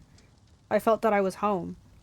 Later in the evening, when the sparks from the campfire were curling into a starry sky, the conch horn blew again, and we all filed back to our cabins. I didn't realize how exhausted I was until I collapsed on my borrowed sleeping bag. My fingers curled around the minotaur horn. I thought about my mom, but I had good thoughts. Her smile, the bedtime stories she would read me when I was a kid, the way she would tell me not to let the bed bugs bite. When I closed my eyes, I fell asleep instantly. That was my first day at Camp Half-Blood. I wish I'd known how briefly I would get to enjoy my new home. That's chapter 7. Yeah. I love the whole concept of like ambrosia and what is it? Ambrosia and like nectar, what have you, those drinks. I think it's so cool, or like food, I guess. I love that they taste of like whatever is your favorite thing, you know? I think that's so cool. That's so interesting. I feel like whenever I read, I like hunch in, like it's almost like I'm trying to like get in the book, you know what I mean? See, in Greek mythology, ambrosia was the food of the gods, and it would make a mortal into a god, which is why the gods attracted it. Oh! See, I feel like I've always known that ambrosia is the food of the gods, obviously. But I didn't realize it could make a mortal into a god. That's very cool. That's very interesting. If you were given ambrosia, anyone in chat, what would you want it to taste like? I feel like my ambrosia would definitely taste like popcorn. First of all, like him, the first time he had the pudding, which I'm assuming is the ambrosia, like, or the nectar probably, because it was like the pudding thing. It tasting like popcorn, I feel like that would be me. I don't know what else. I mean, I think anything that Matt cooks would be like the thing I would probably want it to taste like, you know? I just don't know what. If we're talking about if I was presented a chalice and it was like, oh, I can look at it and it like just say what I want to drink and it'll just pour a drink in there, I don't know what I'd choose. Maybe like a strawberry lemonade, but like with real strawberries in it, you know what I mean? Like, I feel like that's always my go-to drink at a restaurant if they have it with real strawberries. Cheese! Ooh, what kind of cheese, Blue? There's a lot of kinds of cheese. Or, like, do you think... I mean, considering he was talking about how, like, it tastes like multiple different things sometimes. Or at least, maybe I'm thinking about the fire. The fire smelling like multiple different things. I feel like... Imagine if you could taste, like, all the types of cheese in one bite.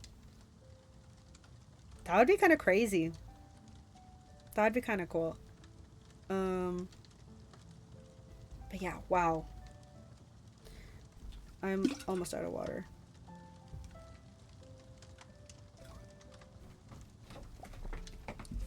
Oh, my grandma's cooking. I miss it so much sometimes. Yeah.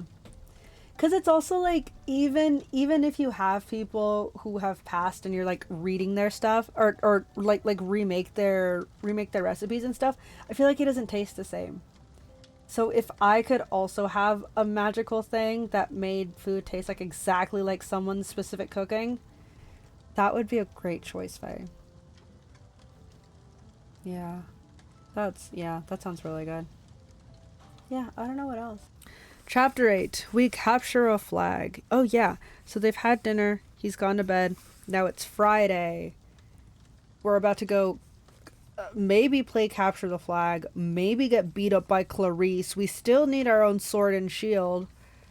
Yeah, Friday's going to be a crazy day for Percy. Okay.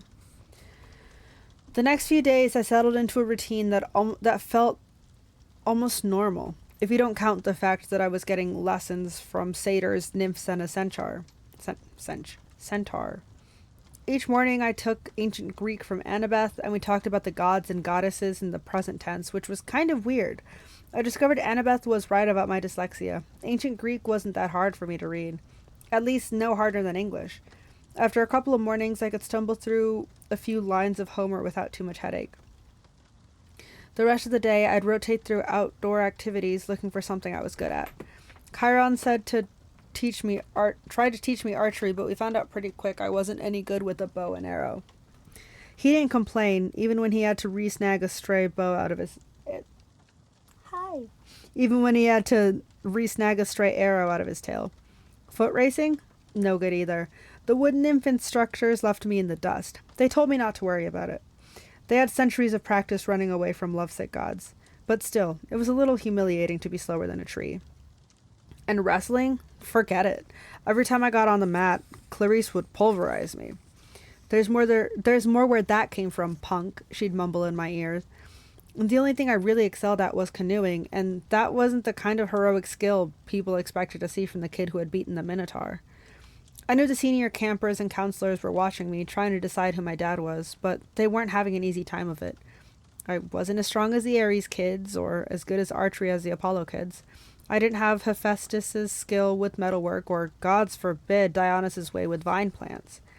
Luke told me I might be a child of Hermes, a kind of jack of all trades, master of none. But I got the feeling he was just trying to make me feel better. He really didn't know what to make of me either. Despite all that, I liked camp. I got used to the morning fog over the beach, the smell of hot strawberry fields in the afternoon, and even the weird noises of monsters in the woods at night. I would eat dinner with Cabin 11, scrape part of my meal into the fire, and try to feel some connection to my real dad. Nothing came, just that warm feeling like I'd always had, like the memory of a smile. I tried not to think too much about my mom, but I kept wondering if gods and monsters were real, if all this magical stuff was possible. Surely there would be some way to save her, to bring her back. I started to understand Luke's bitterness and how he seemed to resent his father Hermes. So, okay, maybe the gods had important things to do, but couldn't they call once in a while, or thunder or something? Dionysus could make Diet Coke appear out of thin air. Why couldn't my dad, whoever he was, make a phone appear? Thursday afternoon, 3 days after I had arrived at Camp Half-Blood, I had my first sword fighting lesson. Everybody from Cabin 11 gathered in the big circular arena, where Luke would be our instructor. We started with basic stabbing and slashing, using some straw-stuffed dummies in Greek armor. I guess I did okay. At least I understood what I was supposed to do, and my reflexes were good. The problem was I couldn't find a blade that felt right in my hands. Either they were too heavy, or too light, or too long. Luke tried his best to fix me up, but he agreed that none of the practice blades seemed to work for me. We moved on to dueling in pairs. Luke announced he would be my partner since this was my first time. Good luck, one of the campers said. Luke's the best swordsman in the last 300 years. Maybe he'll go easy on me, I said. The camper snorted. Luke showed me thrusts and parries and shield blocks the hard way. With each swipe I got a little more battered and bruised. Keep your guard up, Percy, he'd say, then whap me in the ribs with the flat of his blade. No, not that far up. Whap. Lunge. Whap. Now back. Whap. By the time he called a break, I was soaked in sweat. Everyone swarmed the drinks cooler. Luke poured ice water on his head, which looked like a good idea. I did the same. Instantly, I felt better. Strength surged back into my arms. The sword didn't feel so awkward. Okay, everybody circle up, Luke ordered. If Percy doesn't mind, I want to give you a little demo. Great, I thought. Let's all watch Percy get pounded. The Hermes guys gathered around. They were suppressing smiles. I figured they'd been in my shoes before and couldn't wait to see how Luke used me for a punching bag. He told everyone he was going to demonstrate a disarming technique. How to twist the enemy's blade with the flat of your own sword so that he'd had no choice but to drop his weapon. This is difficult, he stressed. I've had it used against me. No laughing at Percy now. Most swordsmen have to work years to master this technique. He demonstrated the move on me in slow motion. Sure enough, the sword clattered out of my hand. Now in real time, he said, after I'd retrieved my weapon. We keep sparring until one of us pulls it off. Ready, Percy? I nodded and Luke came after me. Somehow I kept him from getting a shot at the hilt of my sword. My senses opened up. I saw his attacks coming. I countered. I stepped forward and tried to thrust of my own. Luke deflected it as easily, but I saw a change in his face. His eyes narrowed, and he started to press me with more force. The sword grew heavy in my hand. The balance wasn't right. I knew it was only a matter of seconds before Luke took me down, so I figured, what the heck? I tried the disarming maneuver. My blade hit the base of Luke's, and I twisted, putting my whole weight in a downward thrust. Clang. Luke's sword rattled against the stones. The tip of my blade was an inch from his undefended chest. The other campers were silent. I lowered my sword. Sorry. For a moment, Luke was too stunned to speak. Sorry? His scarred face broke into a grin. By the gods, Percy, why are you sorry? Show me that again. I didn't want to. The short burst of manic energy had completely abandoned me. But Luke insisted. This time there was no contest. The moment our swords connected, Luke hit my hilt and sent my weapon skidding to the floor. After a long pause, someone in the audience said, "Beginner's luck?" Luke wiped the sweat off his brow. He appraised at me with an entirely new interest. Maybe, he said, but I wonder what Percy could do with the balanced sword. Friday afternoon, I was sitting with Grover at the lake, resting from a near-death experience on the climbing wall. Grover had scampered to the top like a mountain goat, but the lava had almost gotten me. My shirt had smoking holes in it. The hair had been singed off my forearms. We sat on the pier watching the naiads do the underwater basket weaving, until I got up the nerve to ask Grover how his conversation had gone with Mr. D. His face turned a sickly shade of yellow. Fine, he said. Just great. So your career's still on track? He glanced at me nervously. Chiron told you I want a searcher's license? Well, no. I had no idea what a searcher's license was, but it didn't seem like the right time to ask. He just said you had big plans, and that you needed credit for completing a keeper's assignment. So, did you get it? Grover looked down at the naiads. Mr. D suspended judgment. He said that I hadn't failed or succeeded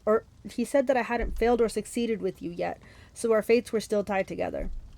If you got a quest and I went along to protect you, and we both came back alive, then maybe he'd consider the job complete. My spirits lifted. Well, that's not so bad, right? Matt, he might as well have transferred me to stable cleaning duty. The chances of you getting a quest, and even if you did, why would you want me along? Of course I'd want you along. Grover stared glumly into the water. Basket weaving. Must be nice to have a useful skill. Tried to reassure him that he had lots of talents, but that just made him look more miserable. More miserable. Sorry. We talked about canoeing and swordplay for a while, then debated the pros and cons of the different gods. Finally, I asked him about the 4 empty cabins. Number 8, the silver one, belongs to Artemis, he said. She vowed to be a maiden forever. So, of course, no kids. The cabin is, honorary. If she didn't have one, she'd be mad. Yeah, okay, but the other 3? The ones at the end, aren't those the big 3? Grover tensed. We were getting close to a touchy subject.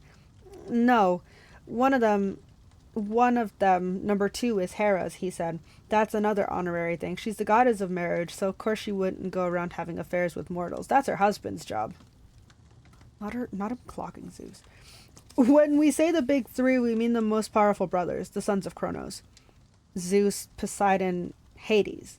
Right, After the great battle with the Titans, they took over the world from their dad and drew lots to decide who gets what.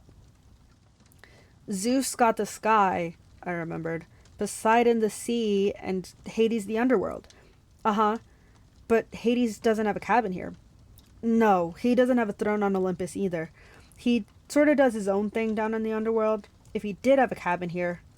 Ugh, Grover shuddered. Well, it wouldn't be pleasant. Let's leave it at that. But Zeus and Poseidon, they both had, a bazillion kids in the myths. Why are their cabins empty? Grover shifted his hooves uncomfortably. About 60 years ago, after World War II, the big 3 agreed they wouldn't sire any more heroes. Their children were just too powerful. They were affecting the course of human events too much, causing too much carnage.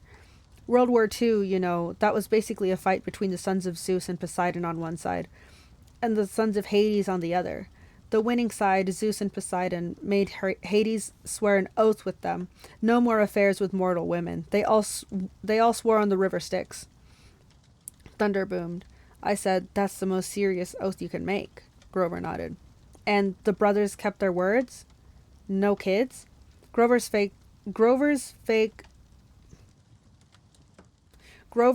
darkened. 17 years ago, Zeus fell off the wagon. There was this TV starlet with the big fluffy 80s hairdo, and he just couldn't help himself. When their child was born, a little girl named Thalia, well, the river Styx is serious about promises. Zeus got him Zeus himself got off easy because he's immortal, but he brought a terrible fate on his daughter. But that isn't fair. It wasn't the little girl's fault. Grover hesitated.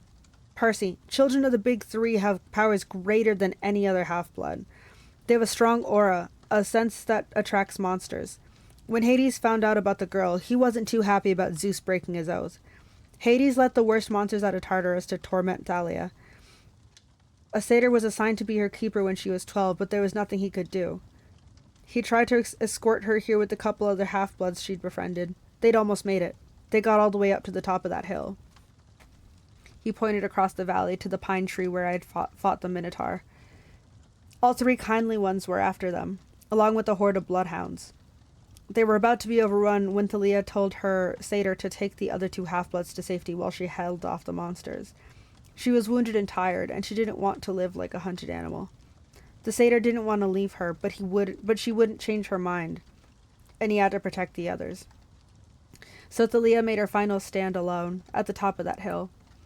As she died, Zeus took pity on her. He turned her into that pine tree.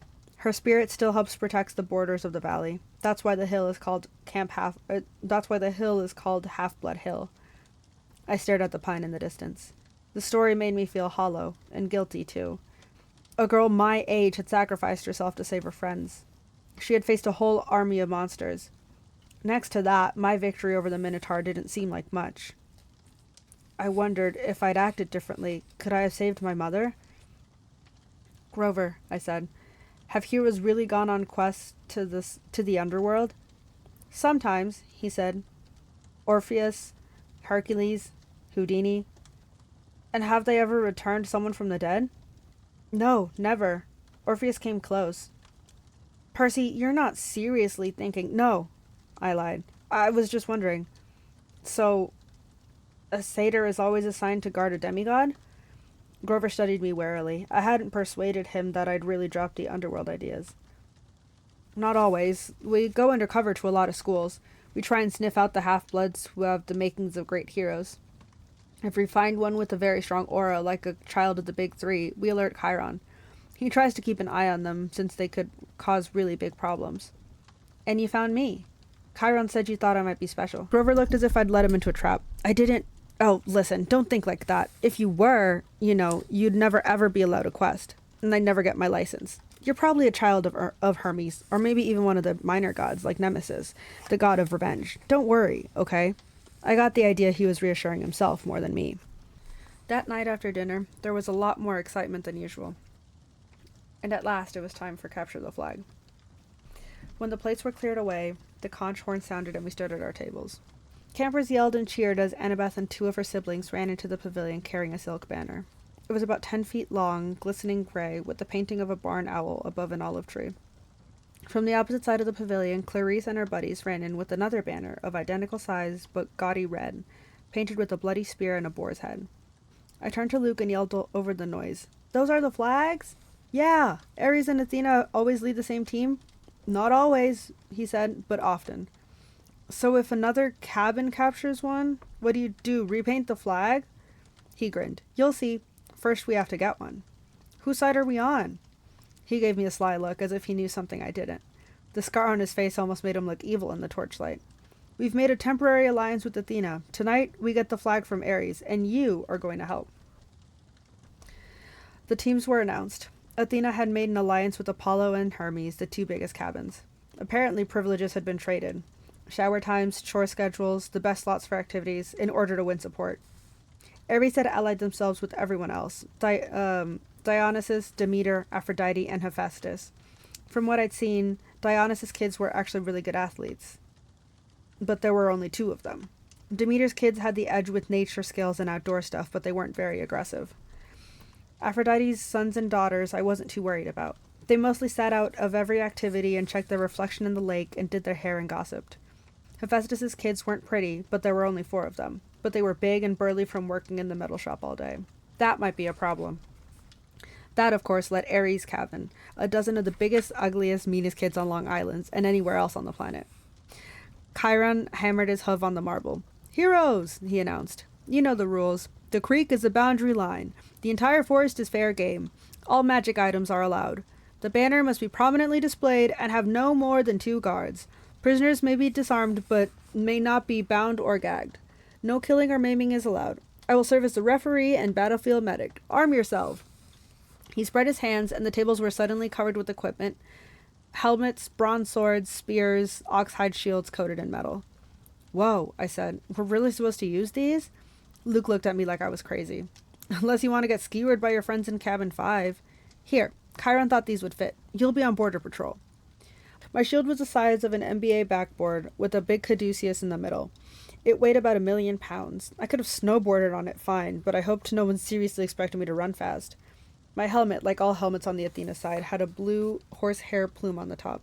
Ares and their allies had red plumes. Annabeth yelled, "Blue team forward!" We cheered and shook our swords and followed her down the path to the south woods. The red team yelled, taunts at us as they headed off towards the north. I managed to catch up with Annabeth without tripping over my equipment. Hey, she kept marching. So what's the plan? I asked. Got any magic items you can loan me? Her hand drifted towards her pocket as if she were afraid I'd stolen something. Just watch Clarice's spear, she said.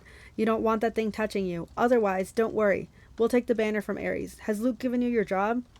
Border patrol, whatever that means. It's easy. Stand by the creek, lead the Reds away. Leave the rest to me. Athena always has a plan. Athena. She pushed forward, leaving me in the dust. Okay, I mumbled. Glad she wanted me on your team. It was a warm, sticky night. The woods were dark, with fireflies popping in and out of view. Annabeth stationed me next to a little creek that gurgled over some rocks, and then she and the rest of the team were scattered into the trees. Standing there alone with my big blue feathered helmet and my huge shield, I felt like an idiot. The bronze sword, like all the swords I'd tried so far, seemed balanced wrong. The leather grip pulled on my hand like a bowling ball. There was no way anybody would actually attack me, would they? I mean, Olympus had to have liability issues, right? Far away, the conch horn blew. I heard whoops and yells in the woods, the clanking of metals, and kids fighting. The blue-plumed ally from Apollo raced past me like a deer, leaped through the creek, and disappeared into enemy territory. Great, I thought. I'll miss all the fun, as usual. I then heard a sound that sent a chill up my spine, a low canine growl, somewhere close by. I raised my shield instinctively. I had the feeling something was stalking me. Then the growling stopped. I felt the presence retreating. On the other side of the creek, the underbrush exploded. 5 Ares warriors came yelling and screaming out of the dark. "Cream the punk!" Clarice screamed. Her ugly pig eyes glared through the slits of her helmet. She brandished a 5-foot-long spear, its barbed metal tip flickering in red light. Her siblings only had the standard-issued bronze swords. Not that made me feel any better. They charged across the stream. There was no help in sight. I could run, or I could defend myself against half the Ares cabin. I managed to sidestep the first kid's swing, but these guys were not as stupid as the Minotaur. They surrounded me, and Clarice thrust at me with her spear. My shield deflected the point, but I felt a painful tingling all over my body. My hair stood on end. My shield arm went numb, and the air burned. Electricity. Her stupid spear was electric. I fell back. Another Ares guy slammed me in the chest with the butt of his sword, and I hit the dirt. They could have kicked me into jelly, but they were too busy laughing. "Give him a haircut," Clarice said. "Grab his hair." I managed to get to my feet. I raised my sword, but Clarice slammed it aside with her spear as sparks flew. Now both my arms felt numb. "Oh wow," Clarice said. "I'm really scared of this guy. Really scared." "The flag is that way," I told her. I wanted to sound angry, but I'm afraid it didn't come out that way. "Yeah," one of her siblings said. "But see, we don't care about the flag. We care about a guy who made our cabin look stupid." "You do that without my help," I told them. It probably wasn't the smartest thing to do. 2 of them came at me. I backed up towards the creek, tried to raise my shield, but Clarice was too fast. Her spear struck me straight in the ribs. If I hadn't been wearing an armored breastplate, I would have been shish kebabbed. As it was, the electric point just about shocked my teeth out of my mouth. One of her cabin mates slashed his sword across my arm, leaving a good-sized cut. Seeing my own blood made me dizzy, warm and cold at the same time.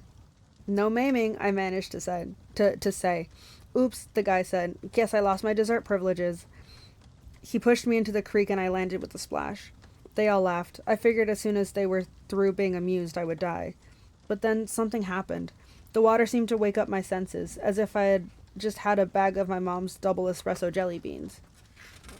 Clarice and her cabin mates came into the creek to get me, but I stood to meet them. I knew what to do. I swung the flat of my sword against the first guy's head and knocked his helmet clean off. I hit him so hard that I could see his eyes vibrating as he crumpled into the water. Ugly number 2 and ugly number 3 came at me. I slammed one in the face with my shield and used my sword to shear off the other guy's horsehair plume. Both of them backed up quick. Ugly number 4 didn't look really anxious to attack, but Clarice kept coming, the point of her spear crackling with energy. As soon as she thrust, I caught the shaft between the edge of my shield and my sword, and I snapped it like a twig. Ah! She screamed. You idiot! You corpse breath worm! She probably would have said worse, but I smacked her between the eyes with my sword butt and sent her stumbling backwards and out of the creek. Then I heard yelling, elated screams, and I saw Luke racing towards the boundary line with the red team's banner lifted high. He was flanked by a couple of Hermes guys covering his retreat, and a few Apollo behind them, fighting off the Hephaestus kids. The Ares folk got up, and Clarice muttered a dazed curse. A trick! She shouted. It was a trick! They staggered after Luke, but it was too late. Everyone converged on the creek as Luke ran across into friendly territory. Our side exploded with cheers.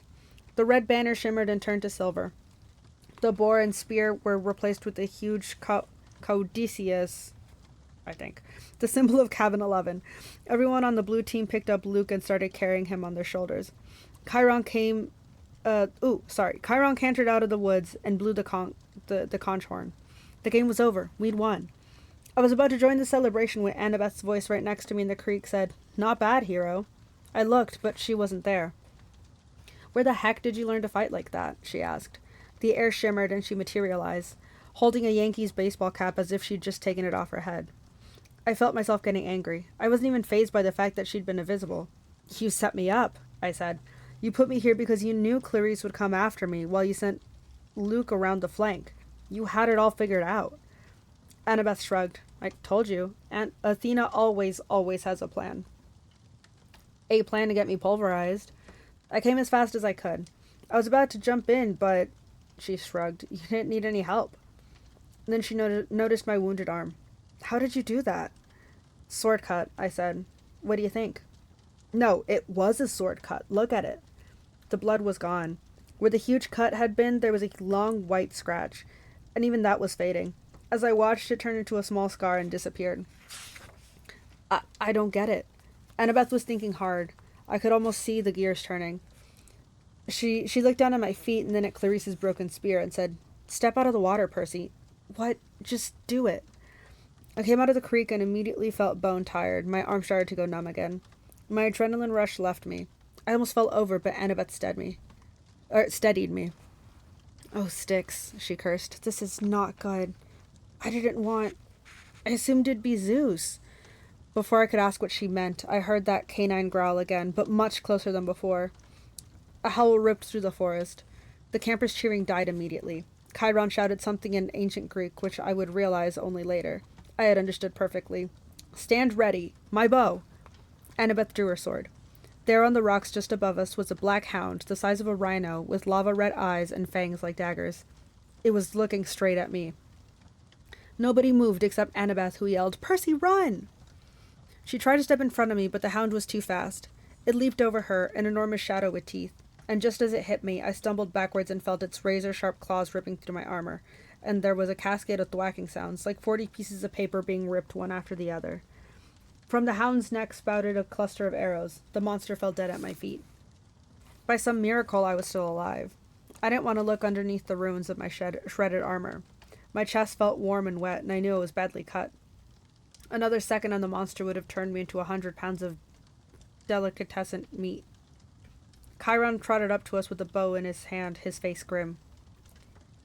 "De Immortales," Annabeth said. "That's a hellhound from the Fields of Punishment. They're not supposed to..."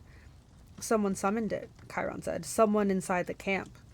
Luke came over, the banner in his hand forgotten, his moment of glory gone. Clarice yelled, "It's all Percy's fault. Percy summoned it." "Be quiet, child," Chiron told her. We all watched the body of the hellhound melt into shadow, soaking into the ground until it disappeared. "You're wounded," Annabeth told me. "Quick, Percy, get in the water." "I'm okay." "No, you're not," she said. "Chiron, what's this?" I was too tired to argue. I stepped back into the creek, the whole camp gathering around me. Instantly, I felt better. I could feel the cuts on my chest closing up. Some of the campers gasped.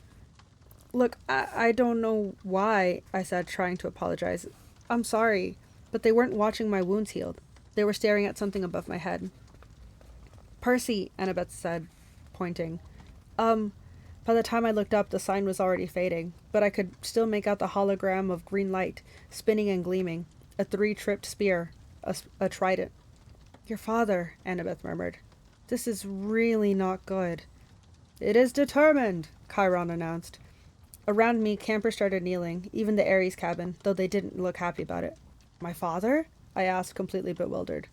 Poseidon, said Chiron. Earthshaker, Stormbringer, father of horses. Hail Percy Jackson, son of the sea god.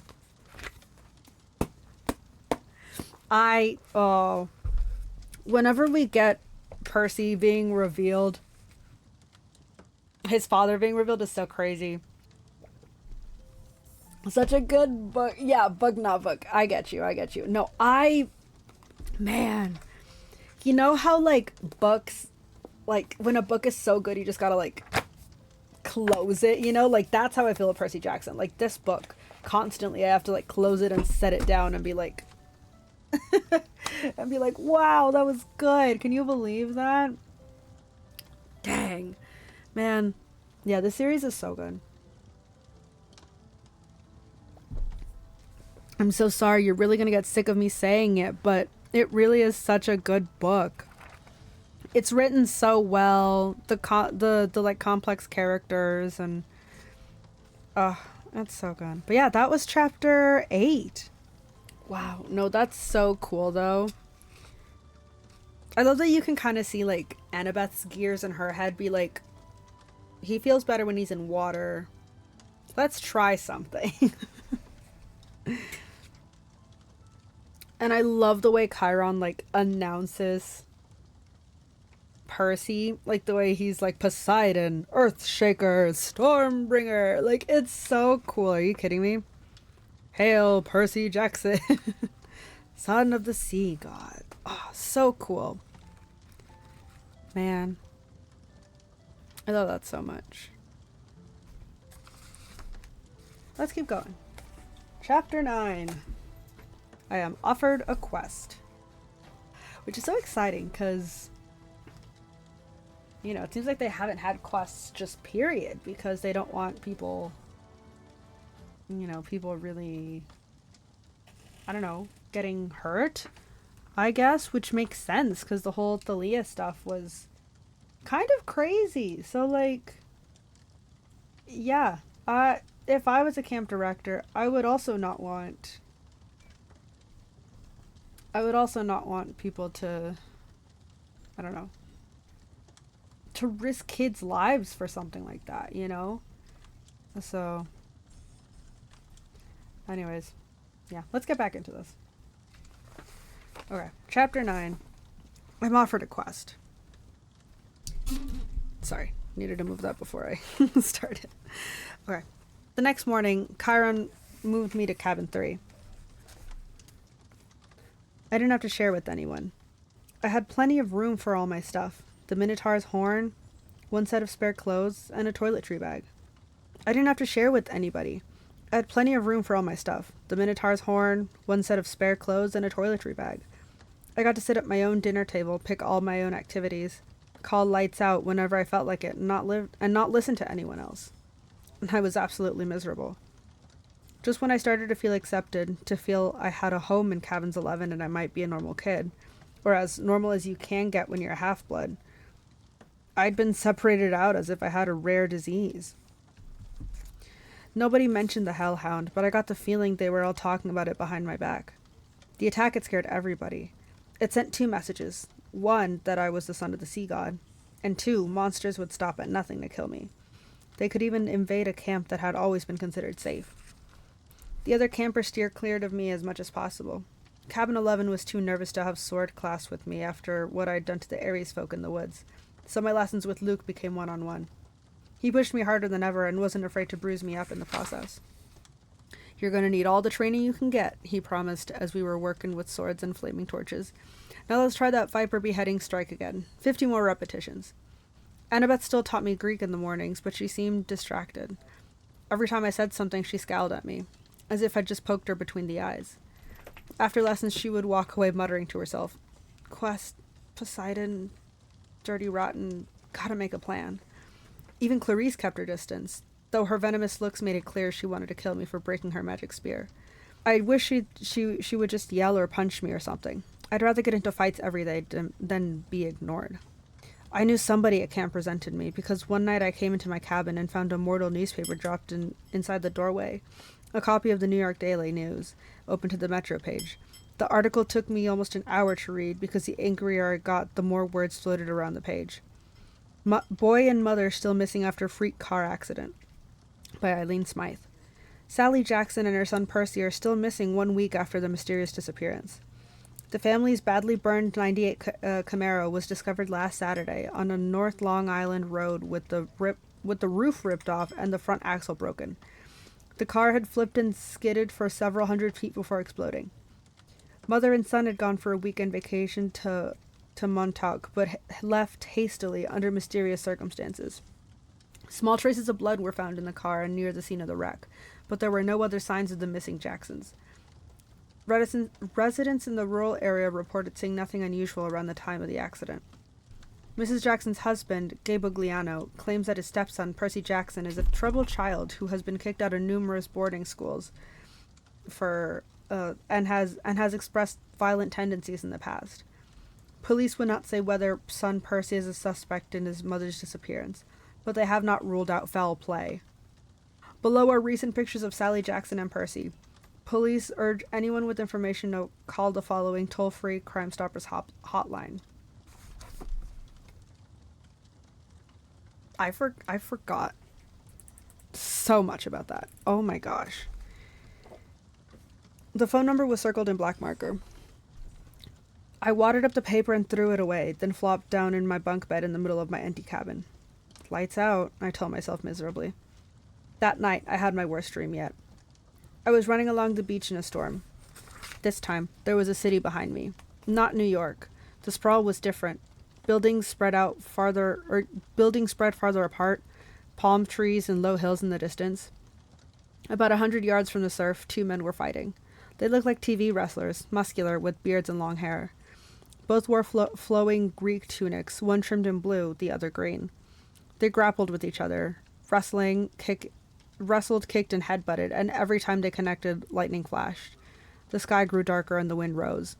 I had to stop them. I didn't know why, but the harder I ran, the more the wind blew me back, until I was running in place, my heels digging uselessly in the sand. Over the roar of the storm, I could hear the blue-robed one yell at the green-robed one, "Give it back! Give it back!" like a kindergartner fighting over a toy. The waves got bigger, crashing into the beach, spraying me with salt. I yelled, "Stop it! Stop fighting!" The ground shook. Laughter came from somewhere under the earth, and a voice so deep and evil it turned my blood to ice. "Come down, little hero," the voice crooned. "Come down." The sand split beneath me, opening up a crevice straight down to the center of the earth. My feet slipped and darkness swallowed me. I woke up. Sure, I was falling. I was still in bed in cabin 3. My body told me it was morning, but it was dark outside, and thunder rolled across the hills. A storm was brewing. I hadn't dreamed that. I heard a clopping sound at the door, a hoof knocking on the threshold. "Come in?" Grover trotted inside, looking worried. "Mr. D wants to see you." "Why?" "He wants to kill... I'd better let him tell you." Nervously, I got dressed and followed, sure that I was in huge trouble. For days, I'd been half expecting a summons to the big house. Now that I was declared a son of Poseidon, one of the big 3 gods who weren't supposed to have kids, I figured it was a crime for me just to be alive. The other gods have been debating the best way to punish me for existing, and now Mr. D was ready to deliver their verdict. Over Long Island Sound, the sky looked like ink soup coming to a boil. The hazy curtain of rain was coming in our direction. I asked Grover if we needed an umbrella. "No," he said. "It never rains here unless we want it to." I pointed at the storm. "What the heck is that, then?" He glanced uneasily at the sky. "It'll pass around us. Bad weather always does." I realized he was right. In the week I'd been here, it had never been overcast. The few rain clouds I'd seen had skirted right around the edges of the valley. But this storm, This one was huge.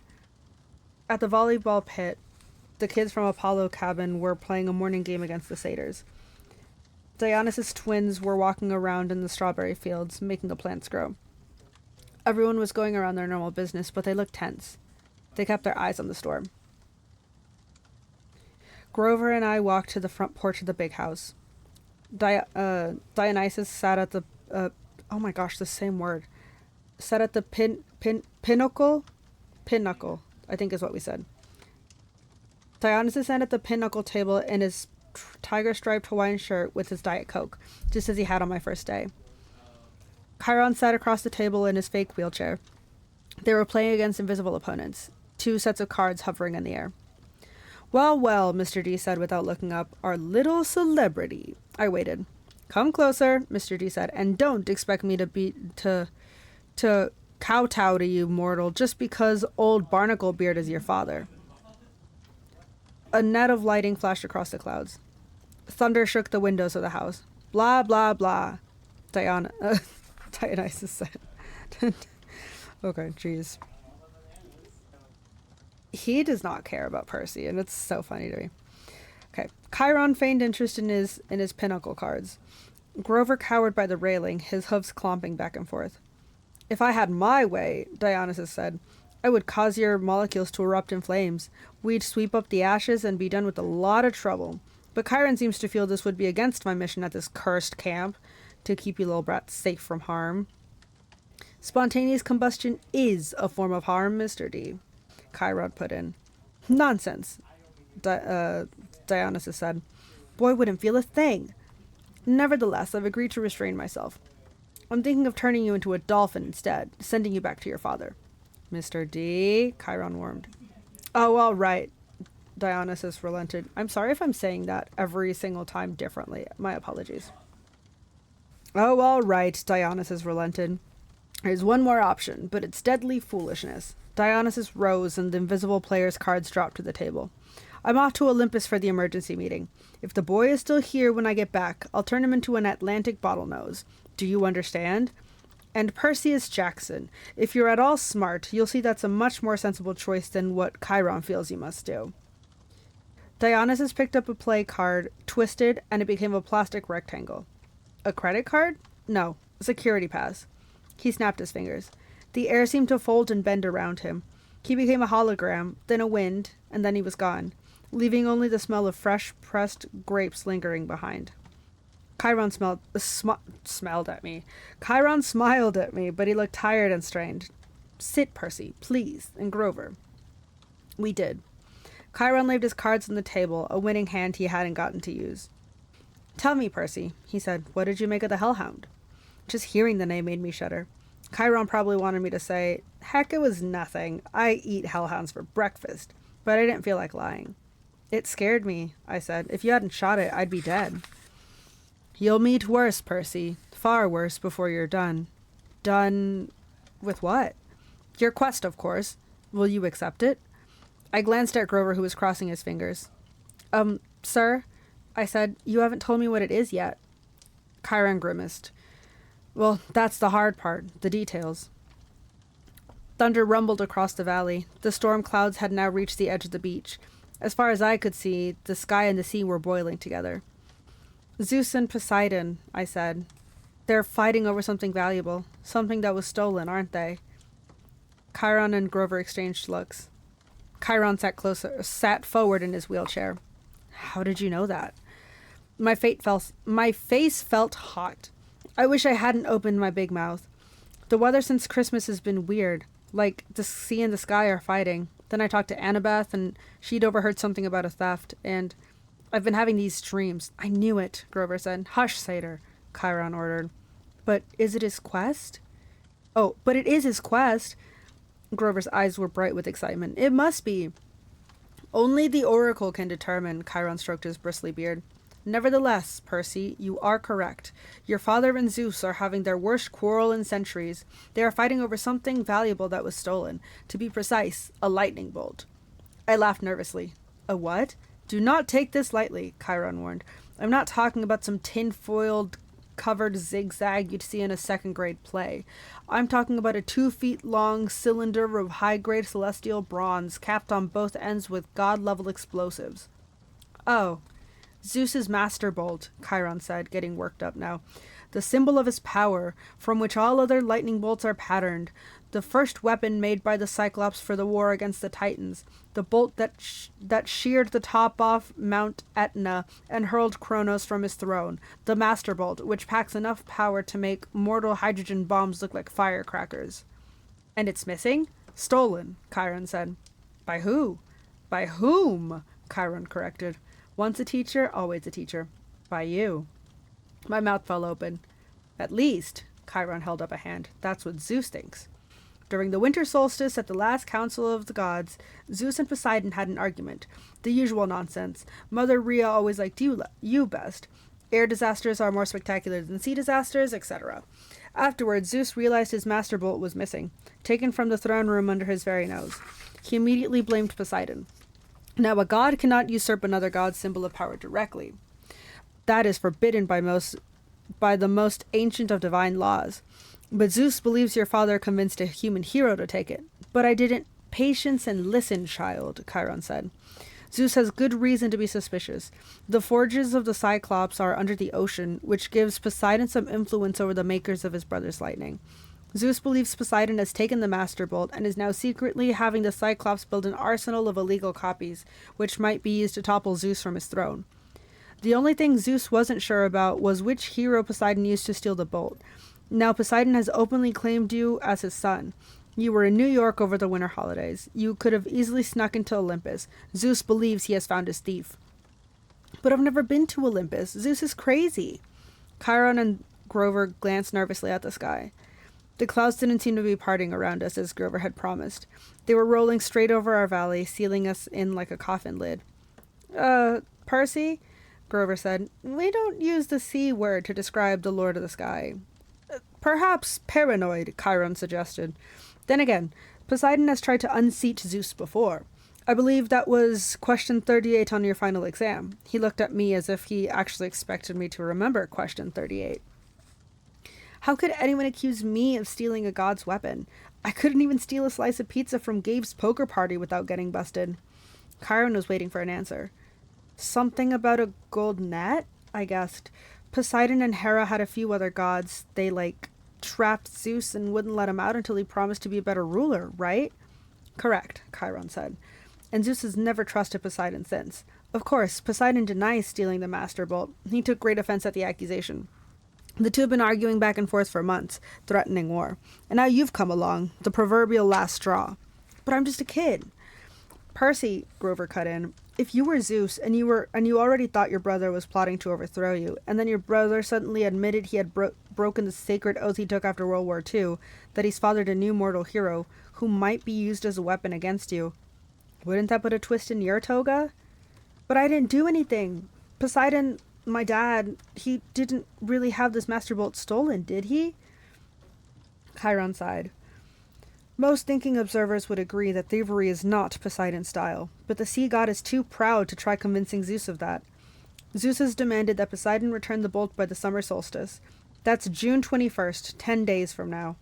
Poseidon wants an apology for being called a thief by the same date. I hope that diplomacy might prevail, that Hera or Demeter or Hestia would make the two brothers see sense, but your arrival has inflamed Zeus's temper. Now neither god will back down. Unless someone intervenes, unless the Master Bolt is found and returned to Zeus before the solstice, there will be war. Do you know what a full-fledged war would look like, Percy? Bad, I guessed. Imagine the world in chaos, nature at war with itself, Olympians forced to choose sides between Zeus and Poseidon. Destruction, carnage, millions dead, Western civilization turned into a battlefield so big it will make the Trojan War look like a water balloon fight. Bad, I repeated. And you, Percy Jackson, would be the first to feel Zeus's wrath. It started to rain. Volleyball players stopped their game and stared in stunned silence at the sky. I had brought this storm to Half-Blood Hill. Zeus was punishing the whole camp because of me. I was furious. So I have to find this stupid bolt, I said, and return it to Zeus. What better peace offering, Chiron said, than to have the son of Poseidon return Zeus's property? If Poseidon doesn't have it, where is the thing? I believe I know. Chiron's expression was grim. Part of a prophecy I had years ago. Well, some of the lines make sense to me now. But before I can say more, you must officially take up the quest. You must seek the counsel of the oracle. Why can't you tell me where the bolt is beforehand? Because if I did, you would be too afraid to accept the challenge. I swallowed. Good reason. You agree, then? I looked at Grover, who nodded encouragingly. Easy for him. I was the one Zeus wanted to kill. All right, I said. It's better than being turned into a dolphin. Then it is time you consult the oracle, Chiron said. Go upstairs, Percy Jackson, to the attic. When you come back down, assuming you're still sane, we will talk more. 4 flights up, the stairs ended under a green trapdoor. I pulled a cord. The door swung down and a wooden ladder clattered into place. The warm air from above smelled like mildew and rotting wood and something else. A smell I remembered from biology class. Reptiles, the smell of snakes. I held my breath and climbed. The attic was filled with Greek hero junk. Armor stands covered in cobwebs, once bright shields pitted with rust. Old leather steamer trunks plastered with stickers saying, Ithaca, it's Circe, right? Circe's island, and the land of the Amazons. One long table was stacked with glass jars filled with pickled things, severed hairy claws, huge yellow eyes, various other parts of monsters. A dusty mounted trophy on the wall looked like a giant snake's head, but with horns and a full set of shark's teeth. The plaque read, Hydra Head, number 1, Woodstock, New York, 1969. By the window, sitting on a wooden tripod stool, was the most gruesome memento of all, a mummy. Not the wrap in cloth kind, but a human female body shriveled to a husk. She wore a tie-dyed sundress, lot of beaded necklaces, and the headband over long black hair. The skin of her face was thin and leathery over her skull, and her eyes were glassy white slits, as if real eyes had been replaced by marbles. She'd been dead a long, long time. Looking at her sent chills up my back, and that was before she sat up on her stool and opened her mouth. A green mist poured from the mummy's mouth, coiling over the floors in thick tendrils, hissing like 20,000 snakes. I stumbled over myself trying to get to the trap door, but it slammed shut. Inside my head, I heard a voice slithering into one ear and coiling around my brain. I am the spirit of Delphi, speaker of the prophecies of Phoebus Apollo, slayer of the mighty Python. Approach, seeker, and ask. I wanted to say, no thanks, wrong door, just looking for the bathroom, but I forced myself to take a deep breath. The mummy wasn't alive. She was some kind of gruesome spectacle for something else, the power that was now swirling around me in green mist. But its presence didn't feel evil, like my demonic math teacher, Mrs. Dodds, or the Minotaur. It felt more like the 3 fates I'd seen knitting the yarn outside the highway fruit stand. Ancient, powerful, and definitely not human. But not particularly interested in killing me either. I got up the courage to ask, what is my destiny? The mist swirled more thickly, collecting right in front of me and around the table with the pickled monster part jars. Suddenly there were 4 men sitting around the table playing cards. Their faces became clearer. It was Smelly Gabe and his buddies. My fists clenched, though I knew this poker party couldn't be real. It was an illusion, made out of mist. Gabe turned to me and spoke in the rasping voice of the oracle. You shall go west and face the god who has turned. His buddy on the right spoke up and said in the same voice, You shall find what is stolen and see it safely returned. The guy on the left threw in 2 poker chips and said, You shall be betrayed by one who calls you friend. Finally, Eddie, our building super, delivered the worst line of all. And you shall fail to save what matters most in the end. The figures began to dissolve. At first I was too stunned to say anything, but as the mist retreated, coiling into a huge green serpent and slithering back into the mouth of the mummy, I cried, Wait! What do you mean? What friend? What will I fail to save? The tail of the mist snake disappeared into the mummy's mouth. She reclined back against the wall.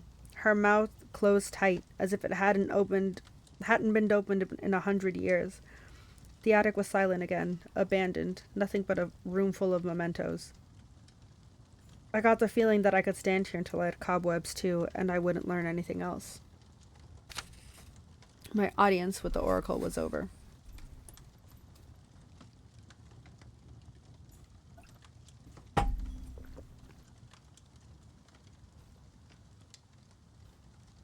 Sorry, needed to drink some water. Well, Chiron asked me. I slumped into the chair at the pinnacle table. She said I would retrieve what was stolen. Grover sat forward, chewingly excitedly on the remains of a Diet Coke can. That's great. What did the oracle say exactly? Chiron pressed. This is important.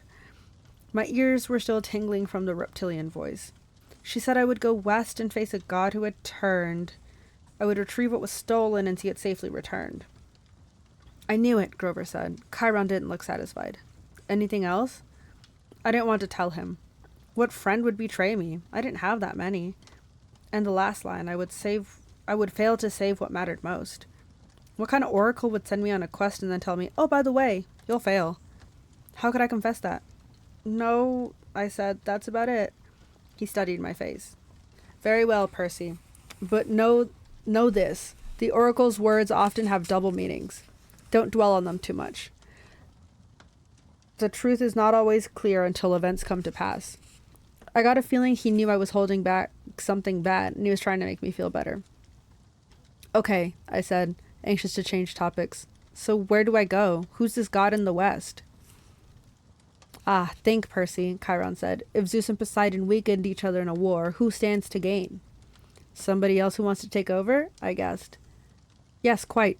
Someone who harbors a grudge, who has been unhappy with his lot since the world was divided eons ago, whose kingdom would grow powerful with the deaths of millions. Someone who hates his brothers for forcing him into an oath to have no more children, an oath that both of them have now broken. I thought about my dreams, the evil voice that had spoken from under the ground. Hades. Chiron nodded. The Lord of the Dead is the only possibility. Yeah, P-Knuckle. But then we're not going to see this until, like... Because we're about to go on the quest, and then we're not going to see it until, like... I don't know, we're back. At the very end, if we are back, you know? A scrap of aluminum dribbled out of Grover's mouth. Whoa, wait, what? A fury came after Percy, Chiron reminded him. She watched the young man until she was sure of his identity, then tried to kill him. Furies obey only one lord, Hades. Yes, but Hades hates all heroes, Grover protested. Especially if he has found out Percy's the son of Poseidon. A hellhound got into the forest, Chiron continued. Those can only be summoned from the field of punishment, and it had to be summoned by someone within the camp. Hades must have a spy here. He must suspect Poseidon will try to use Percy to clear his name. Hades would very much like to kill this young half-blood before he can take on the quest. Great, I muttered. That's two major gods who want to kill me. But a quest to... Grover swallowed. I mean, couldn't the Master Bolt be in some place like Maine? Maine's very nice this time of year. Hades sent a minion to steal the Master Bolt, Chiron insisted. He hid it in the underworld, knowing full well that Zeus would blame Poseidon.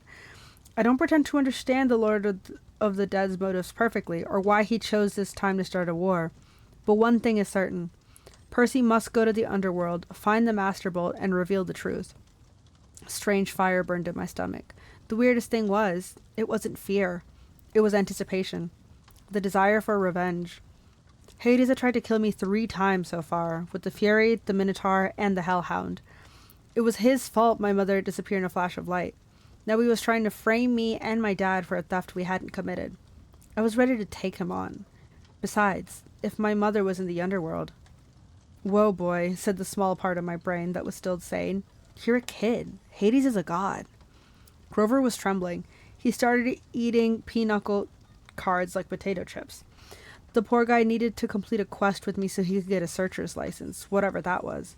But how could I ask him to do this quest, especially when the oracle said I was destined to fail? This was suicide. Look, if we know it's Hades, I told Chiron, why can't we just tell the other gods? Zeus or Poseidon could go down to the underworld and bust some heads. Suspecting and knowing are not the same, Chiron said. Besides, even if the other gods suspect Hades, and I imagine Poseidon does, They couldn't retrieve the bolt themselves. Gods cannot cross each other's territories except by invitation. That is another ancient rule. Heroes, on the other hand, have certain privileges. They can go anywhere, challenge anyone as long as they're bold enough and strong enough to do it. No god can be held responsible for a hero's actions. Why do you think the gods always operate through humans? You're saying I'm being used. I'm saying it's no accident Poseidon has claimed you now. It's a very risky gamble, but he's in a desperate situation. He needs you. My dad needs me. Emotions rolled around inside me like bits of glass in a kaleidoscope. I didn't know whether to feel resentful or grateful or happy or angry. Poseidon had ignored me for 12 years. Now suddenly he needs me? I looked at Poseidon. I've looked at Chiron. You know I was Poseidon's son all along, haven't you? I had my suspicions. As I said, I've spoken to the Oracle too. I got the feeling there was a lot he wasn't telling me about his prophecy, but I decided I couldn't worry about that right now. After all, I was holding back information too. So let me get this straight. I'm supposed to go to the underworld and confront the Lord of the Dead. Check, Chiron said. Find the most powerful weapon in the universe. Check. And get it back to Olympus before the summer solstice in 10 days. That's about right. I looked at Grover, who gulped down the ace of hearts. Did I mention that Maine is very nice this time of year? He acted weakly. You don't have to go, I told him. I can't ask that of you. Oh. He shifted his hooves. No, it's just that satyrs in underground places... Well... He took a deep breath, then stood, brushing the shredded cards and aluminum bits off his t-shirt. You saved my life, Percy. If you're serious about wanting me along, I won't let you down. I felt so relieved I wanted to cry, though I didn't think that would be very heroic. Grover was the only friend I've ever had for longer than a few months. I wasn't sure what good a satyr could do against the forces of the dead, but I felt better knowing he'd be with me. All the way, G-Man. I turned to Chiron. So where do we go? The Oracle just said to go west. The entrance to the underworld is always in the west. It moves from age to age, just like Olympus. Right now, of course, it's in America. Where? Chiron looked surprised. I thought that would be obvious enough. The entrance to the underworld is in Los Angeles. Oh, I said, naturally.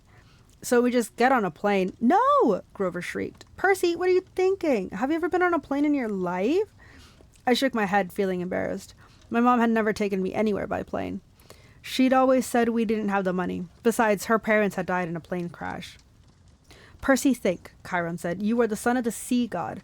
Your father's bitterest rival is Zeus, lord of the sky. Your mother knew better than to trust you in an airplane. You would be in Zeus's domain. You could never come down again alive. You would never come down again alive. Overhead, lightning crackled and thunder boomed. Okay, I said, determined not to look at the storm. So I'll travel over land. That's right, Chiron said. 2 companions may accompany you. Grover is one. The other has already volunteered, if you will accept her help. Gee, I said, feigning surprise. Who else would be stupid enough to volunteer for a quest like this? The air shimmered behind Chiron. Annabeth became visible, stuffing her Yankees cap into her back pocket. I've been waiting a long time for a quest, seaweed brain, she said. Athena is no fan of Poseidon. But if you're going to save the world, I'm the best person to keep you from messing up. If you do say so yourself, I said. I suppose you have a plan, wise girl? Her cheeks colored. Do you want my help or not? The truth was, I did. I needed all the help I could get. A trio, I said. That'll work. Excellent, Chiron said. This afternoon we can take you as far as the bus terminal in Manhattan. After that, you are on your own. Lightning flashed. Rain poured down on the meadows that were never supposed to have violent weather. No time to waste, Chiron said. I think you should all get packing. Wow! That's so exciting. Well, now we got our trio. Annabeth, Percy, and Grover. And we're going west to Los Angeles, baby. Yeah. It is funny to me that the underworld is in... Or I guess the entry to the underworld is in LA. I always found that really, really funny. Wow. Yeah. It's crazy how much Percy's mom was hiding from him. You know, being like she knew who his dad was. You know, and she protected him in so many ways that he didn't even know. That he doesn't know even yet. So, That's crazy. Yeah, but I'm excited we have our trio. The prophecy is something else. You know, you will fail. A friend will betrust you, betray you. It's very stressful. Imagine being told that at 13. Imagine being told at 13, like, hey, the gods are fighting. You gotta do this thing. If not, you know, it could technically mean the end of the world for America. At 12? That's crazy. Are you kidding me? Definitely not stressful at all. I'm sure Percy is great. Definitely not cracking under pressure.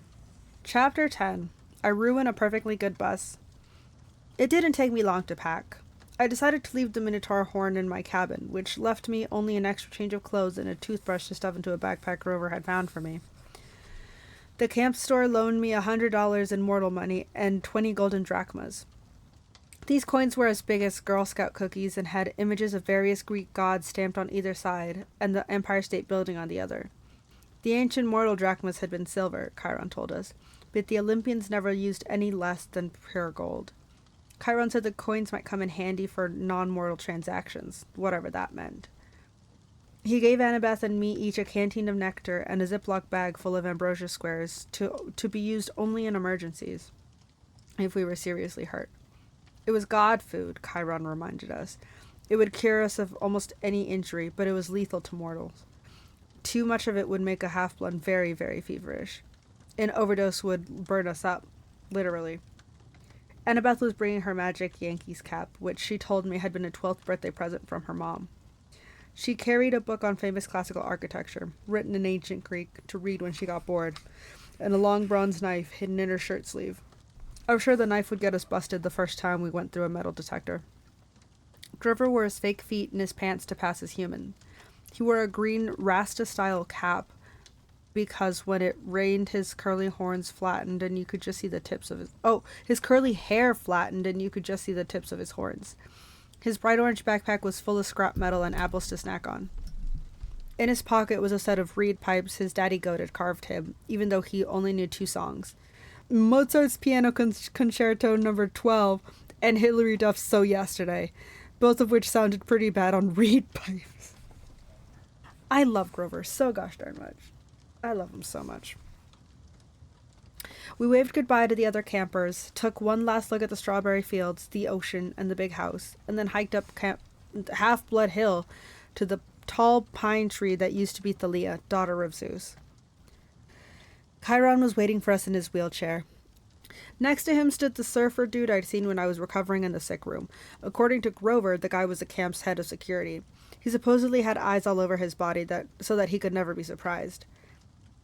Today, though, he was wearing a chauffeur's uniform, so I could only see extra peepers on his hands, face, and neck. This is Argus, Chiron told me. He will drive you into the city and, keep an eye on things. I heard footsteps behind us. Luke came running up the hill, carrying a pair of basketball shoes. Hey, he panted. Glad I caught you. Annabeth blushed, the way she always did when Luke was around. Just wanted to say good luck, Luke told me. And I thought, maybe you could use these. He handed me the sneakers, which looked pretty normal. They even smelled kind of normal. Luke said, I'm going to say Maya, M-A-I-A. White bird's wings sprouted out of the heels, startling me so much I dropped them. The shoes flapped around on the ground until the wings folded up and disappeared. Awesome, Grover said. Luke smiled. Those served me well when I was on my quest. Gift from Dad, of course. I don't use them much these days. His expressions turned sad. I didn't know what to say. It was cool enough that Luke had come to say goodbye.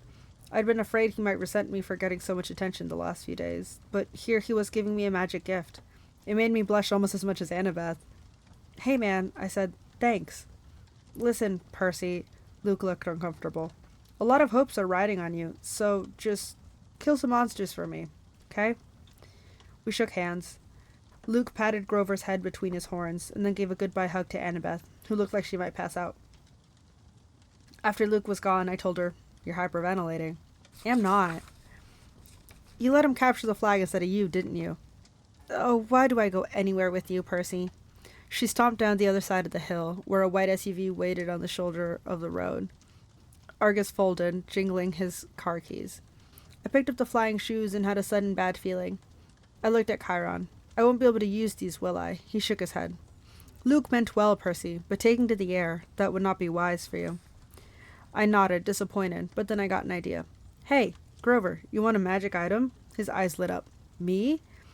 Pretty soon, we'd lace the sneakers over his fake feet, and the world's first flying goat boy was ready for launch. Maya, he shouted. He got off the ground okay, but then fell over sideways so his backpack dragged through the grass. The winged shoe kept bucking up and down like tiny broncos. Patience, Chiron called after him. You just need practice. Ah! Grover went flying sideways down the hill like a possessed lawnmower heading towards the van. Before I could follow, Chiron caught my arm. I should have trained you better, Percy, he said. If only I had more time. Hercules, Jason, they all got more training. That's okay, I just wish... I stopped myself because I was about to sound like a brat.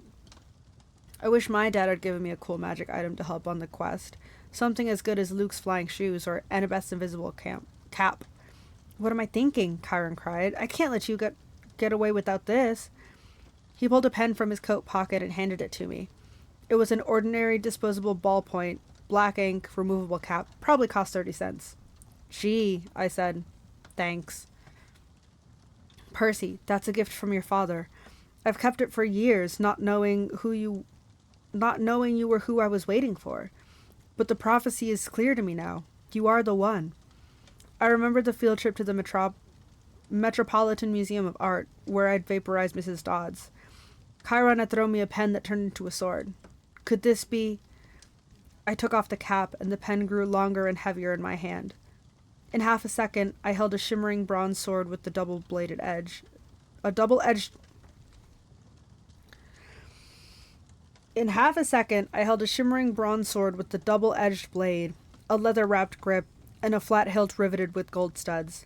It was the first weapon that actually felt balanced in my hand. The sword has a long and tragic history that we need to not go into, Chiron told me. Its name is Anaclosmos. Riptide, I translated, surprised the ancient Greek came so easily. Use it only for emergencies, Chiron said, and only against monsters. No hero should harm mortals unless absolutely necessary, of course, but this sword shouldn't harm them in any case. I looked at the wickedly sharp blade. What do you mean it wouldn't harm mortals? How could it not? The sword is celestial bronze, forged by the Cyclops, tempered in the heat of Mount Etna, cooled in the river Lethe. It's deadly to monsters, to any creature from the underworld, provided they don't kill you first. But the blade will pass through immortals like an illusion. They simply are not important enough for the blade to kill. And I should warn you, as a demigod, you can be killed by either celestial or normal weapons. You are twice as vulnerable. Good to know. Now recap the pen. I touched the pen cap to the sword tip and instantly Riptide shrank to a ballpoint pen again. I tucked it in my pocket, a little nervous because I was famous for losing pens at school. You can't, Chiron said. Can't what? Lose the pen, he said. It is enchanted. It will always reappear in your pocket. Try it. I was wary, but I threw the pen as far as I could down the hill and watched it disappear into the grass. It may take a few moments, Chiron told me. Now check your pockets. Sure enough, the pen was there. Okay, that's extremely cool, I admitted. But what if a mortal sees me pulling out a sword? Chiron smiled. Mist is a powerful thing, Percy. Mist? Yes, read the Iliad. It's full of references to this stuff. Whenever divine or monstrous elements mix with the mortal world, they generate mist, which obscures the vision of humans. You will see things as they are, being a half-blood, but humans will interpret things quite differently. Remarkable, really, the lengths to which humans will go to fit things into their version of reality. I put Riptide back in my pocket. For the first time, the quest felt real. I was actually leaving Half-Blood Hill. I was heading west with no adult supervision, no backup plan, not even a cell phone. Chiron said cell phones were traceable by monsters if we used one. It would be worse than sending up a flare. I had no weapon stronger than a sword to fight off monsters and reach the land of the dead. Chiron, I said, When you say the gods are immortal, I mean, there was a time before them, right? 4 ages before them, actually. The time of the Titans was the fourth age, sometimes called the Golden Age, which is definitely a misnomer. This, the time of the Western civilization and the rule of Zeus, is the fifth age. So what was it like before the gods? Chiron pursed his lips. Even I am not old enough to remember that, child. But I know it was a time of darkness and savagery for mortals. Kronos, the lord of the Titans, called his reign the Golden Age because men lived innocent and free of all knowledge. But that was mere propaganda. The Titan King cared nothing for your kind except as appetizers or a source of cheap entertainment. It was only in the early reign of Lord Zeus, when Prometheus, the good Titan, brought fire to mankind, that your species began to progress, and even then Prometheus was branded a radical thinker. Zeus punished him severely, as you may recall. Of course, eventually the gods warmed to humans, and Western civilization was born. But the gods can't die now, right? I mean, as long as Western civilization is alive, they're alive. So even if I failed, nothing bad, nothing could happen so bad it would mess up everything, right? Chiron gave me a melancholy smile. No one knows how long the Age of the West will last, Percy. The gods are immortal, yes, but then so were the Titans. They still exist, locked away in their various prisons, forced to endure endless pain and punishment, reduced in power, but still very much alive. May the fates forbid that the gods should ever suffer such a doom, or that we should ever return to the darkness and chaos of the past. All we can do, child, is follow our destiny.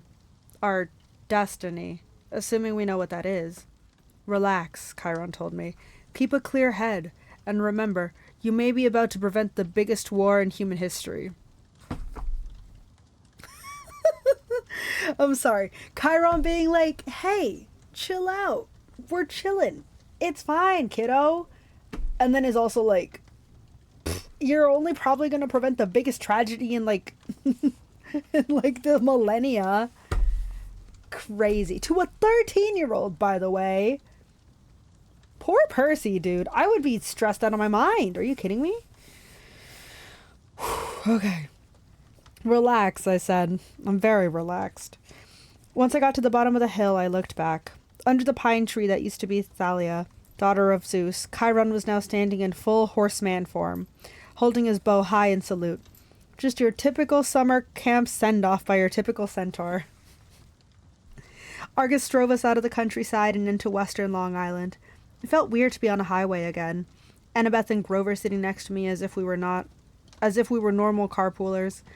After 2 weeks of Half-Blood Hill, the real world seemed like a fantasy. I found myself staring at every McDonald's, every kid in the back of his parents' car, every billboard and shopping mall. So far so good, I told Annabeth. 10 miles and not a single monster. She gave me an irritated look.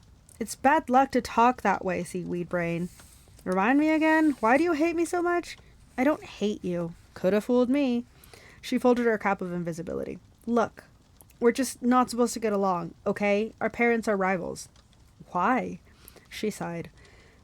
How many reasons do you want? One time, my mom caught Poseidon with his girlfriend in Athena's temple, which is hugely disrespectful. Another time, Athena and Poseidon competed to be the patron god for the city of Athens. Your dad created some stupid saltwater spring for his gift. My mom created the olive tree. The people saw that her gift was better, so they named the city after her. They must really like olives. Oh, forget it. Now, if she invented pizza, that I could understand. I said forget it. In the front seat, Argus smiled. He didn't say anything, but one blue eye in the back of his neck winked at me. Traffic slowed us down in Queens. By the time we got into Manhattan, it was sunset and started to rain.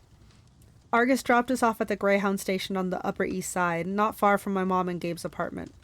Taped to a mailbox was a soggy flyer with my picture on it. Have you seen this boy? I ripped it down before Annabeth and Grover could notice. Argus unloaded our bags, made sure we got our bus tickets, and then drove away, the eye on the back of his hand opening to watch us as he pulled out of the parking lot. I thought about how close I was to my old apartment. On a normal day, my mom would be home from the candy store by now. Smelly Gabe was probably up there right now, playing poker, not even missing her. Grover shouldered his backpack. He gazed down the street in the direction I was looking. You want to know why you married him, Percy? I stared at him. Were you reading my mind or something? Just your emotions, he shrugged. Guess I forgot to tell you satyrs can do that. You were thinking about your mom and your stepdad, right? I nodded, wondering what else Grover might have forgotten to tell me. Your mom married Gabe for you, Grover told me. You call him smelly, but you've got no idea. The guy has this aura. Yuck, I can smell them from here. I can smell traces of him on you, and you haven't been near him for a week. Thanks, I said. Where's near a shower? You should be grateful, Percy. Your stepfather smells so repulsively human he could mask the presence of any demigod. As soon as I took a whiff of inside his Camaro, I knew. Gabe has been covering your scent for years. If you hadn't lived with him every summer, you probably would have been found by monsters a long time ago. Your mom stayed with him to protect you. She was a smart lady. She must have loved you a lot to put up with that guy, if that makes you feel any better. It didn't, but I forced myself not to show it. I'll see her again, I thought. She isn't gone. I wondered if Grover could still read my emotions, mixed up as they were. I was glad he and Annabeth were with me, but I felt guilty that I hadn't been straight with them. I hadn't told them the real reason I said yes to this crazy quest. The truth was, I didn't care about retrieving Zeus's lightning bolt, or saving the world, or even helping my father out of trouble. The more I thought about it, I resented Poseidon for never visiting me, never helping my mom, never even sending a lousy child support check. He'd only claimed me because he needed a job done. All I cared about was my mom. Hades had taken her unfairly, and Hades was going to give her back. You will be betrayed by one who calls you a friend, the oracle whispered in my mind. You will fail to save what matters most in the end. Shut up, I told it. The rain kept coming down. We got restless waiting for the bus and decided to play some hacky sack with one of Grover's apples. Annabeth was unbelievable. She could bounce the apple off her knee, her elbow, her shoulder, whatever. I wasn't too bad myself. The game ended when I tossed the apple towards Grover and it got too close to his mouth. In one mega goat bite, our hacky sack disappeared, core, stem, and all. Grover blushed. He tried to apologize, but Annabeth and I were too busy cracking up. Finally, the bus came. As we stood in line to board, Grover started looking around, sniffing the air like he smelled his favorite school cafeteria delicacy, enchiladas. He's a real one for that. What is it? I asked. I don't know, he said tensely. Maybe it's nothing. But I could tell it wasn't nothing. I started looking over my shoulder, too. I was relieved when we finally got on board and found seats together in the back of the bus. We stowed our backpacks. Annabeth kept slapping her Yankee cap nervously against her thigh. As the last passengers got on, Annabeth clamped her hand on my knee. Percy! An old lady had just boarded the bus. She wore a crumpled velvet dress, lace gloves, and a shapeless orange knit hat. That shadowed her face, and she carried a big paisley purse. When she tilted her head up, her black eyes glittered, and my heart skipped a beat. It was Mrs. Dodds. Older, more withered, but definitely the same evil face. I scrunched down in my seat. Behind her came two more older ladies, one in a green hat, one in a purple hat. Otherwise, they look exactly like Mrs. Dodds. Same gnarled hands, paisley handbags, wrinkled velvet dresses, triplet demon grandmothers. They sat in the front row right behind the driver. The two on the aisle crossed their legs over the walkway, making an X. It was casual enough, but it sent a clear message. Nobody leaves. The bus pulled out of the station, and we headed through the slick streets of Manhattan. She didn't stay dead long, I said, trying to keep my voice from quivering. I thought you said they could be dispelled for a lifetime. I said, if you're lucky, Annabeth said. You're obviously not. All three of them, Grover whimpered. De Immortales. It's okay, Annabeth said, obviously thinking hard. The Furies. The three worst monsters from the underworld. No problem, no problem. We'll just slip out the window. They don't open, Grover moaned. A back exit? She suggested. Suggested. There wasn't one. Even if there had been, it wouldn't have helped. By that time, we were on 9th Avenue, headed for the Lincoln Tunnel. They won't attack us with witnesses around, I said. Will they? Mortals don't have good eyes, Annabeth reminded me. Their brains can only process what they see through the mist. They'll see three old ladies killing us, won't they? She thought about it. Hard to say, but we can't count on mortals for help. Maybe an emergency exit on the roof? We hit the Lincoln Tunnel and the bus went dark except for the running lights down the aisle. It was eerily quiet without the sound of the rain. Mrs. Dodds got up. In a flat voice, as if she'd rehearsed it, she announced to the whole bus, "I need to use the restroom." "So do I," said the second sister. "So do I," said the third sister. They all started coming down the aisle. "I got it," Annabeth said. "Percy, take my hat." "What?" "You're the one they want. Turn invisible and go up the aisle. Let them pass you. Maybe you can get to the front and get away." "But you guys, there's an outside chance they might not notice us," Annabeth said. "You're a son of one of the big three. Your smell might be overpowering." "I can't just leave you." "Don't worry about us," Grover said. "Go." My hands trembled. I felt like a coward, but I took the Yankees cap and put it on. When I looked down, my body wasn't there anymore. I started creeping up the aisle. I managed to get up 10 rows, then duck into an empty seat just as the Furies walked past. Mrs. Dodd stopped, sniffing, and looked straight at me. My heart was pounding. Apparently she didn't see anything. Her and her sisters kept going. I was free. I made it to the front of the bus. We were almost through the Lincoln Tunnel now. I was about to press the emergency stop button when I heard a hideous wailing from the back row. The old ladies were not old ladies anymore. Their faces were still the same. I guess those couldn't get any uglier, but their bodies had shriveled into leathery brown hag bodies with bats' wings and hands and feet like gargoyle claws. Their handbags had turned into fiery whips. The Furies surrounded Grover and Annabeth, lashing their whips, hissing, "Where is it? Where?" The other people on the bus were screaming, cowering in their seats. They saw something, all right. "He's not here," Annabeth yelled. "He's gone." The Furies raised their whips. Annabeth drew her bronze knife. Grover grabbed a tin can from his snack bag and prepared to throw it. What I did next was so impulsive and dangerous, I should have been named ADHD Poster Child of the Year. The bus driver was distracted, trying to see what was going on in his rearview mirror. Still invisible, I grabbed the wheel from him and jerked it to the left. Everyone howled as they were thrown to the right, and I heard what I had hoped was the sound of 3 Furies smashing against the windows. "Hey!" the driver yelled. "Hey! Whoa!" We wrestled for the wheel. The bus slammed against the side of the tunnel, grinding metal, throwing sparks a mile behind us. We careened out of the Lincoln Tunnel and back into the rainstorm. People and monsters tossed about the bus. Cars plowed aside like bowling pins. Somehow, the driver found an exit. We shot off the highway, through half a dozen traffic lights, and ended up barreling down one of those New Jersey rural roads where you can't believe there's so much nothing right across the river from New York. There were woods to our left, the Hudson River to our right, and the driver seemed to be veering towards the river. Another great idea. I hit the emergency brake. The bus wailed, spun a full circle on the wet asphalt, and crashed into the trees. The emergency lights came on. The door flew open. The bus driver was the first one out, the passengers yelling as they stampeded after him. I stepped into the driver's seat and let them pass. The Furies regained their balance. They lashed their whips at Annabeth while she waved her knife and yelled in ancient Greek, telling them to back off. Grover threw tin cans. I looked at the open doorway. I was free to go, but I couldn't leave my friends. I took off the invisible cap. "Hey!" The Furies turned, baring their yellow fangs at me, and the exit suddenly seemed like an excellent idea. Mrs. Dodd stalked up the aisle, just as she used to do in class, about to deliver my F- math test. Every time she flicked her whip, red flames danced along the barbed leather. Her 2 ugly sisters hopped on top of the seats on either side of her and crawled towards me like huge, nasty lizards. "Percy Jackson," Mrs. Dodd said in an accent that was definitely somewhere farther south than Georgia. "Oh." Imagine a southern accent being like, "You have offended the gods.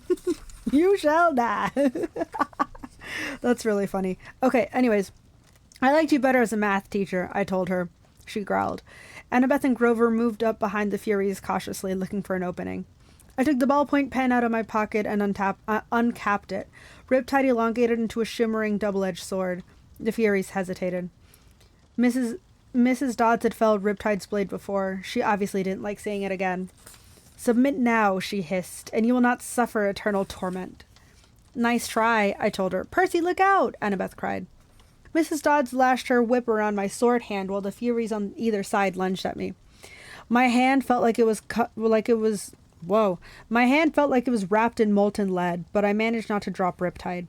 I struck the Fury on the left with its hilt, sending her toppling backwards into a seat. I turned and sliced the Fury on the right. As soon as the blade connected with her neck, she screamed and exploded into dust.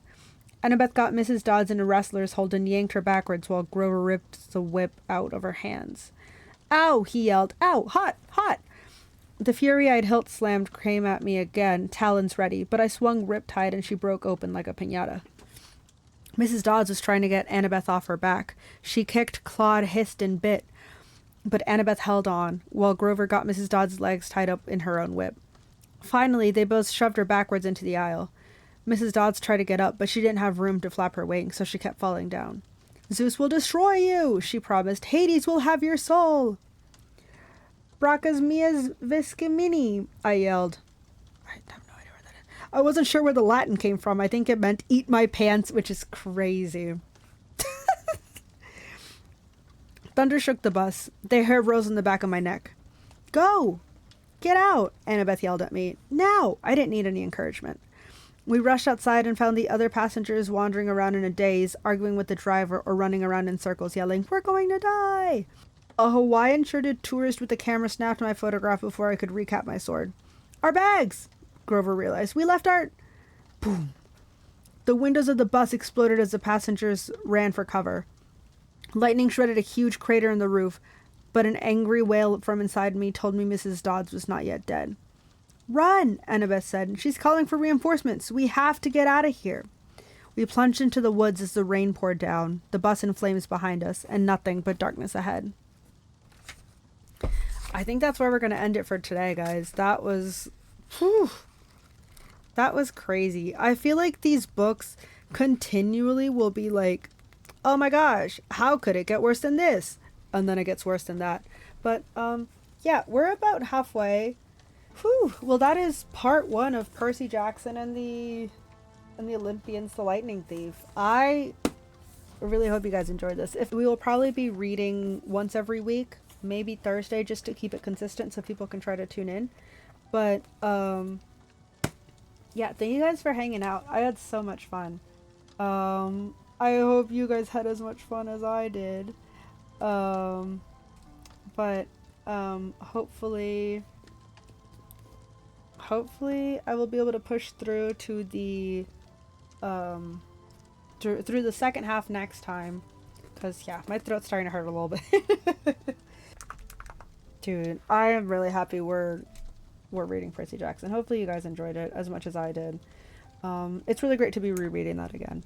And like I said, if you missed anything and you haven't read the series, I really hope you join us next time for part 2, and I hope you go back and listen to the whole episode. Yeah. Whew. Talking straight for 3.5 hours is, yeah, maybe a little bit more than I should. Or that I should do next time. But yeah, so we will finish the book in 2 parts, and then if you will enjoy this, we get enough positive feedback from it, I will probably do the second book in 3 parts. We'll make it work. Anyways, thank you guys for hanging out with me.